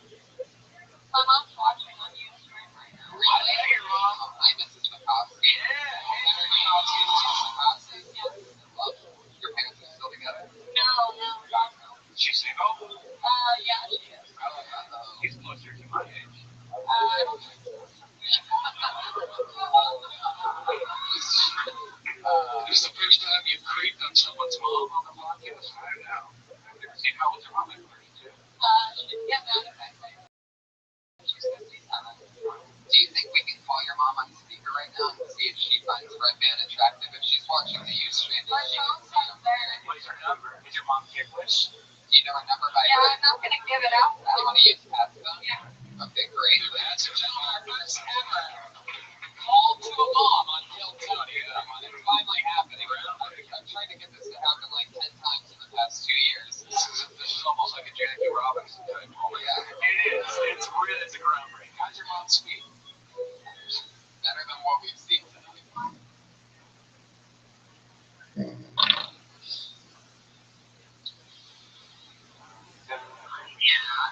Are you? My mom.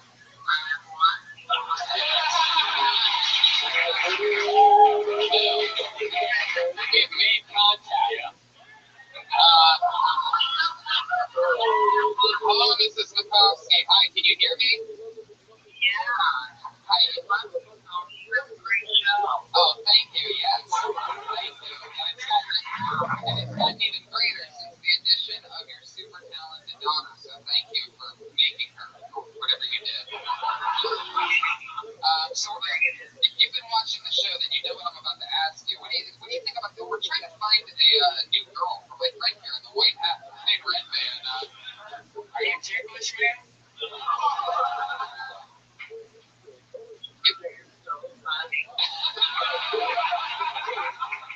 What do you think about the all party?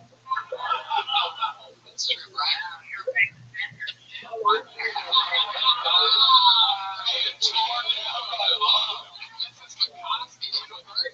Can we get her to be a weekly? I love it. Where are you at right now? Where do you? Fuck yeah. Fuck yeah. If you want to come one of these, do a minute. Oh, Allie doesn't want you to. Forget it.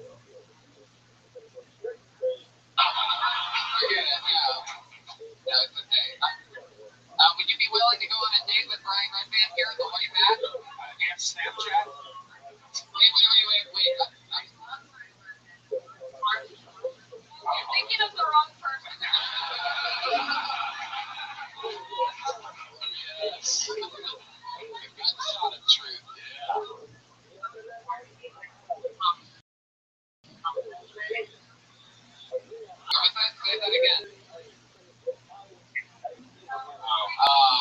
Just like with Allie's dad, you're breaking up. There she goes, Allie McCoskey, everybody. A killer minute. Anything else for Allie? No, good. Amazing. Allie McCoskey. Follow Allie McCoskey. Follow Melissa Esslinger. They are the two new regulars on Phil Tony, everybody. One more time for them. Josh Martin. Guys, I'm so sorry. Sinbad didn't make it. He had a family emergency. Maybe next time. Sorry for those of you that came specifically for Sinbad. Ladies and gentlemen, Ryan J. Ebel with tonight's drawing. Follow him on Instagram and Twitter, Ryan J. Ebel. It happened. It was Sinbad, and there he is. Yes. As far as anybody needs to know, Sinbad was here and killed all night. Pat Reagan is on Twitter at Patty Reagan, PattyRegan. Download his album, Pat Reagan Smells Like Shit. What else, Pat? I really want to party. This Friday, my band's playing in downtown LA. Yeah, lots of many Canadians have a rave. He does. Go to his rave. Break Ingram, one of the funniest ever. Thank you so much. Thanks, guys. Check out the Comedy Store podcast. If you enjoy podcasts. The Comedy Store podcast. It's on iTunes. I just interviewed fucked up comedians. Shit they do on this building. It's hilarious the whole time. Follow everything Break Ingram. Live audience, thank you so much. We did it again. Ryan, right there. Bye, guys. Thanks.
Yeah. Happy Labor Day, everybody. Thanks for coming out tonight. How exciting is this? Guys, keep it going. From Ryan Redband. And Pat Reagan, everybody. You just saw him. Yelling. I love how your songs tonight, like, there was, it's amazing how the mistakes are the best part. Not many musicians take that path, and that's why we love your unorthodox style. No way. Fuck yeah. Yeah, you know that microphone's not working? Oh, fuck.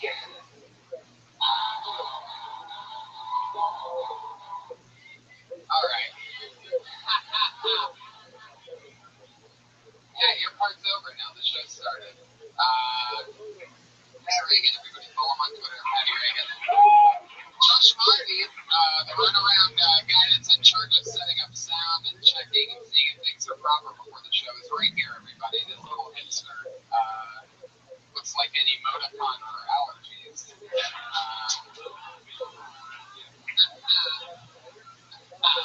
it good? Now, Pat? Yeah. I'm hearing a little something for you podcast listeners. Pat Reagan. Right, man. What's up? How's it going? Good. We're going to be in Phoenix, Arizona this month. Yeah, September 17th. So, for you podcast listeners, you wacky periscopers and all that magic, do the that. Yeah, do that. And then also buy tickets for Toronto. I'll be there. JFL 42. I'm headlining shows, so they're already sold out. So you better buy tickets. And I'm doing Portland at the end of October. Any weekend, 23rd to 24th. This Wednesday also, we're both on the Death Squad Secret Show here in the main room. So it's a good chance to do stand-up. Yeah. Fucking weird here. Jim Quarantine, Ben Glee. We have a bunch of comics on the shows. I'm on it. Tony, how was Chappelle's thing on Thursday? It was amazing. Incredible. I opened up for a guy named Dave Chappelle. Everybody come on. Whoopsie daisy. Which reminds me, I'm also performing in amphitheaters at Oddball. I'm on the Oddball Comedy Festival. So I'm doing amphitheaters. Yeah. October 4th and 5th. Atlanta and Tampa. Amphitheaters. You guys know what that's like. You can relate to me on that. Anyway, the great Ryan J. Ebel, house artist, is right here, everybody. Right now, he's got a blank sheet of paper in front of him. What you're going to see is, by the end of the episode, he draws the episode. He draws the guests, thematic type of wacky thing. Ryan J. Ebel is amazing. Check out his Instagram. He has all the passes. But wait for him to just draw like a fruit bowl one episode. Just a still life painting. Okay, who's got the duck sound effects? Who needs attention? Who's getting kicked out? But you don't? Oh, okay. You're the only one, you son of a bitch. Ladies and gentlemen, no further ado, let's get the show started. Your guests tonight, one of our favorites and one of our favorites. Tom Red and Willie Hunter.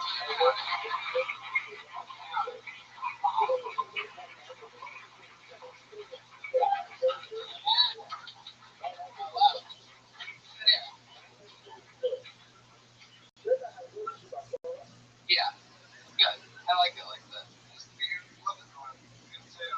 Is your mic not on either? It's so good for a live show.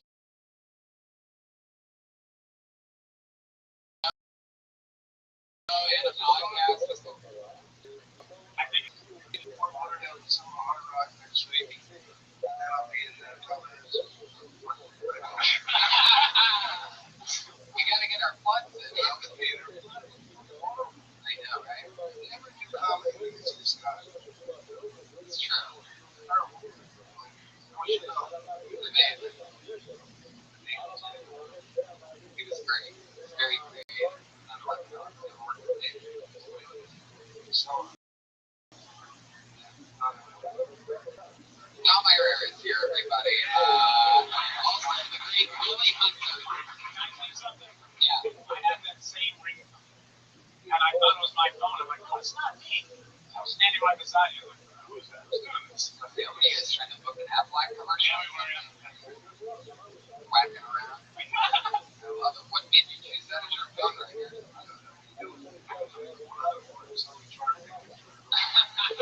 you can hear it in my pocket. I got adopted little Chinese girls walking around with me. What? Now, every week, to let people know a little bit more about our guests, I always give Pat Reagan the opportunity to ask some questions because he would like that. Yeah. So, Pat, what are you going to do this week? All right, well, I got a question for Doug. What's your take on all the allegations against Mark Lawrence? I mean, 53 women. Oh, wow. Well, they raped him. Nailed it. That's it. That's all I got. But I have to tell you, it's like the first time it caused me like me, I was trying to I know it sounds funny, but you got to learn to breathe. You can't breathe. Make sure you stretch. It's always important to stretch. Thanks for asking. What's your question for Willie? Did he like to stretch before? I couldn't come until I did the play album voice. This is so hard. Pat, what's your question for Willie? Willie, what's going on in Carmichael? Is season 2 happening? We don't know. Thank you everyone for the positive feedback from the show. By the way, Willie Hunter, young Willie Hunter here, is the creator and writer of the NBC comedy show, ladies and gentlemen. The Carmichael Show, every Wednesday at 9 p.m. What a dream.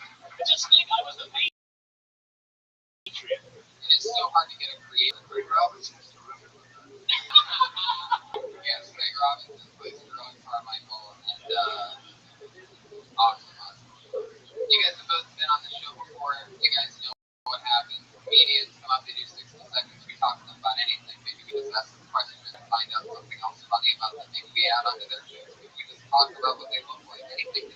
you guys ready for this shit? Over 30 comedians signed up tonight for the opportunity for 40 to get pulled out of a bucket. When I say their name, they come here, they do 60 seconds. Comedians, you know your time is up, and you hear the sound of an idiot. So let me wrap it up then, or else you're going to bring out the angry.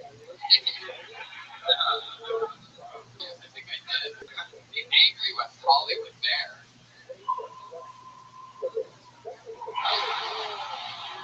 There he is. Nobody wants to hear that? No, don't run your time.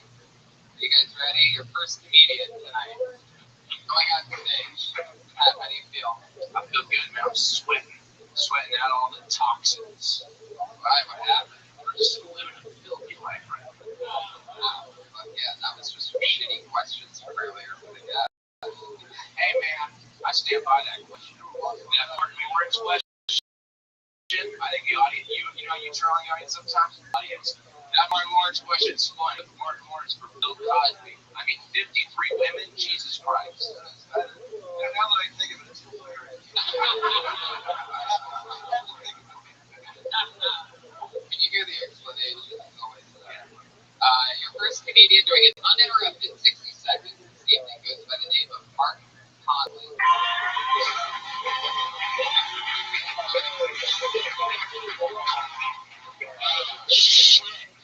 No, that's his spot, so that means he gets.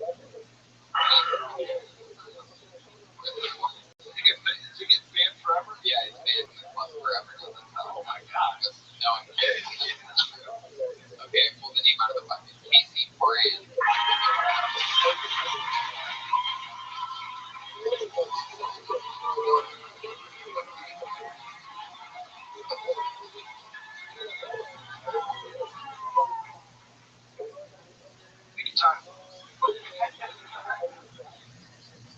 Alright, so apparently, Dr.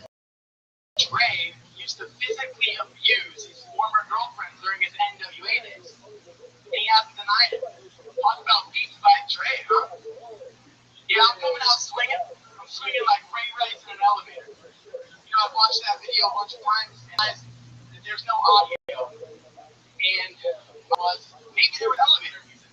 And I think the song that he performed, or that was going on during the incident, was LL Cool J's Mama Said Knock You Out. In which case, I'm not saying it's okay to punch women, but I am saying it's also not okay to say no to your mom. So I'm hooking up with a girl from a depression support group, and she said she's crazy in the head, crazy in bed. She's lying. She's actually lazy in bed, but she's still crazy in the head. Every time I'm doing it, I think to myself, how the fuck does Bill Cosby enjoy this? That's for me. Thank you. Yeah, hi Casey. Welcome to the show. Okay. How long you been on stand-up? Less than a year. And you know how long you've done it. How many spots did you do? 17. Oh, 17 in a year? No, yeah. Well, because I started and then I stopped. And now I'm sorry. 6 spots. Yeah. Great Dama era. No big team. Right. No, it's true. Did you notice that he left the mic stand in front of you and then moved back? And I didn't. And then, you know what else we forgot to do? Inhale. At some point during that, it was really interesting. He just kept running out of air. It was hard to breathe. I don't know if you have like gills or something like that, but it wasn't through your nose or your mouth. I've never really quite seen anything like it before. What were you breathing out of? Somebody shake that from there.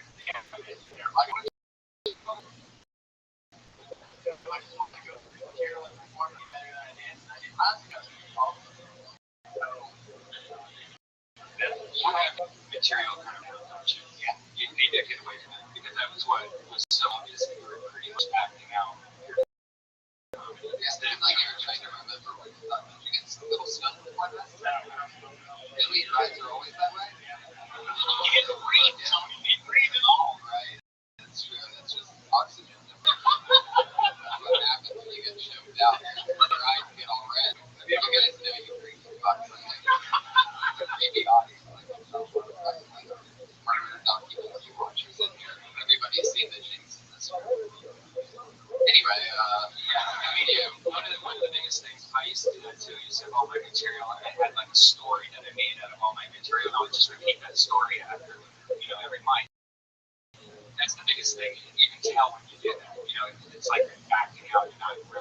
talking. You're not talking. It's work. I work in TV for horse racing network. I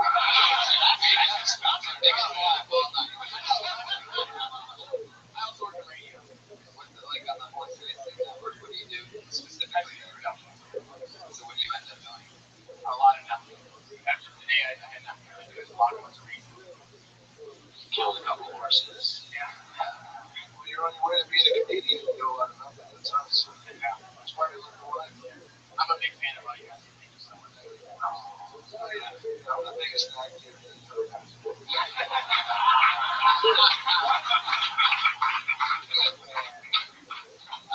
How long have you been working on a horse racing network? About a year. All right. I'm just trying to do more comedy as much as I can. I live in the valley, so I don't get a chance to really do a whole lot of see the valley. It's like the top of the GTA map. Always scary. I only fly helicopters over it. Yeah. I never actually get off my dirt bike. On steal a jet. Do you have like any other type of material besides getting money? I do. You know, the thing is, I do more storage and it takes longer to get through punchline. I love the segue when he said so. I was talking to this girl that needed all this. Yeah. I just wanted to get 3 jokes that were about 20 seconds. I can get them all. Did I go over? I wasn't sure now. Okay. Well, I just wasn't. I'm not used to it. A very interesting thing, guys. Anybody who gets called up here is never doing comedy at any time. You shouldn't rush the way that you talk based on the frame of your set, or else people would just be doing their half hours on Johnny Carson. And like you can't just rush material to make it more laughs. We have to be able to understand what you're saying, and you have to have punchlines, which is very important. I mean, Casey's not a good example. Like I'm talking about like, all right, we're gonna You just need more stage time 17 times. Yeah. 1 year is way too little. If you really want to be a comic, you need to at least do it twice, 3 times a week at least. So you either decide to do it or just continue to do it. Whatever.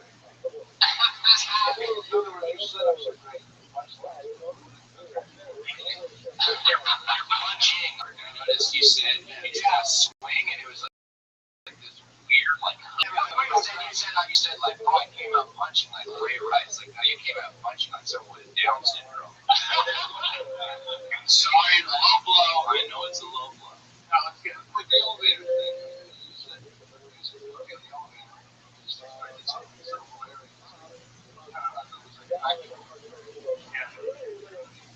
How far away is Stevie Valley?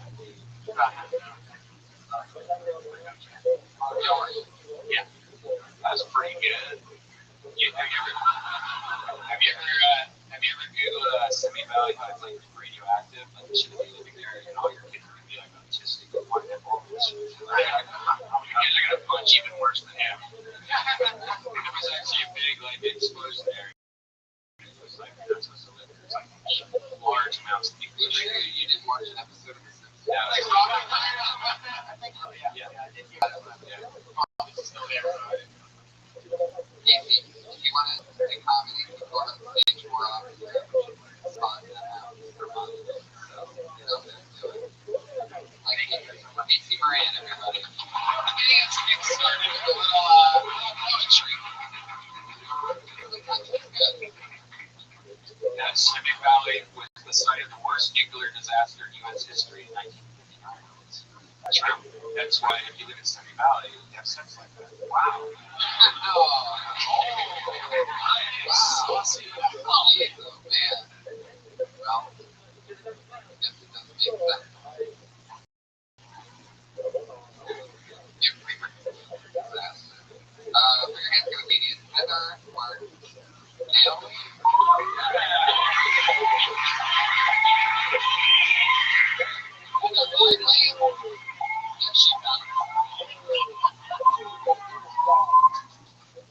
Guys,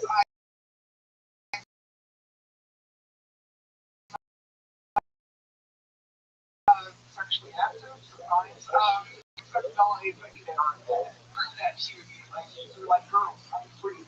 I I'm gonna turn you out. I'm a little freak. And then the first thing they bring up is choking. Like that's what they're like, you want to get choked? You want to choke me? No, I don't want to choke you. I don't want to get choked. Kids are just like that's like a child game too. Like the choking game, it's not really that freaky. Like real freaky things, but that's a real vile thing.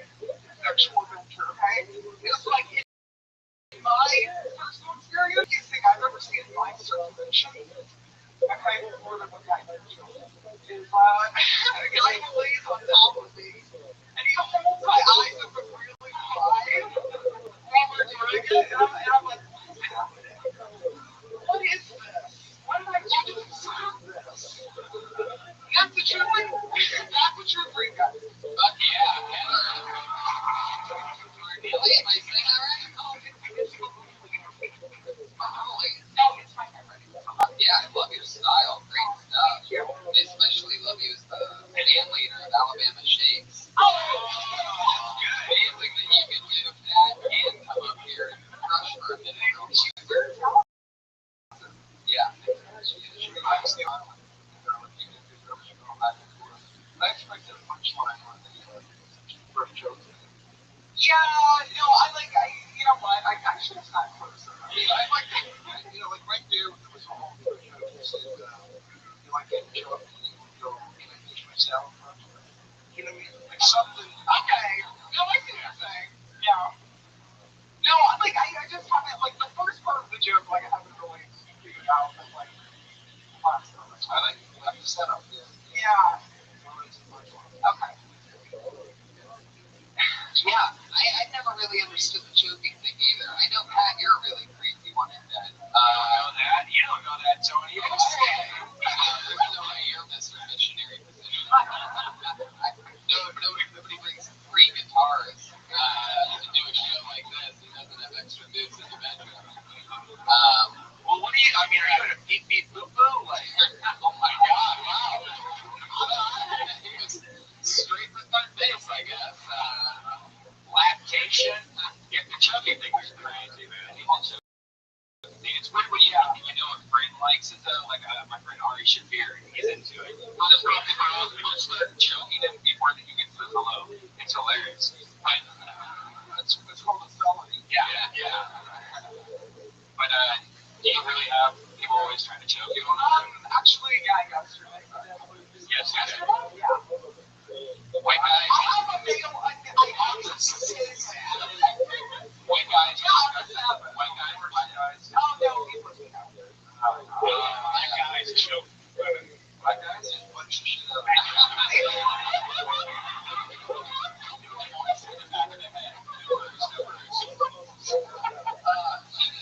How long have you been on stand-up? 2 years.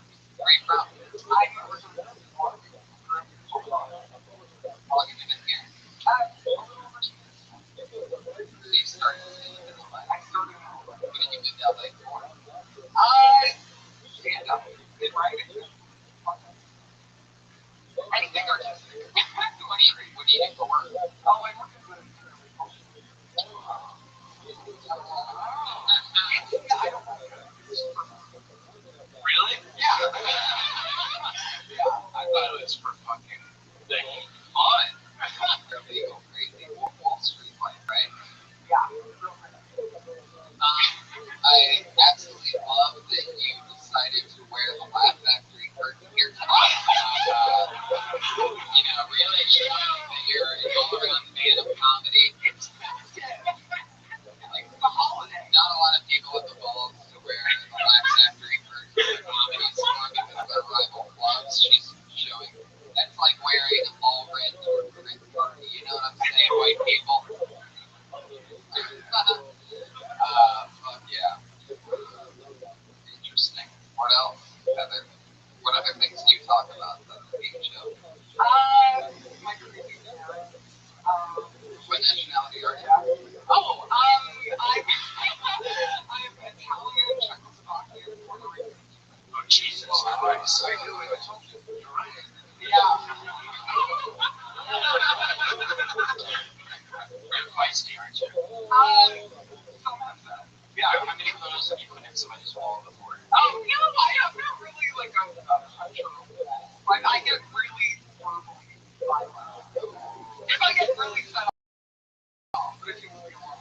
You might be capable of you yell loud enough breaking a wine glass. There's something very powerful and like Yeah. You live in an apartment? Yeah. You live in an apartment?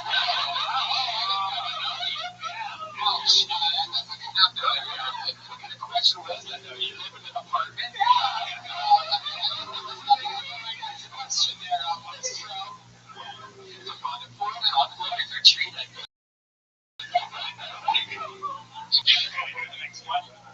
I'm trying to get it something here.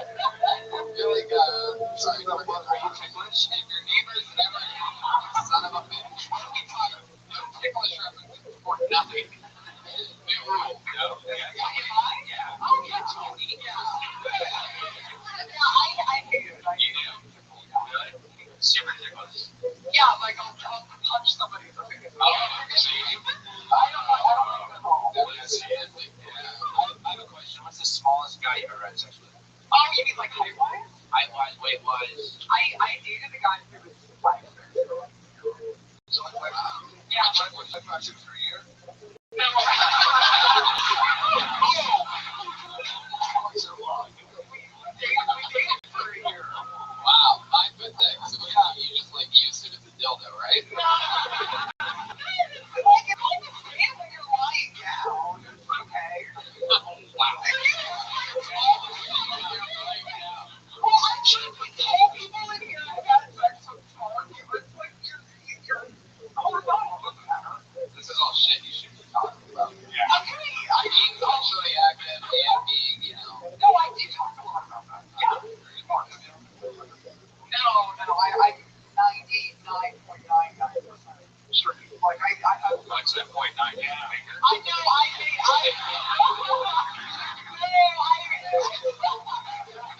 I made out with one of my girlfriends. You're looking for, like, girls are so soft. Like, I like guys. I like men, you know? Big fan. This lonely Indian guy in a shot.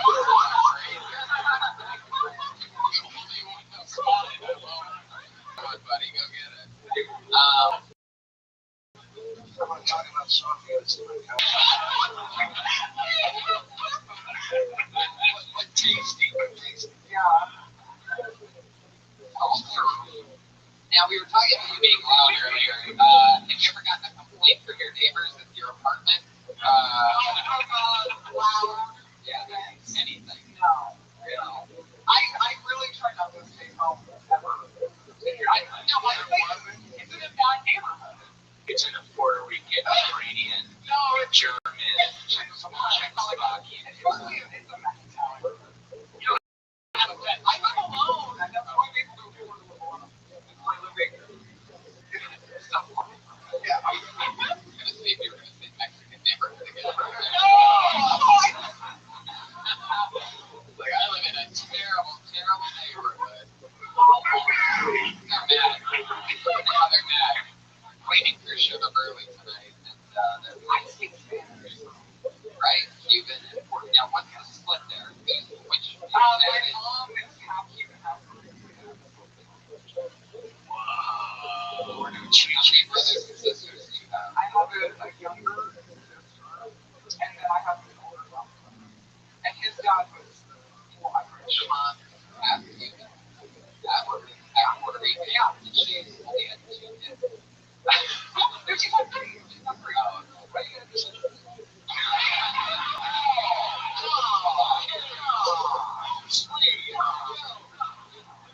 I tried that in interject comedy. You should try it sometime.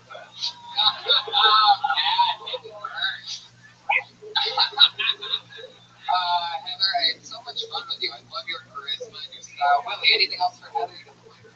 I'm still thinking about the 5'6" guy. Yeah. And did he ever try to choke you? Yeah. Put your neck down. It's real.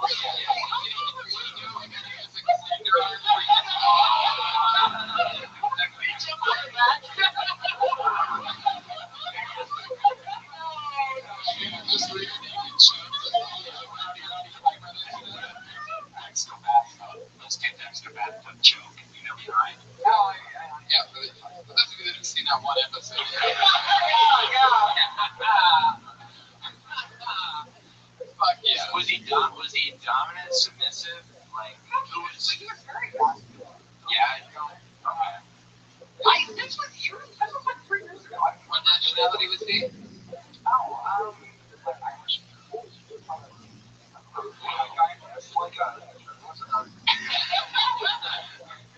What's your favorite type of guy? Like, do you find yourself mostly dating white guys? Or no, I just got out of a relationship with like a really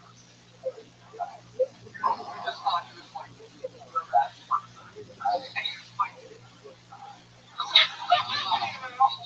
What's his name? Is he one of those Mexicans? Was his name Jesus or? No, it was actually his name is Josue.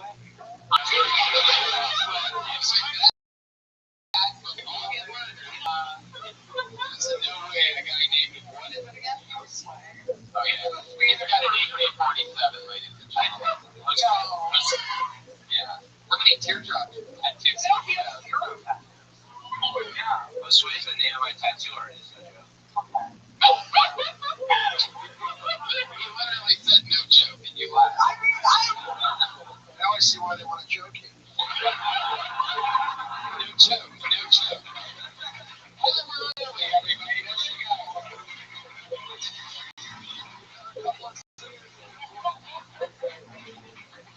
Over on Twitter, it's NixAir, AIR, Heather, all one word. Casey Moran, by the way, first meeting, Casey Moran, O-R-A-N. Yeah. Like a real show in here. One more time for Heather Bergoli, everybody. Pulled another name out of the bucket. This guy's name is Matthew Maloney.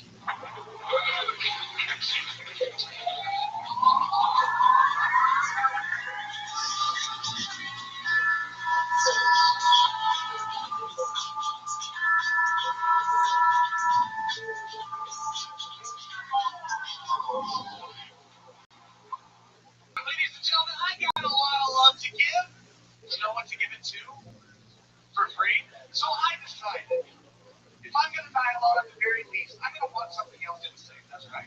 I decided to get a pet. Well, what kind of pet? Well, I'm not going to get a dog, because I don't need another reason to feel guilty about not knowing all books.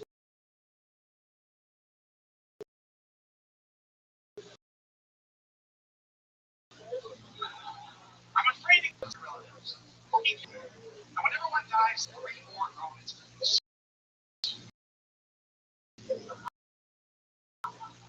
Fish are pets. And I'm actually not allowed to get any type of bird or reptile because I don't now, nor have I ever wanted to. So that, and I found this out recently. It's actually illegal to order scorpions through the mail. Thanks again, 9/11. So 130 miles. I got Just keep going. Was that the end of it? You had to drive 130 miles that way. Thanks, Tony. Got a scorpion, everybody. For those of you that lost the way. Right? I was hoping to with the 9/11 thing. There is more to that joke. It's like a 10-minute piece, but. Oh. Okie dokie. And with that, Maloney, everybody. Matthew, take care of the box. Yeah. So don't worry about the time. Yeah. Matthew, so nice to meet you. Great. I really, really like you. I mean, you were by far the funniest giant 7-year-old I've ever seen. Stand up in my entire life. Like, of all the people that should be holding a giant baby rattle, you were the best. Matthew, I really like you. I mean, you have real jokes. Like, I love the thing about the dog. And how long have you been on stand-up? Still in my first year. Wow. Yeah. You have great stage presence for being only in a year. Did you do something before that you were on stage? Yeah, he grew to be 6'9", 280 pounds. Yeah, I would say that you're pretty cute.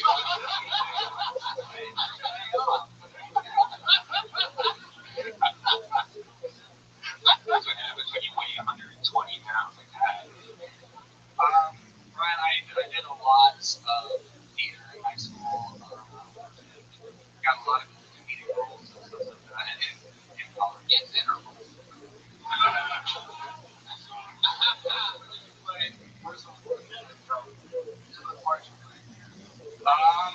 I don't know if you recognize. Oh, you know what? I love breaking through the roof. I can watch that. That's nice. Tony, I'm fat. We can't all look like you. I know. I love it. Yeah, you can't. I mean, Lord knows you can handle it. Step on my line, but you crush me at the same time. Jesus, such a power. Tom, I played Benjamin Braddock's dad in Graduate in high school, and I played Callahan. Such a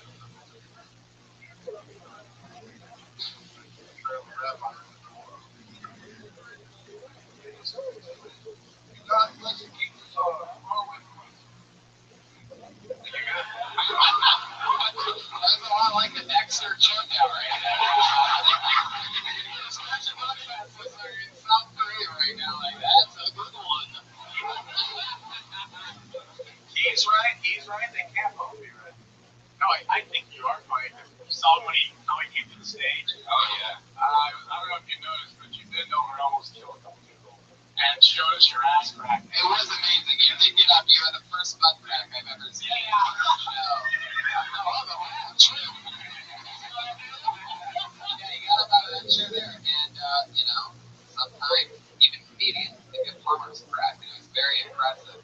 Me, Willie, and Dump both noticed we could go away. That's what it is. No, that's my own. I love that. Really, yeah. Get you prepared. Do you go out on a lot of auditions here now? No, I'm not.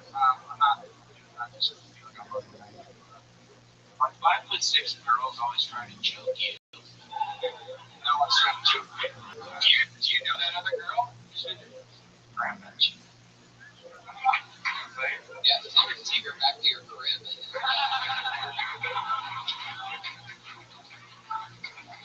Rattle that shit. And how many times you get up every like a week? I don't. I get up the same setup. When I go to open mics and try to get up, I do. We have to get you an audition for Orange is the New Black. Like, that's a big problem. I'll be there. Matthew, I really, really like your style. How long have you been doing it again? Less than a year. All in LA. Let's see. Mostly in LA. A little bit in the Thomas area where I'm from, and actually lots of Pennsylvania. You live out there. I'm in most places. Weird place, a lot of weirdness, right? No, not by your standard. No. Oh, this got burned by your high school social studies. Matthew, I love your style. Anything else from any parting words for Matthew Maloney? I continue, man. You're fine. Just continue. Thank you very much. Yeah, that theater background really shows. On the watch. Matthew Maloney, everybody. It's on Twitter. It's Matthew E. Maloney.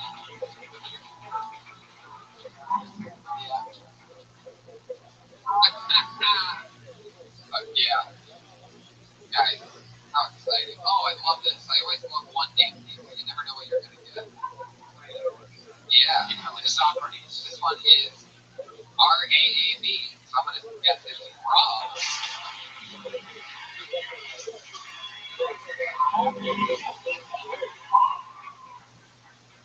Yes, my name is Rab. Not like a rabbi. A lot of people think that. But I am like a third Jew. Like the J of Jew. I'm not the E of Jew. Alright? The most Jewish thing about me is my nose, like weird, and how I won't pay for it. So, 99 cents for 3 months, long, I'll still shove out there. I'm the product of 5 dudes. My mom and 5 dads growing up. Not all at the same time either, though. My mom's not like a woman starting lineup already. But they lasted about 4 years apiece growing up. They're kind of like presidents that don't get reelected. So, she's actually ending her 5th marriage right now. Well, she's not, he is. Well, he's not. Cancer is. So, but it's cool because she can get back to the one she wanted to do, and that's getting remarried. But if she goes for that 6th ring, guys, she'll have as many rings as Michael Jordan. That's the champion of fucking marriage and divorce. Wow. He was such a salute. That's like David. Knowing exactly that it was the minute. Yeah. It's almost like he would drop the mic if he wasn't afraid it would break. He could charge for it. How's it going, Rab? It's going good.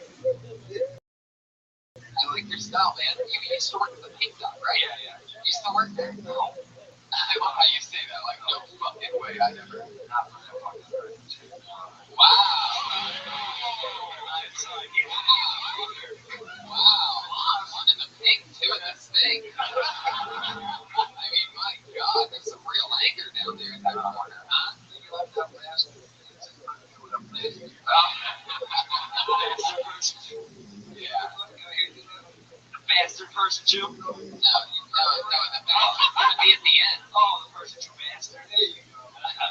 You're on your way to children's. Let's like alienate the Jews of Hollywood. Fuck yeah. Yeah. I've been going with it in like a couple of years. I've been doing it. Just over 2 years. Yeah. One for you. Been good. Good job. Daily good job. I'm actually doing it sometimes, but trying to get out as much as possible. What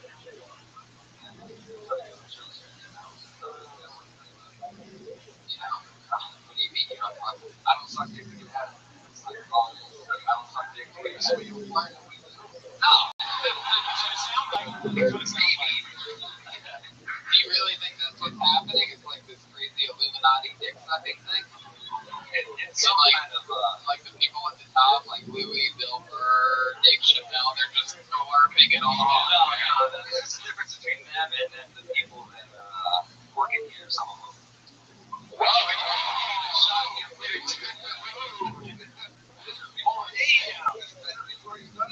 Wait, I'm guessing you're one of the guys that in the last 2 weeks showcased to be an employee here. Am I correct? Is that some of that? You want to work here? No. So why are you hating on the employees of the company? Or are you talking about the show?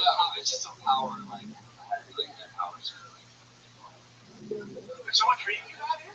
I kind of get like a little, I'm going to call them out right now. Yeah. Let's do it. You know what? What's the truth? I have to do it. Who are you upset with? I'm not gonna. Come on. Hey, listen. You know.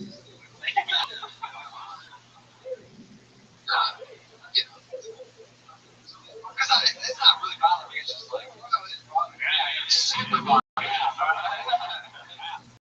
It's not really bothering me. You throw anybody under the bus. Nah, yeah. Even though you look like a guy that was in the bus, like literally. Like a bomb on the desk.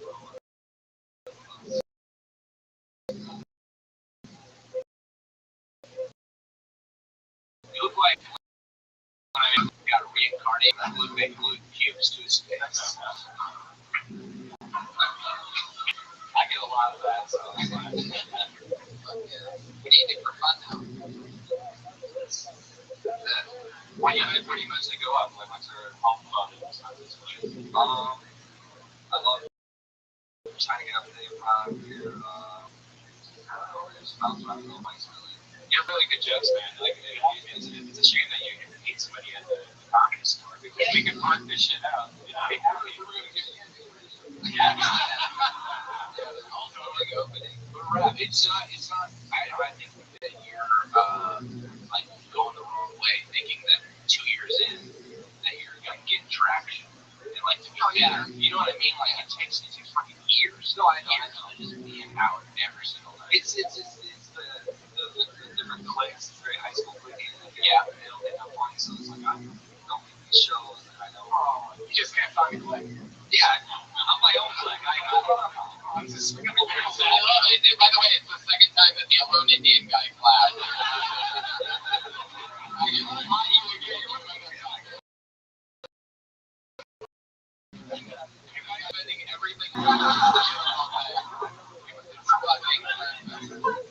The comedy store is very high school clicky. It's just because all of us hang out here every single night. You know, so if you come here once a week, it is going to be like high school. Like, who's this guy? He's going to kill us. Is he a comic, you can see a knife on them, but we have no idea what, so the only thing I can say is if you think that it's because it is, it really is a group of friends that hang out every single day. You're gonna get that anywhere. It's a big overhyped thing that the comedy stores with me because all it is a shit ton of comedians all thrown together in one crazy funhouse. So naturally, certain people are gonna hang out, and people that are improv people and people that are all people, they're just as witty as anybody here. Big time. So you're gonna find groups of friends in any profession that you do. Labeling it not trying to think like I'm trying to think like I've just been into everybody, but like what you might not know is there's people like, Gerard Carmichael who get along like all the way through and everything's like high fives and then he goes by. And then the table. And then everyone else, every other comedian, enters a place and is like, hates me. That's how I feel. That's how I feel all the time. Extremely sad. Sad comedian. Wow. I don't feel like it's a mind fuck. Like you two are just because they both are just together. This shit is a mind fuck. I know our friend right here will do with you guys. Yeah, Clappy Mick, what the fuck? Clappy McClappers. You'll see that more. Yeah, we are going to the standout thing about the jokes are fine, you have a great month, blah, blah, blah, blah, blah. I mean, the feedback's great, but the fact that you have issues in a place like that, and that's what you're talking about, that sucking dick thing. It's just like, that's cliche for people like us that are doing it a longer time. Hear from somebody that's been doing it less than 3 years and doesn't realize yet that it's not dick sucking and it's not kissing asses. You have to make friends.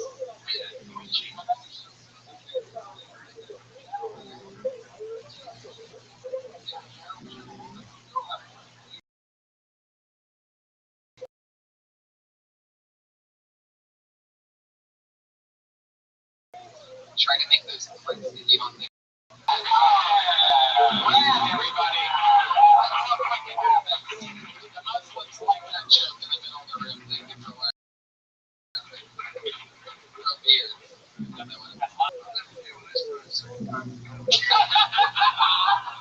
do you think you got today? Throwback dead kids. No way it takes back in their face. You spit the jizz back in their face.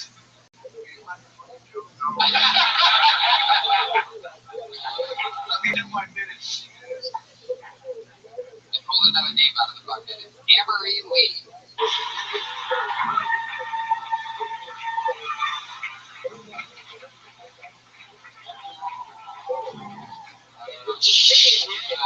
We lost a good one. I hated this one. Are you sure you're not in the room and you're just got shy? Amory Lee. I feel like she's in this room. She must be taking a shit. Guys, your next comedian. Hey, you didn't get the sound effects. And she got banned. She got blacklisted. I think we should lose that tradition. I think we should move on. Iffy Nawataway.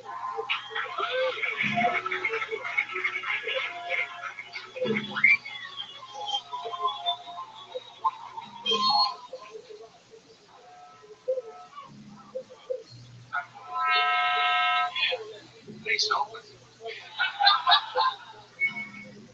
So, growing up, my dad always used to dress me up. No matter where we're going, I always get dressed up. So, like, if there was a birthday party, I was in a suit. If there was a dinner party, I was in a suit. Slumber party, I was in a slipper suit. But I grew up in Compton, California, in the hood, so it just always looked like I had coordinated. So it's like, who's this study as baby? Going everywhere. Racism is real big right now. Raise your hand if you're racist. Shout out to you. But everything has a silver lining. Everything has a bright side. I kind of figured it out. See, racism isn't that bad. See, because racism creates racists. And then racists become racist dads. And racist dads have daughters who want to fuck black dudes. So, when you really look at it, it's not that bad. Man, that wasn't a minute, guys. Let's just wrap it up. 55 seconds. The waterway. like that right? Runaway? It's like this is your second time on the show, right? And fourth, luck of the bucket brings you back. Another funny minute. Last time was fun too, right? You are the funnest nerd I've ever seen in my entire life. It's like you just fucking lift weights and steal glasses from your grandma. Like some chick broke your heart and you just won't stop, or dude broke your heart and you just will not stop lifting weights. It was like the ad in the back of the comic where I was at the beach and I was singing, oh man, and I ordered the stuff and it worked. Yeah. I love it. Where are you from? LA native. Compton, Push it up. Yeah. I don't know if it's really straight out of Compton on this one. So you see, Really? Okay. the kids are in gangs and sing the piano.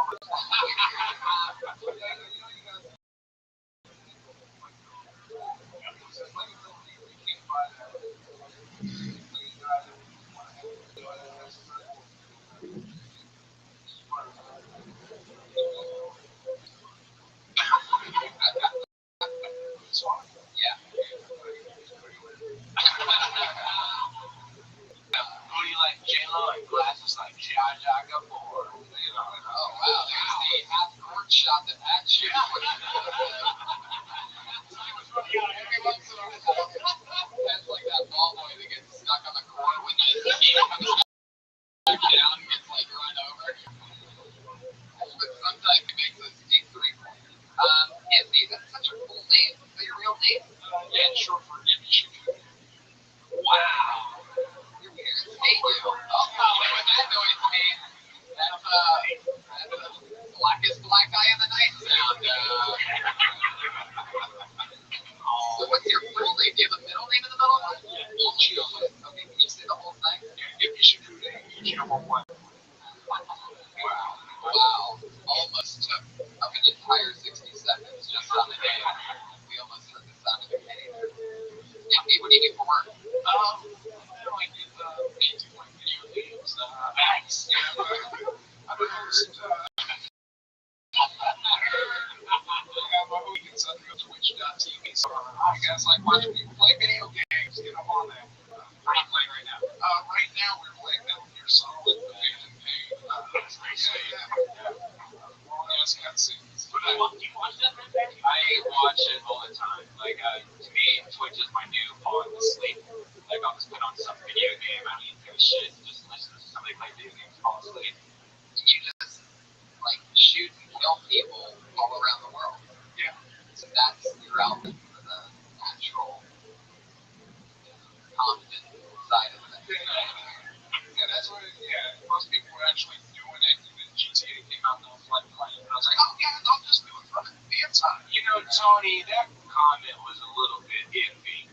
Oh, wow, there he goes. Now he's just throwing beach balls. Beach balls on the basketball court. Stop the game. You're like a striker. You're like a fully clothed. Dude, I've been getting naked on Eric Andre's show. Watch out for him, baby. You know what that whistle means. That's gone over his word limit for the night, everybody. This is the part where we put a red ball in Pat's mouth and he's only going to speak to his guitar from this point on. Iffy. So, I just want to say, I love that name. Yeah. What do you like to do for fun other than play video games? That's not like, it's like comedy. Comedy, you know. We all masturbate before we graduate. So, but like, since I did improv, sketch, and stand up, you know, lots of So, likable. Again, another guy you like. I was in Comedy Bang and so yeah, you're gonna be great. I love the idea of like, just watch something. Yeah, really. That's it. John, I'm right with you, man. I don't know what this fucking world is coming to. You're gonna live it, though. Iffy, anything else? Willie, you got anything for Iffy? Willie, I think Willie at one point whispered in my ear during his set that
to go.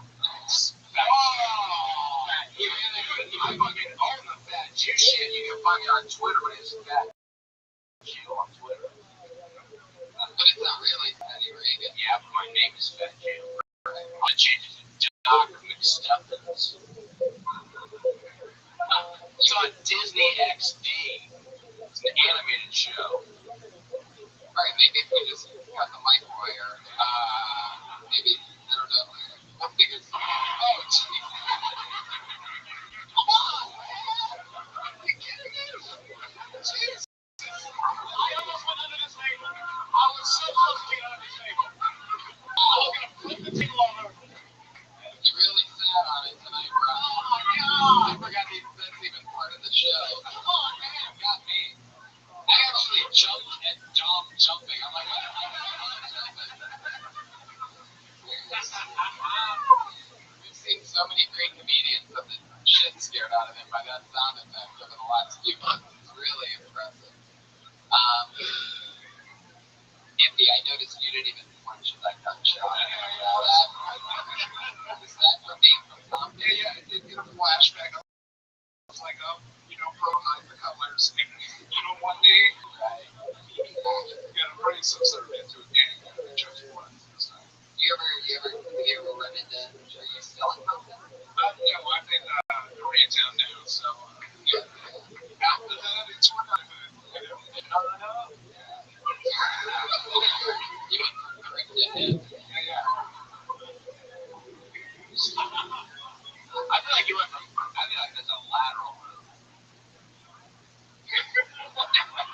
Koreatown's like, I can just tell that guy behind you that said, yeah, but no fucking idea what he's talking about. Koreatown's not by the way he said it. Koreatown's where people who move to LA, they either end up in Koreatown or Hollywood. Two shit neighborhoods. Yeah. Okay, fuck it. Back to the show. Hey, settle down. You don't have a microphone, sir. Thank you. Somebody tell that second base umpire to keep it quiet over there. Son of a bitch. Questions are over.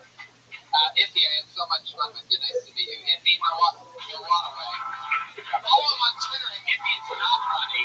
IFYX not funny. Not funny. All one word. I get those guys that like send me. I'll take a drink too. Yeah. Anyway. For me too, I worked for 13 hours. Somebody's about to drop.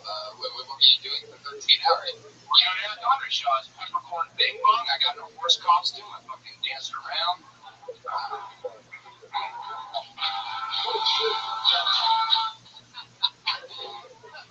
I remember when the show used to be on my ear. Hey, sorry, get a less compelling personality in this chair. He really is. He's a one-man band.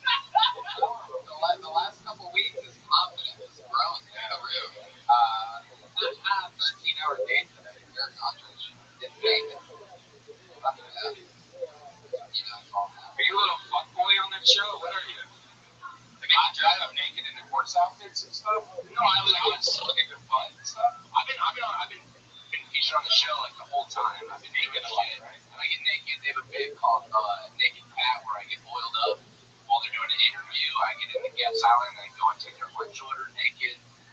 You always do me a favor on this show. Stay glued. Yeah. No problem. Blowing up white guys and you all get to look at your butthole and stuff. Now, Adult Swim, they have to censor that out, right? Yeah, they censor that, but like Eric does shit like he'll like hop on the desk and like try to take a shit. He drank his own pee 2 days ago. Wow, they're gonna have to censor that, I'll tell you that. They are? Yeah, they're gonna have to censor. Yeah, Tony, they're gonna have to censor Eric drinking his own pee. Here's the fact they're NBC had women drinking horse cum. Google it. Wait a minute. Hey, we don't tell you what's going on. You see that? Did you ever see the Fear Factor where the girls make the horse?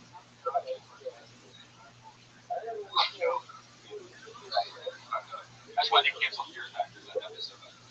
Yeah. Wow. It's that day. Yeah, that's the punchline. Let's get Joe moving.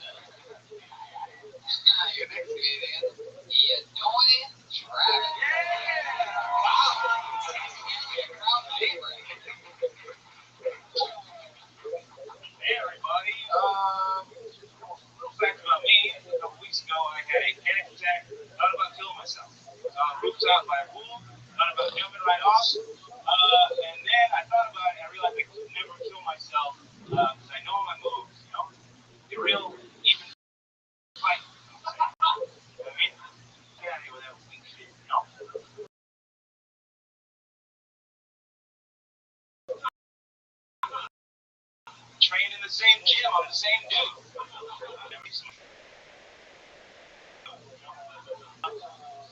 I'm sort of done with white people thinking that the weirdest shit makes it not racist. I met a girl a while ago who was in a class on Southern Lit. She said the words with her own mouth. She goes, I can't be racist. I've never even seen a black person. What? It's not about operating. It's not like I can't be racist. I haven't had a chance to prove myself. Thank you. Yeah.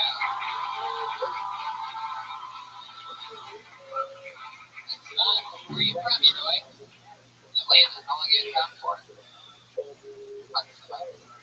Oh, you've been here a year. Nice. How long did you stand up in Atlanta?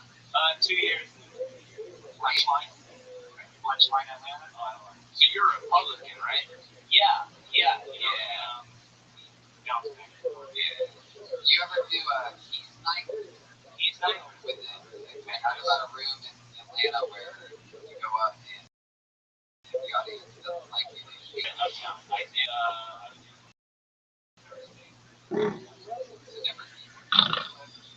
Yeah, I featured it last time. Me too. Oh, yeah. On that note. Actually, my friend. Want to meet in the middle of the week? My friend in Austin, actually. Yeah. I think you were headlining. Or your friend Austin. My friend Austin, not Austin. Yeah. Willie, can you be the light-skinned middleman in this show?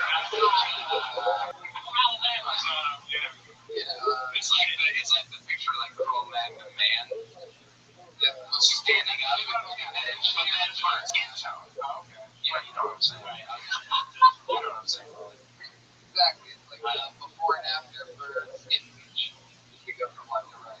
Hey, exactly. That's not what that sound effect was like, Brian. You're like completely confused with good moments of the show. You've only been here for a year and the culture's different, right? You went out here and you just talked about yourself. Oh, I was wow. You got a girlfriend? I met her. Whoa. Wait, moved here. Whoa. The back of the yeah. 2 people. What happened? What happened, audience? Is everybody okay? Something get weird? What happened?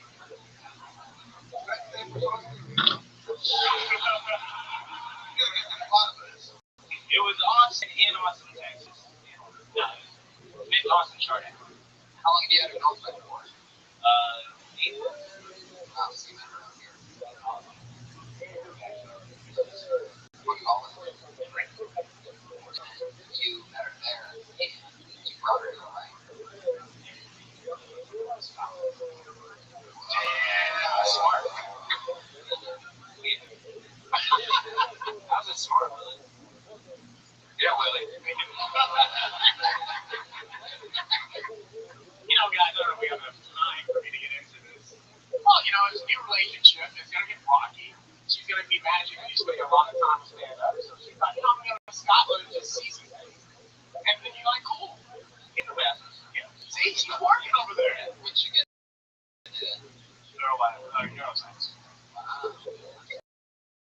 That's party, man. What? Psychology. So, neuroscience related. What are you doing Friday? I'd like to have you on the desk culture. I'm not busy at all, guys. Cool. Yeah, there you go. How many texts did you start to get? 11.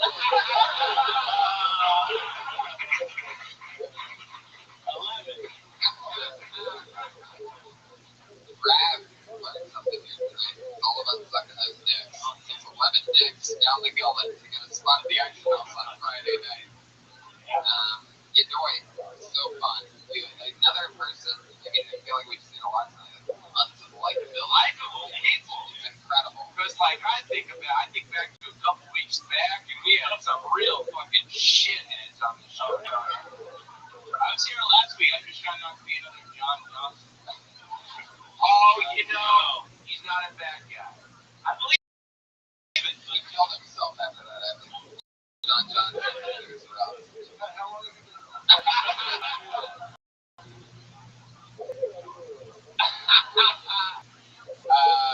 there you go. I almost called you empty the waterway.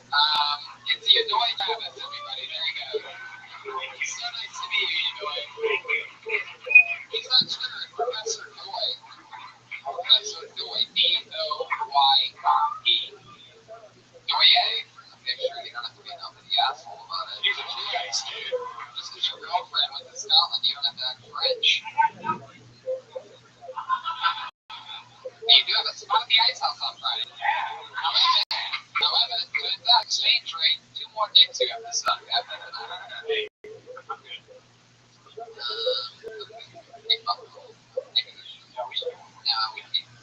we can. Oh, it's already full, Tony. If we have we have to do an extra short one with Logan Gunselman.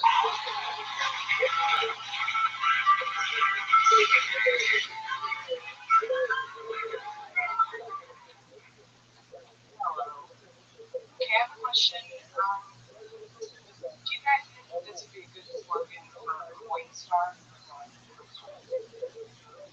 You could get Coinstar, V4 Lounge.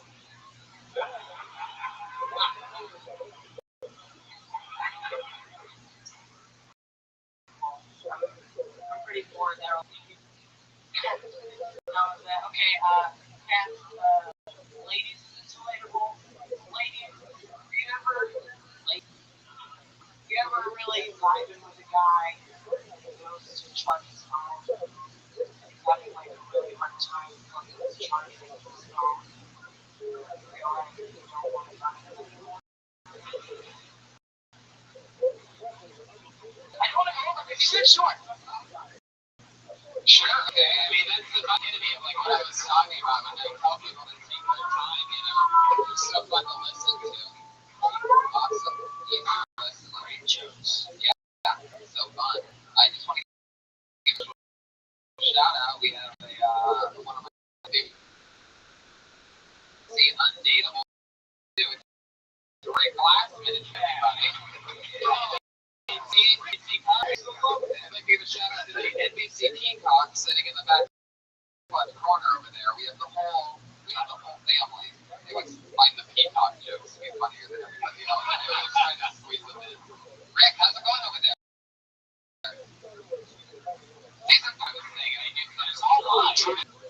Yeah, True Detective season 3. No, Undateable. But season 3, the whole thing's alive. Like you said, it's awesome. Yeah. Rick, can you tell us about what the Crystal is? What's it like? Warren, you guys.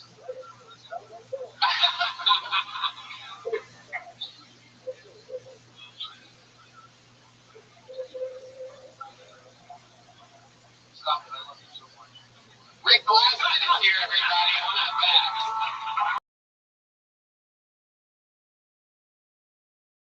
How long would you say you have this set? Like, how long? What's your meat? Really? I'd like to see you at the Ice House Friday. Oh,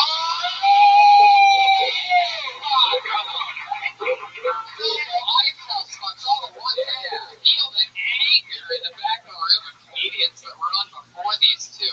And the ones especially that never got picked out of the bucket at all. I mean, just furious, lovely anger. I actually feed off of it. Anyway, Logan.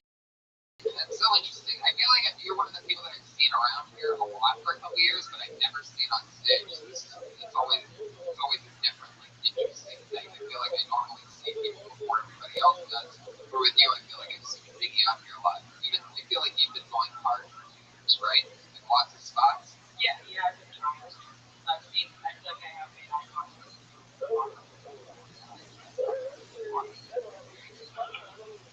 Somebody just fall underwater over there.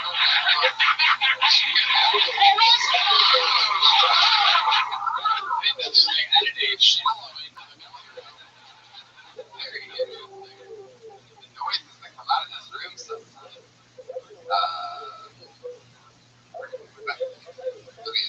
I like the cut of your chin. I like the V of your neck. I like the waist of your pants. I like the strap of your sandals. Wow. So Somebody is gonna write a song about Logan eventually. You can find a word to rhyme with sandals, you're gonna have it. So Logan, what else do you do? I have a day job. I work at an auction. Are you the auctioneer? No, I'm not. I have no idea. The hat thing. No, it's well, someone has to tell me. Logan, I'm sorry, we have to do an extra short thing with you, so that's our time. Logan, Gunselman.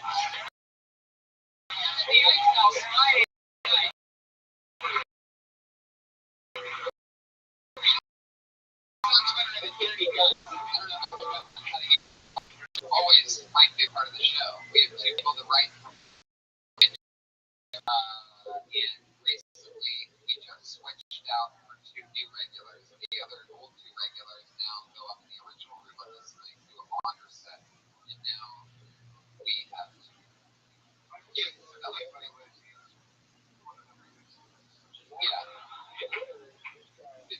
Seems like a low number until you just know that 15 is the amount of this undisclosed how many times you suck those 15 dicks. Do you have a song about that? No, dude, I write songs about my real life. So without further ado, I'm going to bring up your first regular. Doing a radio 60 seconds. You know her from Kill Tony, everybody. That's one of the newest regulars. Put your hands together for Melissa Esslinger.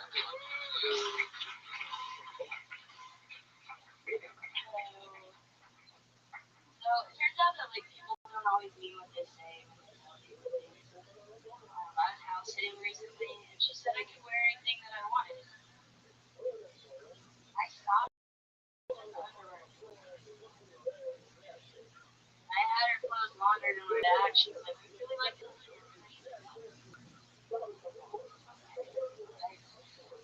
People told me that like I should be just myself, and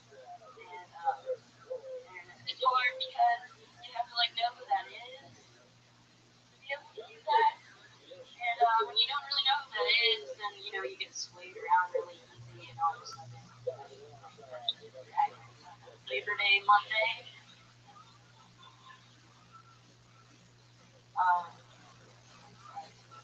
Oh my God, how dare you close with an apology? Melissa Esslinger, everybody. Writing a brand new minute every week is one of the hardest things in the world. It takes a gigantic set of balls to even try it. What did you talk about? I was trying about people not meaning what they say. Like, people are fake. We can immediately tell you that what happened there is we don't know what you were talking about. You said underwear. What did you say? Oh, that you were trying to wear underwear. House sat recently, and she said I could wear anything. Wear any of her clothes. Right. See, I was thinking you were talking about your clothes, and I was so confused I didn't get the joke. You need to really explain that, because not many times you house sit and go, oh, you can wear any of my clothes, by the way. You don't have to like bring clothes. Well, it's girl stuff, clearly, Brian. I don't think guys are going to say that you can wear any of my clothes. Yeah, but did you get that? I didn't get that. I sort of thought that maybe that's what you were saying, but it definitely has to be more clear. And when you do, if she did say you can try on any of my clothes and wear any of my clothes that you want, you went for the underwear. No, I said don't wear. I stopped. But that was. Did this really happen? Did you try on clothes for somebody that you were out sitting for? Wait a second. I'm like, well, wait a She said I could have worn Well, let's talk about for it. a lot. Yeah, that's the good stuff right there. She said that I could, and apparently she was just being nice. She wasn't actually, because I ran out of clean clothes, and Did you at least wash her clothes? yeah, I even have a professional wash. I paid money that I don't have.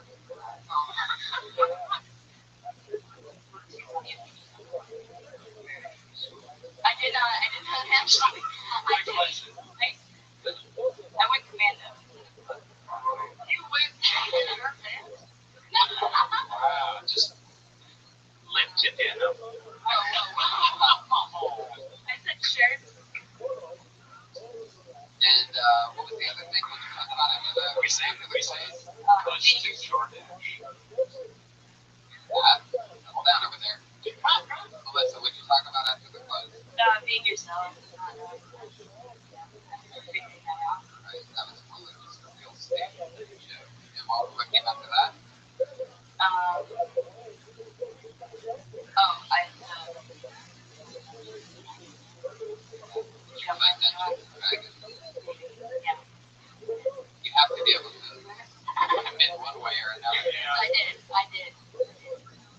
day. Really? It was 2 weeks in preparation.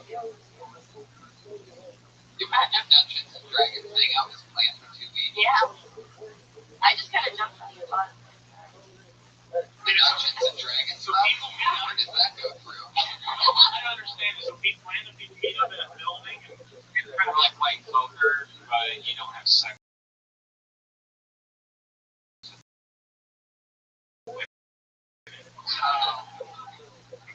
How many girls you have to talk about that you have to delve into? You know, instead of doing 3 different jokes about 3 different things, talk about like Dungeons and Dragons. Talk about why you wanted to wear clothes that you run out of laundry.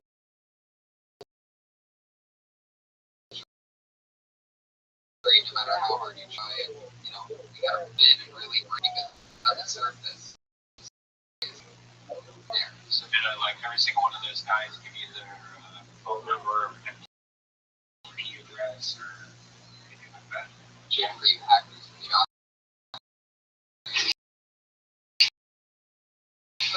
Melissa, we're gonna roll on. Thank you so much. Final comedian of the night is also one of the newest 2 regulars here, and she is 19 years old. Ladies and gentlemen, Allie Makovsky. Thanks. When I was in the 3rd grade, I had a hernia, which is pretty crazy. I had to get surgery for my hernia, and it was in an uncomfortable area for a 3rd grader. You know, it was like down here, and my mom was concerned. You know, she was like, "Hey, doctor, is that scar going to be visible forever?" And the doctor was like, "Well, once your daughter gets pubes, no one's going to see the scar." Like, first of all, why is my doctor saying pubes like he's just the chillest dude ever? And second of all, why is he just assuming that I'm gonna go full bush? My pubes come in, I'm like, leave them, they're mine now. I don't know. I saw some people down the street and I was about to judge them for no reason, you know. Then I shot myself because I'm a good person, and I was like, Allie, don't judge them. You're better than that, and you're better than them. Those people were idiots. Thank you. 58 seconds of Allie Makovsky. Did it again. I'm only 19 for like a couple hours. Just like really? The Red Dead at midnight? Let's get it on. Yeah. Like, we'll be able to celebrate 1 more year of you not being allowed at this club that you're performing You in know, right I'm now. about to start bringing like chairs to sit on the sidewalk and stuff. It's a private plan. I'm busy.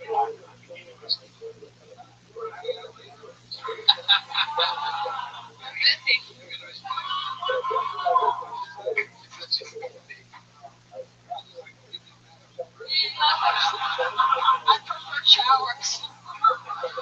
Wow, I think she wants you to pee on her. Not golden showers.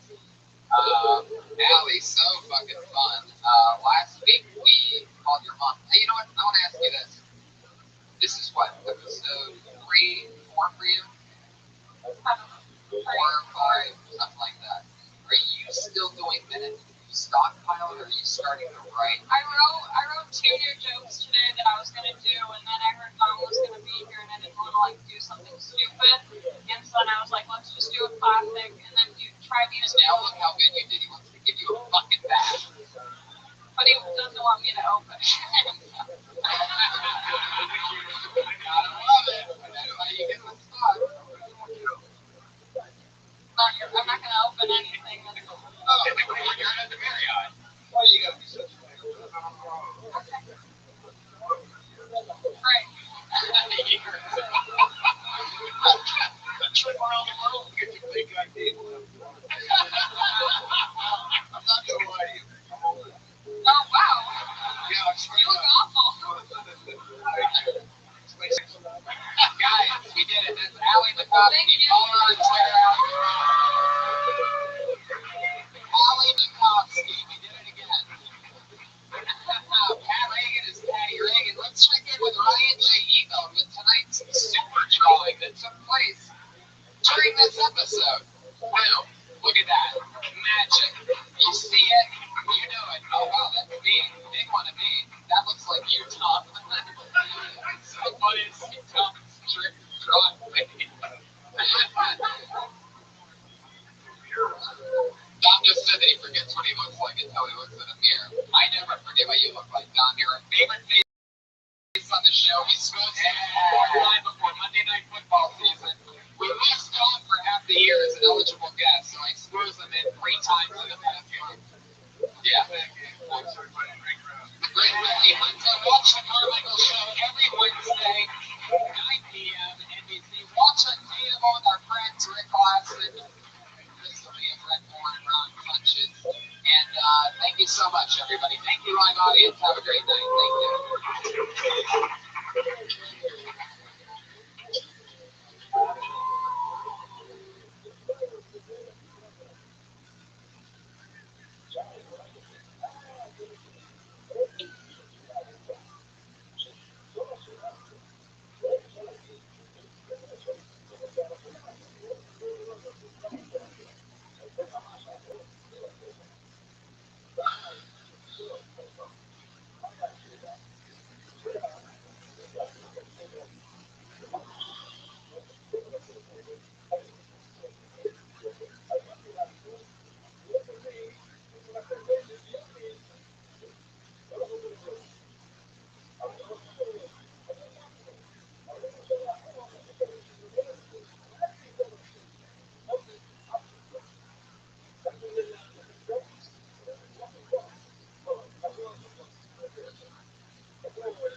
Just rub your wacky ways. Pat Reagan is here, everybody. And Will started. Right now, he's got a blank sheet of paper in front of him, and by the end of this episode, he's going to have a full drawing of tonight's episode. One of my favorite artists in the entire world who works here on Philton.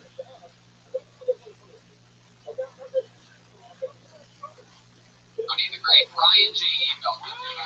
I'm so happy to have him be part of the team. Freakishly great job. You know, he has all the prints are now for sale on his website. Yeah. So all the past episodes that he did, you can buy right now. At RyanJEBelt.com. Yes. Bill. Bill. Yeah.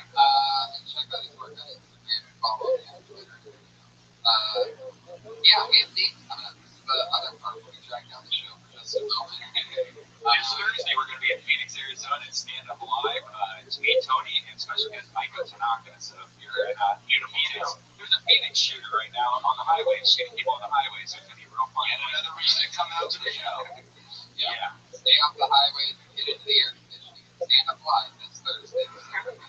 She'll be in Toronto all of next week, the 25th through the 30th. And tickets for that at JFL42.com. So there's new in Toronto. And then blah, blah, blah, blah, blah. Portland, Friday, the 23rd and 24th of October. Boom. And there's other stuff too, but I'm not really going this live on here. Because really, we have to talk about our dates, which get pretty funny. Because, we don't always just do free shows. For a white fucking audience. Alright? That's how we make our money is on the road. Selling fucking hot tickets on the road. Yeah! Guys, I'm so excited that you're here. This show is so much fucking fun. Somehow Mondays have become my new favorite day of the week. I love doing this. I'm so glad you're here. Because we've been watching the format on every week. I have 2 of the funniest comedians in the world on this show. These are 2 returning Jedis in this show. 2 of my favorite go-to guests. I decided to book them together. Usually I would spread 2 guests like this out over 3 episodes. But tonight I'm just clamoring them together all at once for one big blow up. Put your hands together for 2 of our favorites, Kirk Fox and Tiffany Haddish.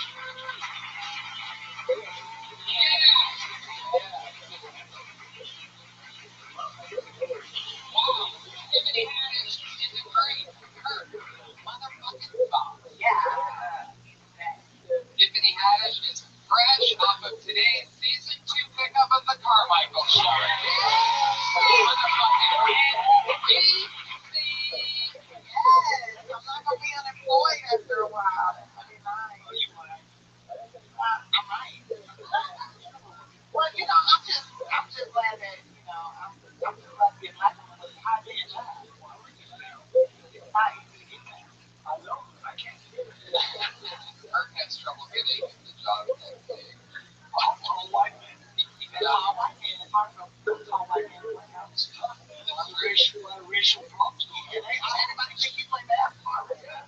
Just come at me hard. Know the country, just earn it.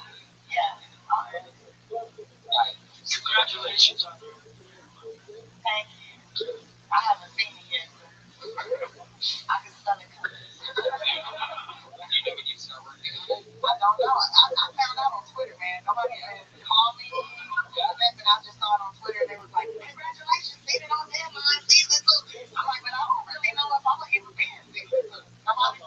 They're nothing to me. Oh, yeah. I mean, if you read the credits, it says I'm a guest star. Like, Yeah, that's how it works. Literally. But now it's like a guest star for GUESS. You don't even know. Yeah. You gotta just guess. yeah, I'm waiting. What's that drink? That's OJ cranberry, just a little sugar. Hypoglycemia, thank you. You know how to go about that? No, but I just, like to feel that. Okay. I got high blood pressure. Black people probably. But you also got a TV show, so it's a wash. I guess so. Yeah. I'm not working right now, though. So, I mean, I'm just here. Right. I just found out on Twitter. Well, congratulations. Nobody sent the contract. Or my agent didn't even call me. Just a couple days ago, you were at the SWAT. I was at the swap meet, like, celebrating. And I could spend $100 at the swap meet. I got my car washed, got the windows tinted. At the SWAT meet? Yeah, at the swap meet. Yeah, I got car wash at the SWAT meet? Yeah, you get your car washed at the swap meet. I got a pass there. I got a pool. Got me a new outfit. Every week, I have Pat Reagan over there asking us questions. I leave it out of my hand, and I just let him come up with his own questions that he wants to ask you guys. So, no further ado, Pat Reagan. All right. Tiffany Haddish. We got like me ever have a shot with you? Yeah, motherfucker. Yeah, I was just thinking about you. But I put my lipstick on. I was like, look at him. Wow, the horse of truth. He got abs and stuff. He got an ass for them abs. Really? Yeah, that's how I touched his stomach. I was like, you need the gym? He was like, no, I got an ass for that. I was like, damn. That was the first thing you can do with a girl like you got her back here. I love him. She didn't like when you laughed at you. I didn't know what that is. Get drinks, smoke weed, put on music, and just get back to something. Don't get me drunk. Hopefully not here. Don't get me drunk when I'm dry when I'm drunk. Yeah. Don't get me drunk. Just ease my scalp. I'll teach you how to. Okay. Every black woman learns to have their scalp grease. I've learned how to get grease. You want to make a black woman fall in love with you and follow you wherever you go, you grease her motherfucking scalp. You get you. I have no butter and free wash her shit. Ooh, run your finger down that scalp. Ooh, Jesus. Making me moist. Making me moist. Look like a YouTube video or something what this is. White people have no idea. I taught you how to grease my scalp, remember that? Yeah, I do. I actually did do it. But you gotta be careful of the hair, correct? Yeah. He pulled out a track and shit. He fucked it up. Yeah, there was a little extra hair there. And, I was wondering what that was and why there was a hair flip in it. The hair flip and all the hair came off. Yes, the cheetah of Heroin. Heroin. He looked so scared, you guys. He looked scared as fuck. He was like, oh shit, Tiffany, what happened? I'm so sorry. I thought it was He know you wanted to keep him. I didn't know. it's adorable though. Whatever that is up there. Right here, this is recycled Tupperware. That is? Yeah, That's what? this is plastic. You know, you can do so many things with plastic. You put chemicals in it and put it in the microwave and melt it down, pull it out, you know, do a couple things. Like a cheating on steroids. Yeah, you can make it in the air. I just can't be at high temperatures so this shit will melt. So, Alright, These are all good things to know. yeah. that was your question. Alright, Kurt Fox. Yes, sir. Same question. No. What would you say to a young Kurt Fox about life with a 14-year-old Kurt Fox? Don't ask what. Just go for it. See what happens. I like that. Maybe commit to a one-handed backhand earlier in my life. One-handed, what do you mean one-handed backhand? You know, as a tennis player, as a young 14-year-old, I should have committed to either a one-handed or a two-handed release. You know, you other life lessons. Well, that should be enough if you can just mirror what I just said. You know, try and get through that. Don't just fucking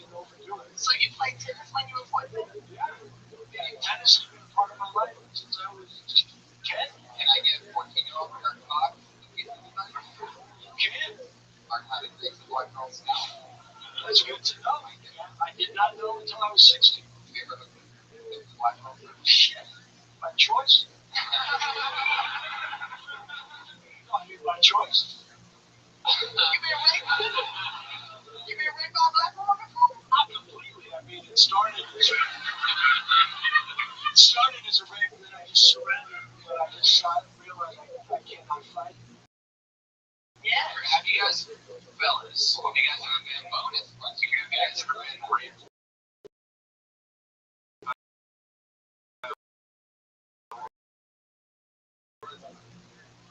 Sure, you can call it whatever. I'm uncomfortable right up the bat as soon as I open my mouth and say it. I just stayed an extra week in Lawrence, Kansas, where I pretty much got forced into getting a blowjob. What? In a bathroom. And I was like, how do you want me this blowjob? Forced into getting a blowjob. Oh, I hate when that happens. It's like, oh fuck, quit sucking it. Yeah. How were you forced into getting a blowjob? Lawrence Caston. This girl was like, taking my, she was like buying me drinks. She was like trying to get me drunk to take advantage of me. I've done that to guys. I'll do that too. I want my transfer. You'll pay for y'all. I'll make sure this happens. I'll make sure he does it. But you know, I've been trying to rape you for a minute, guys. You was trying to do that. These little niggas who are take big things. I would never say that. You never got some rape before? Fuck yeah. What? I don't even know what the question was. It sounded like I should say fuck yeah. You know, I suck my I'm a beast. I ain't never had no rape. So I got another thing for it. Suck it. It's kind of weird. I feel like it's gonna end in a gangbang. I'm not even kidding about that. This show rolling. Over 40 comedians signed up with a chance to do 60 seconds of stage time here tonight and then talk to me and our esteemed panel. And we're gonna have a lot of fun. Sometimes we give them advice. Sometimes we talk to you and find out other stuff. Sometimes we make fun of you. Anything can happen. And it's gonna be a blast. Sometimes David Arquette comes. Yeah. Oh my God, I got his phone number. Me too. You do too? Yeah. What's he saying to you? Why do you think There's I'm no one in this room that doesn't have this one. Yeah. I'll talk to him. pretty much? David Arquette's actually signed up to this fucking. Yeah, he really has. And I pulled his name out, and David Arquette came on stage and did 60 seconds. Well, it turned into about a 4-minute monologue. It was awesome. But guys, if I pull your name out the bucket, that means you get 60 seconds of stage time, uninterrupted. Comedians, you know your 60 seconds is up when you go to Sound of a Kitty. Wrap it up then, or else you're going to bring out the angry West Hollywood Bear. And it's a little more annoying every week. But that vibration feels good on my shit. Oh, shit. Feel good too. It feel good to you too? We got Gucci? Censor. I gotta get active dates out of the bucket tonight to make this show happen. I just want to be YouTube. Make the funniest baby of all time.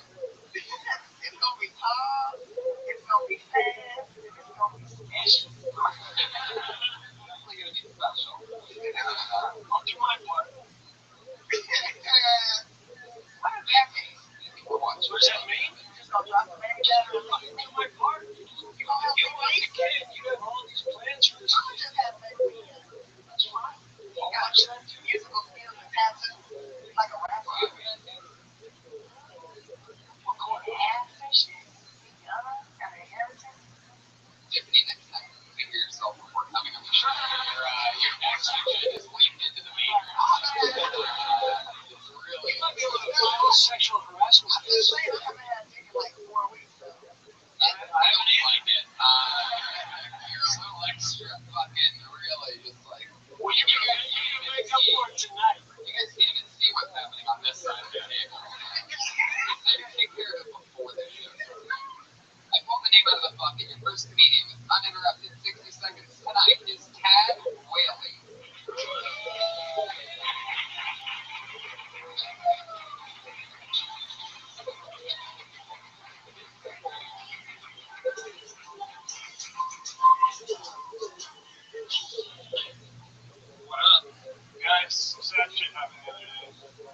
funeral. Yeah, and I had a brave funeral. That's what it said too. The lady next to me had old hands and shit, and the lady next to me, she had a dove, dude, like her hand. It's a PC world up there. I don't want to grab that shit, but I can't go to that. It's fucked up. One thing, like, I don't know. It's like wrinkly and shit. Like, how am I supposed to grab this now? Close my eyes and pray it up. I don't want to do that shit. So I do it anyway because I'm a nice guy. And I'm trying to think of God that I can't. Let's think of how this shit happened. Or lady. Is it an old boring train? I don't fucking know. Maybe she like fell asleep on the train track. I don't fucking know. But I can't pray to God with that up there. So I just put like a parking fund in there. Just hand it up. Alright. Fuck yeah. 50 seconds of stuff. Yeah, I feel like this is a true story, right? Yes, very true. You know what? Family friend. He died. Old Nubs. Yeah. What was that reference? Old Nubs Johnson is the name of the family friend. R.I.P. Old Nubs. Wait, Poppin had a nub? No, the person next to me, we were praying for the dead guy. Right. She had a nub. Right. Yeah, she was praying like did she just put like one hand up against the nub or anything like that? Did she at least get half of her hands? You had to go in for it, like, coddle it for a second. So she had, I'm not good. She didn't She doesn't sign the cross, so she like punch herself in the face. I don't know her that well. I just touched it up now and then. Did you get tickets for this event off of Stuff Up?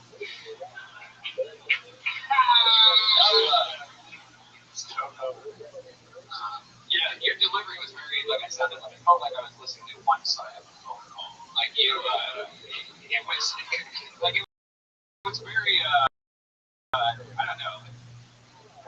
You know what? You weren't. I felt like that side of the phone call was him calling to say he was part of the Manson family, and then they just murdered Sharon Tate. You just got to slow it down a little so we know what you're talking about. Like I had no idea what you were talking about, but it sounded very scary. Yeah, I don't know. It's kind of hard to talk about it now, but probably shouldn't take that joke. Oh, you can the nub got funny as we were talking about it, so there's definitely comedy there. Yeah. Just slow it down. Yeah, Judge, the train track thing, you know, they call that stuff funny too. Like, you know, she tried to rob the chainsaw factory, and Did she go to the Middle East and jack somebody off and get her hand cut off? Still in date? there you go. Yeah, I'll take that. She got a good job. And you got to get to the meat of it faster, right? Like, Yeah, I don't have a punchline. Went to a Punchlines are crucial. Yeah, they're important. They can get you places. I want to get to it.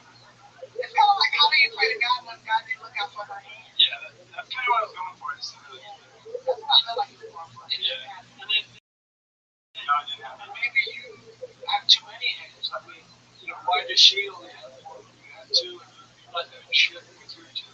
Yeah. And maybe, you know, maybe she had a funeral for her kids at some point. You got to cut it off. No, I see that sometimes when I do the joke, but Great problem. maybe she'll. Fuck yeah. I was going to guess that, actually. Thank you. Thank you very much. How long you been doing stand-up? A year. You get up a lot? Like 3 times a week. How many moons is that? How many moons is that? You know, people say like many moons, you know? Yeah, but I don't know. I'm not a meteorologist. I just want to You like an Indian or something? Like a Native American or something? A long hair? What is some of your other material like that you usually do? What's it about? I don't know. I complain about people on Facebook sometimes. What about nubs and Shakeology. Like, there's people that push it. Shakeology? It's like a protein shake that people are like, in a cult about, basically. I thought Shakeology was figure out when you had to shake that nub. Alright. Even I. You ever thought about being a vampire? But you just got to slow it down a little. You just can't look. You didn't even take one breath for a minute. That's going to scare the fuck out of you. Yeah, I'm gonna watch this and realize it's fucked up. Just take a breath and then just tell the story. But it's a good story if you can make it funny. Yeah, I'll try. Have fun with it. And if it's not going to have anything to do with the funeral, then make it out. Yeah, that's what I was So thinking. maybe you're on a date with her. Maybe it's like 10 minutes.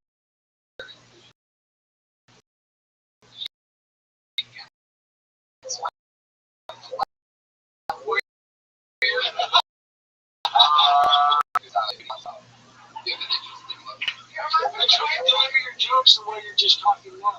That's what you need to get to. How often do you get up? 3 times a week. Get it for a year. How many moons is that? It's 5 moons, man. 5 moons. And you work with a person. No further questions. Okay, thank you. You ever do any jokes about being a vampire? No, but not yet. But I heard that shit. I think you should. You remind me of a vampire. Like, I would No, I've heard that so many fucking times. if you told me you was a vampire, I would totally be like, oh my god, I'm on my period. Like, I would fuck you, man. Your eyebrows. 4 weeks. 4 weeks. Last thing I got was a long game, so. Alright, guys. Tad, do you play guitar? Yeah. You look like you play guitar. And you have the name of a guy that would definitely play guitar. Tad Whaley. Whaley, yeah. Yeah. Are you better than Larry Reagan on guitar? No. Wow. I don't have that many songs, dude. Really? Songs. Yeah. But I suck at guitar, but I have a lot of songs. He's probably better than me guitar. I don't have guitar. No, I don't either. Okay, so all it is. How many moves? There's an extra guitar up there. I was just seeing, I was looking over there, like, if we put that in his hand, we have to just it's like, oh, Let's see what you got. Let's see what you got. what can you play? Oh, dude, it's not like you got a nut. Oh, shit. All right. And we have begun. What am I supposed to do now? I said myself, Press is on. All right. The first ever Tony guitar battle. put Bakersfield on the map. This could be the night. So here's the deal. You each get 20 seconds. And then Do you know the song, you're going to hear the sound of a Request? How about, Blue Moon? When you hear that sound, that means you're going to grab up your guitar. Should be hard. All right. Okay. All right.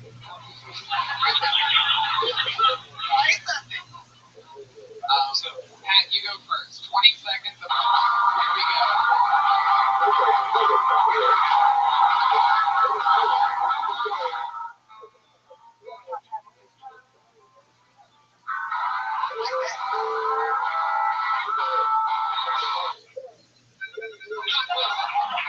Wow, 19.5 seconds from Pat Reagan.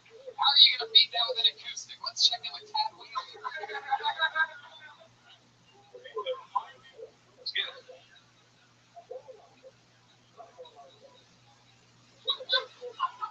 No Pat Reagan.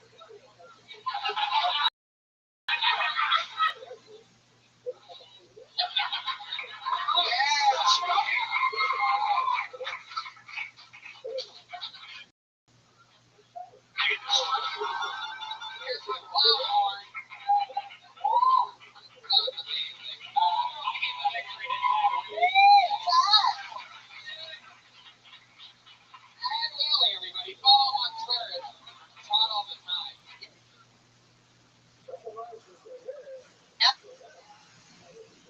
That joke might work with the guitar. Yeah, I think we just learned that Pat is actually a guitar comic. So that's the first time that we've ever turned somebody into a guitar comic. So, but now you can only go on stage with guitar set. That was fun. How do you feel about that? You get to. I like the way he was working that time when he was playing the guitar. Did you see that? Like an old man with no teeth. Or like Michael Jordan. Michael Jordan been his talker. Oh, for real? I don't know shit about basketball. Except for how much money they pay. You're gonna make someone very happy. Yeah, I'm in love with you tonight. For real? Yeah. I don't think they'll be happy unless Tony pulls a dick out of there. I don't know what this is, but I'm gonna just give it a shot. Is it neon brown? Maybe Leon Brown, something Brown. Yeah.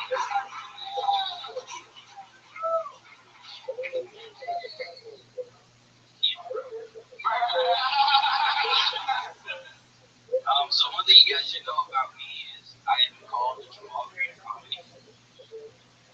Just nobody knows what the hell that is. My point exactly. So the other day I hit a deer with my car. So it was this big ordeal. I had to take it out back. Put it to death.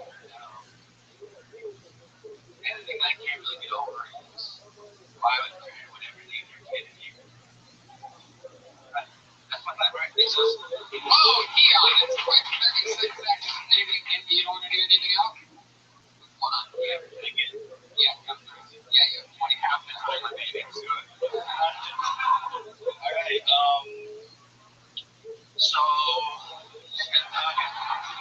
I just found out the other day that Matthew Johnson has a gay son, and I commend that kid and I applaud him for trying so hard to keep the legacy of AIDS alive in that man.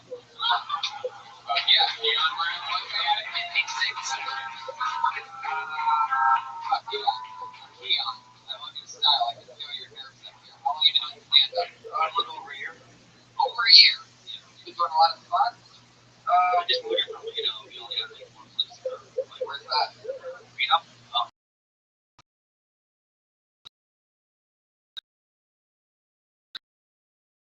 Yes. Witness protection. Somebody who wants family and shit. So what's your name, Keon? Yeah. Keon, do me a favor. Go on the mic stand for just a second. Just kind of chill. Just kind of take a breath, and now we're just chilling. Yeah, because those jokes can work, but you were so scared that we just wouldn't go on the ride with you. Yeah, you remind me of like my first date with a white guy. Scared as fuck. He was so nervous. I imagine that's one of the most insulting thing you can say to a white guy. Like I feel he just did a 180 when she hit him with a nigga. He had to walk away and his breath for a second. He was scared as fuck, man. It's like he busted a nut earlier. I'm sorry, I'm trying one more time. I never saw, but I can get hard again. Just look at me in the eyes. Just don't look in my eyes. The girl goes, that was only 36 seconds.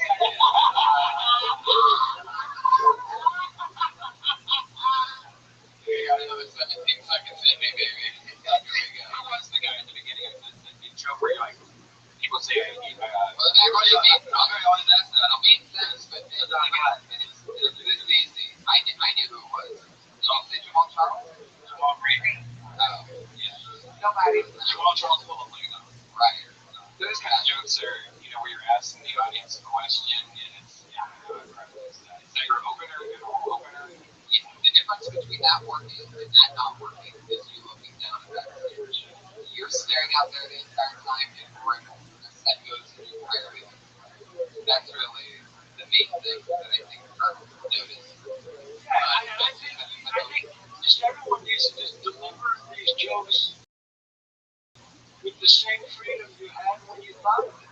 You're just coming up here for a minute. Don't blow through these so fast that you lose any of the essence of whatever made it funny. The jokes are funny, you're just not connecting. When you're looking down at whatever the front of the stage is, which is something that I was guilty of.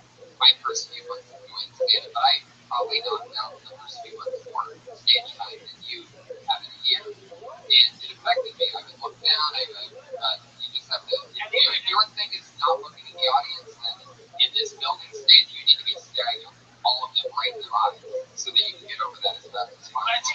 I think even if it's 5 or 10 seconds, you're going to look out there and see if there's danger or some threats or how to get out in case of fire. I personally,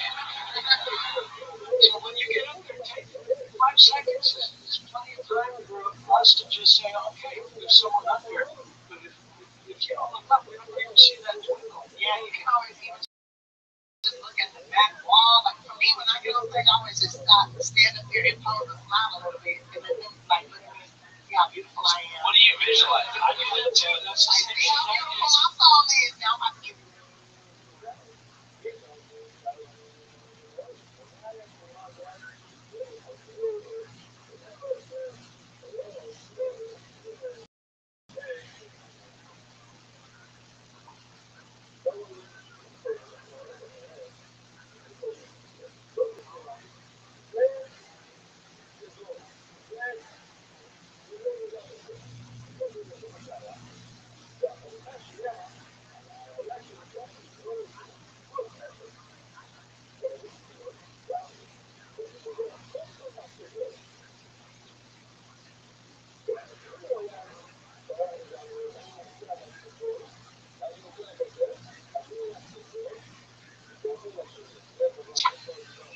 And she jumps out like that. What are you looking at, Tiffany?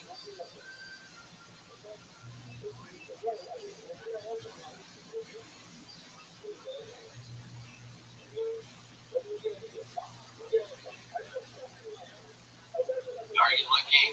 What are you paying attention to? I always look at the back of the wall, and then if I catch somebody's eye that looks like they're really enjoying me, then I'll look at that person. Like whoever smiles the biggest is gonna get my attention.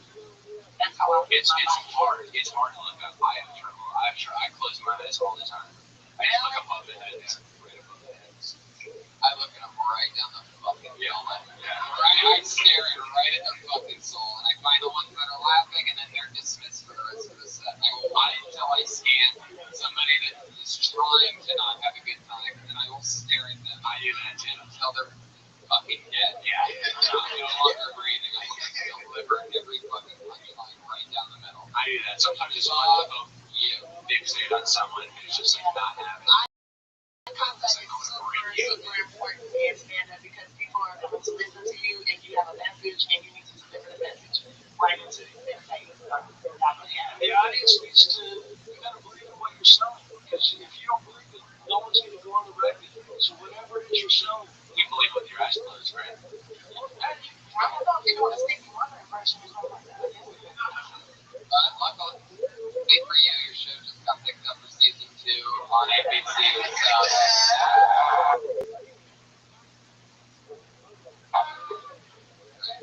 Keon, one last piece of advice.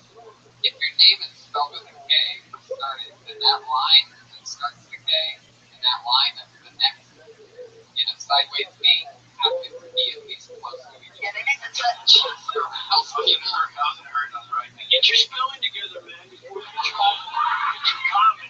Know your name, you're not gonna get us. You're the only person ever sign up in a weekday response. And also remember to have fun, Keon. Like, have fun. Like, because people in the audience, they come to have fun. And if you're scared, that makes everybody uncomfortable. You know, Just make have fun. thing, man. Fun ass roller coaster. You're in Six Flags. Woo! Have fun, man. Keon Brown, everybody. Yeah.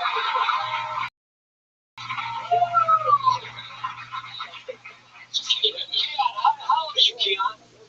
Keon, come back up here. Yeah. How old are you? 22.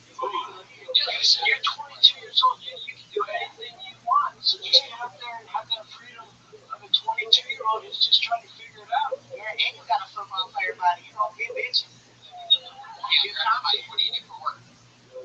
Yeah. Oh, no.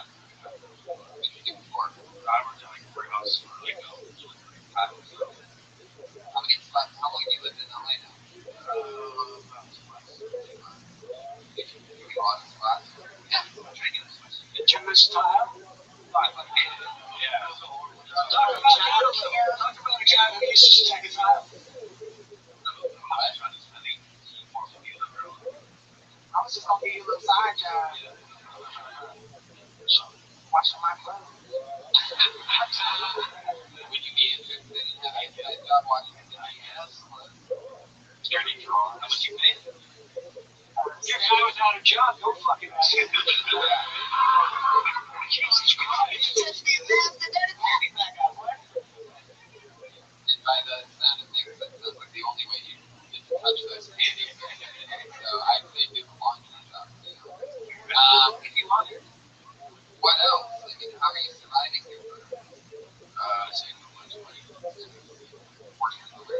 trying to eat out that town, buddy. So who are you staying with while you're here? You staying with family? Yeah, with my sister. Oh, your sister? Yeah. What does she do? Part-time. Never asked what she does. What? Wait, what? What? So let me just tell you something.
שיריים על הבסיס, על הגזע. אבל לא יודע, זה יותר טוב. שם אמר לו, וגם אמר לו, אני לא אומר, שלא יודע, זה לא יודע שיש פה משהו טוב. אבל גם, הוא לקח את הכיסא וצד שמאל, אז עכשיו עליו לא נמצא. לא חשוב השיריים. זה הבא, זה לא יודע. אז יש לי רש"י שחייבים לראות. אז הוא אומר, אם לא יזמנה את העצמי אותו, למה לא יזמן? למה להביא משהו לבעיה את המעצמי, אפילו שאתה אומר, אפשר לפגיע. מכיר אחד לשני, אפשר לשאול מחשבה. שאני, איך תקפים לבונצאי? שאני אשים את הלבונו על המזבח, זה קורה היום. אי אפשר לעשות את זה, אמרנו שאי אפשר לעשות את זה. לא, אני חושב את זה ולחדים למקום. איפה היו עושים שתי קבוצים שלו? אין את הסיפור הזה של שתי קבוצים שלו. כל אחד הוא אומר, שאין את זה אנשים. אבל מאוד הוא יבוא צריכה לקרוא להם, אין שמסביר את זה, אבל שאני יכול לו, והשניס נמצאים באותו כביש, בהתחלה, כן? שמים את כל הסולר ובשיקול מוביל יצא. לכן אפשר לחשוב, אפשר לחשוב לך משהו. ככה בתחילה שזה חמולה, כל הרוב. אבל אנחנו גם למנהיגה, אנחנו עושים בדיקה מאוד גדולה. אז זה בעצם הארבע עבודות, זה הארבע עבודות.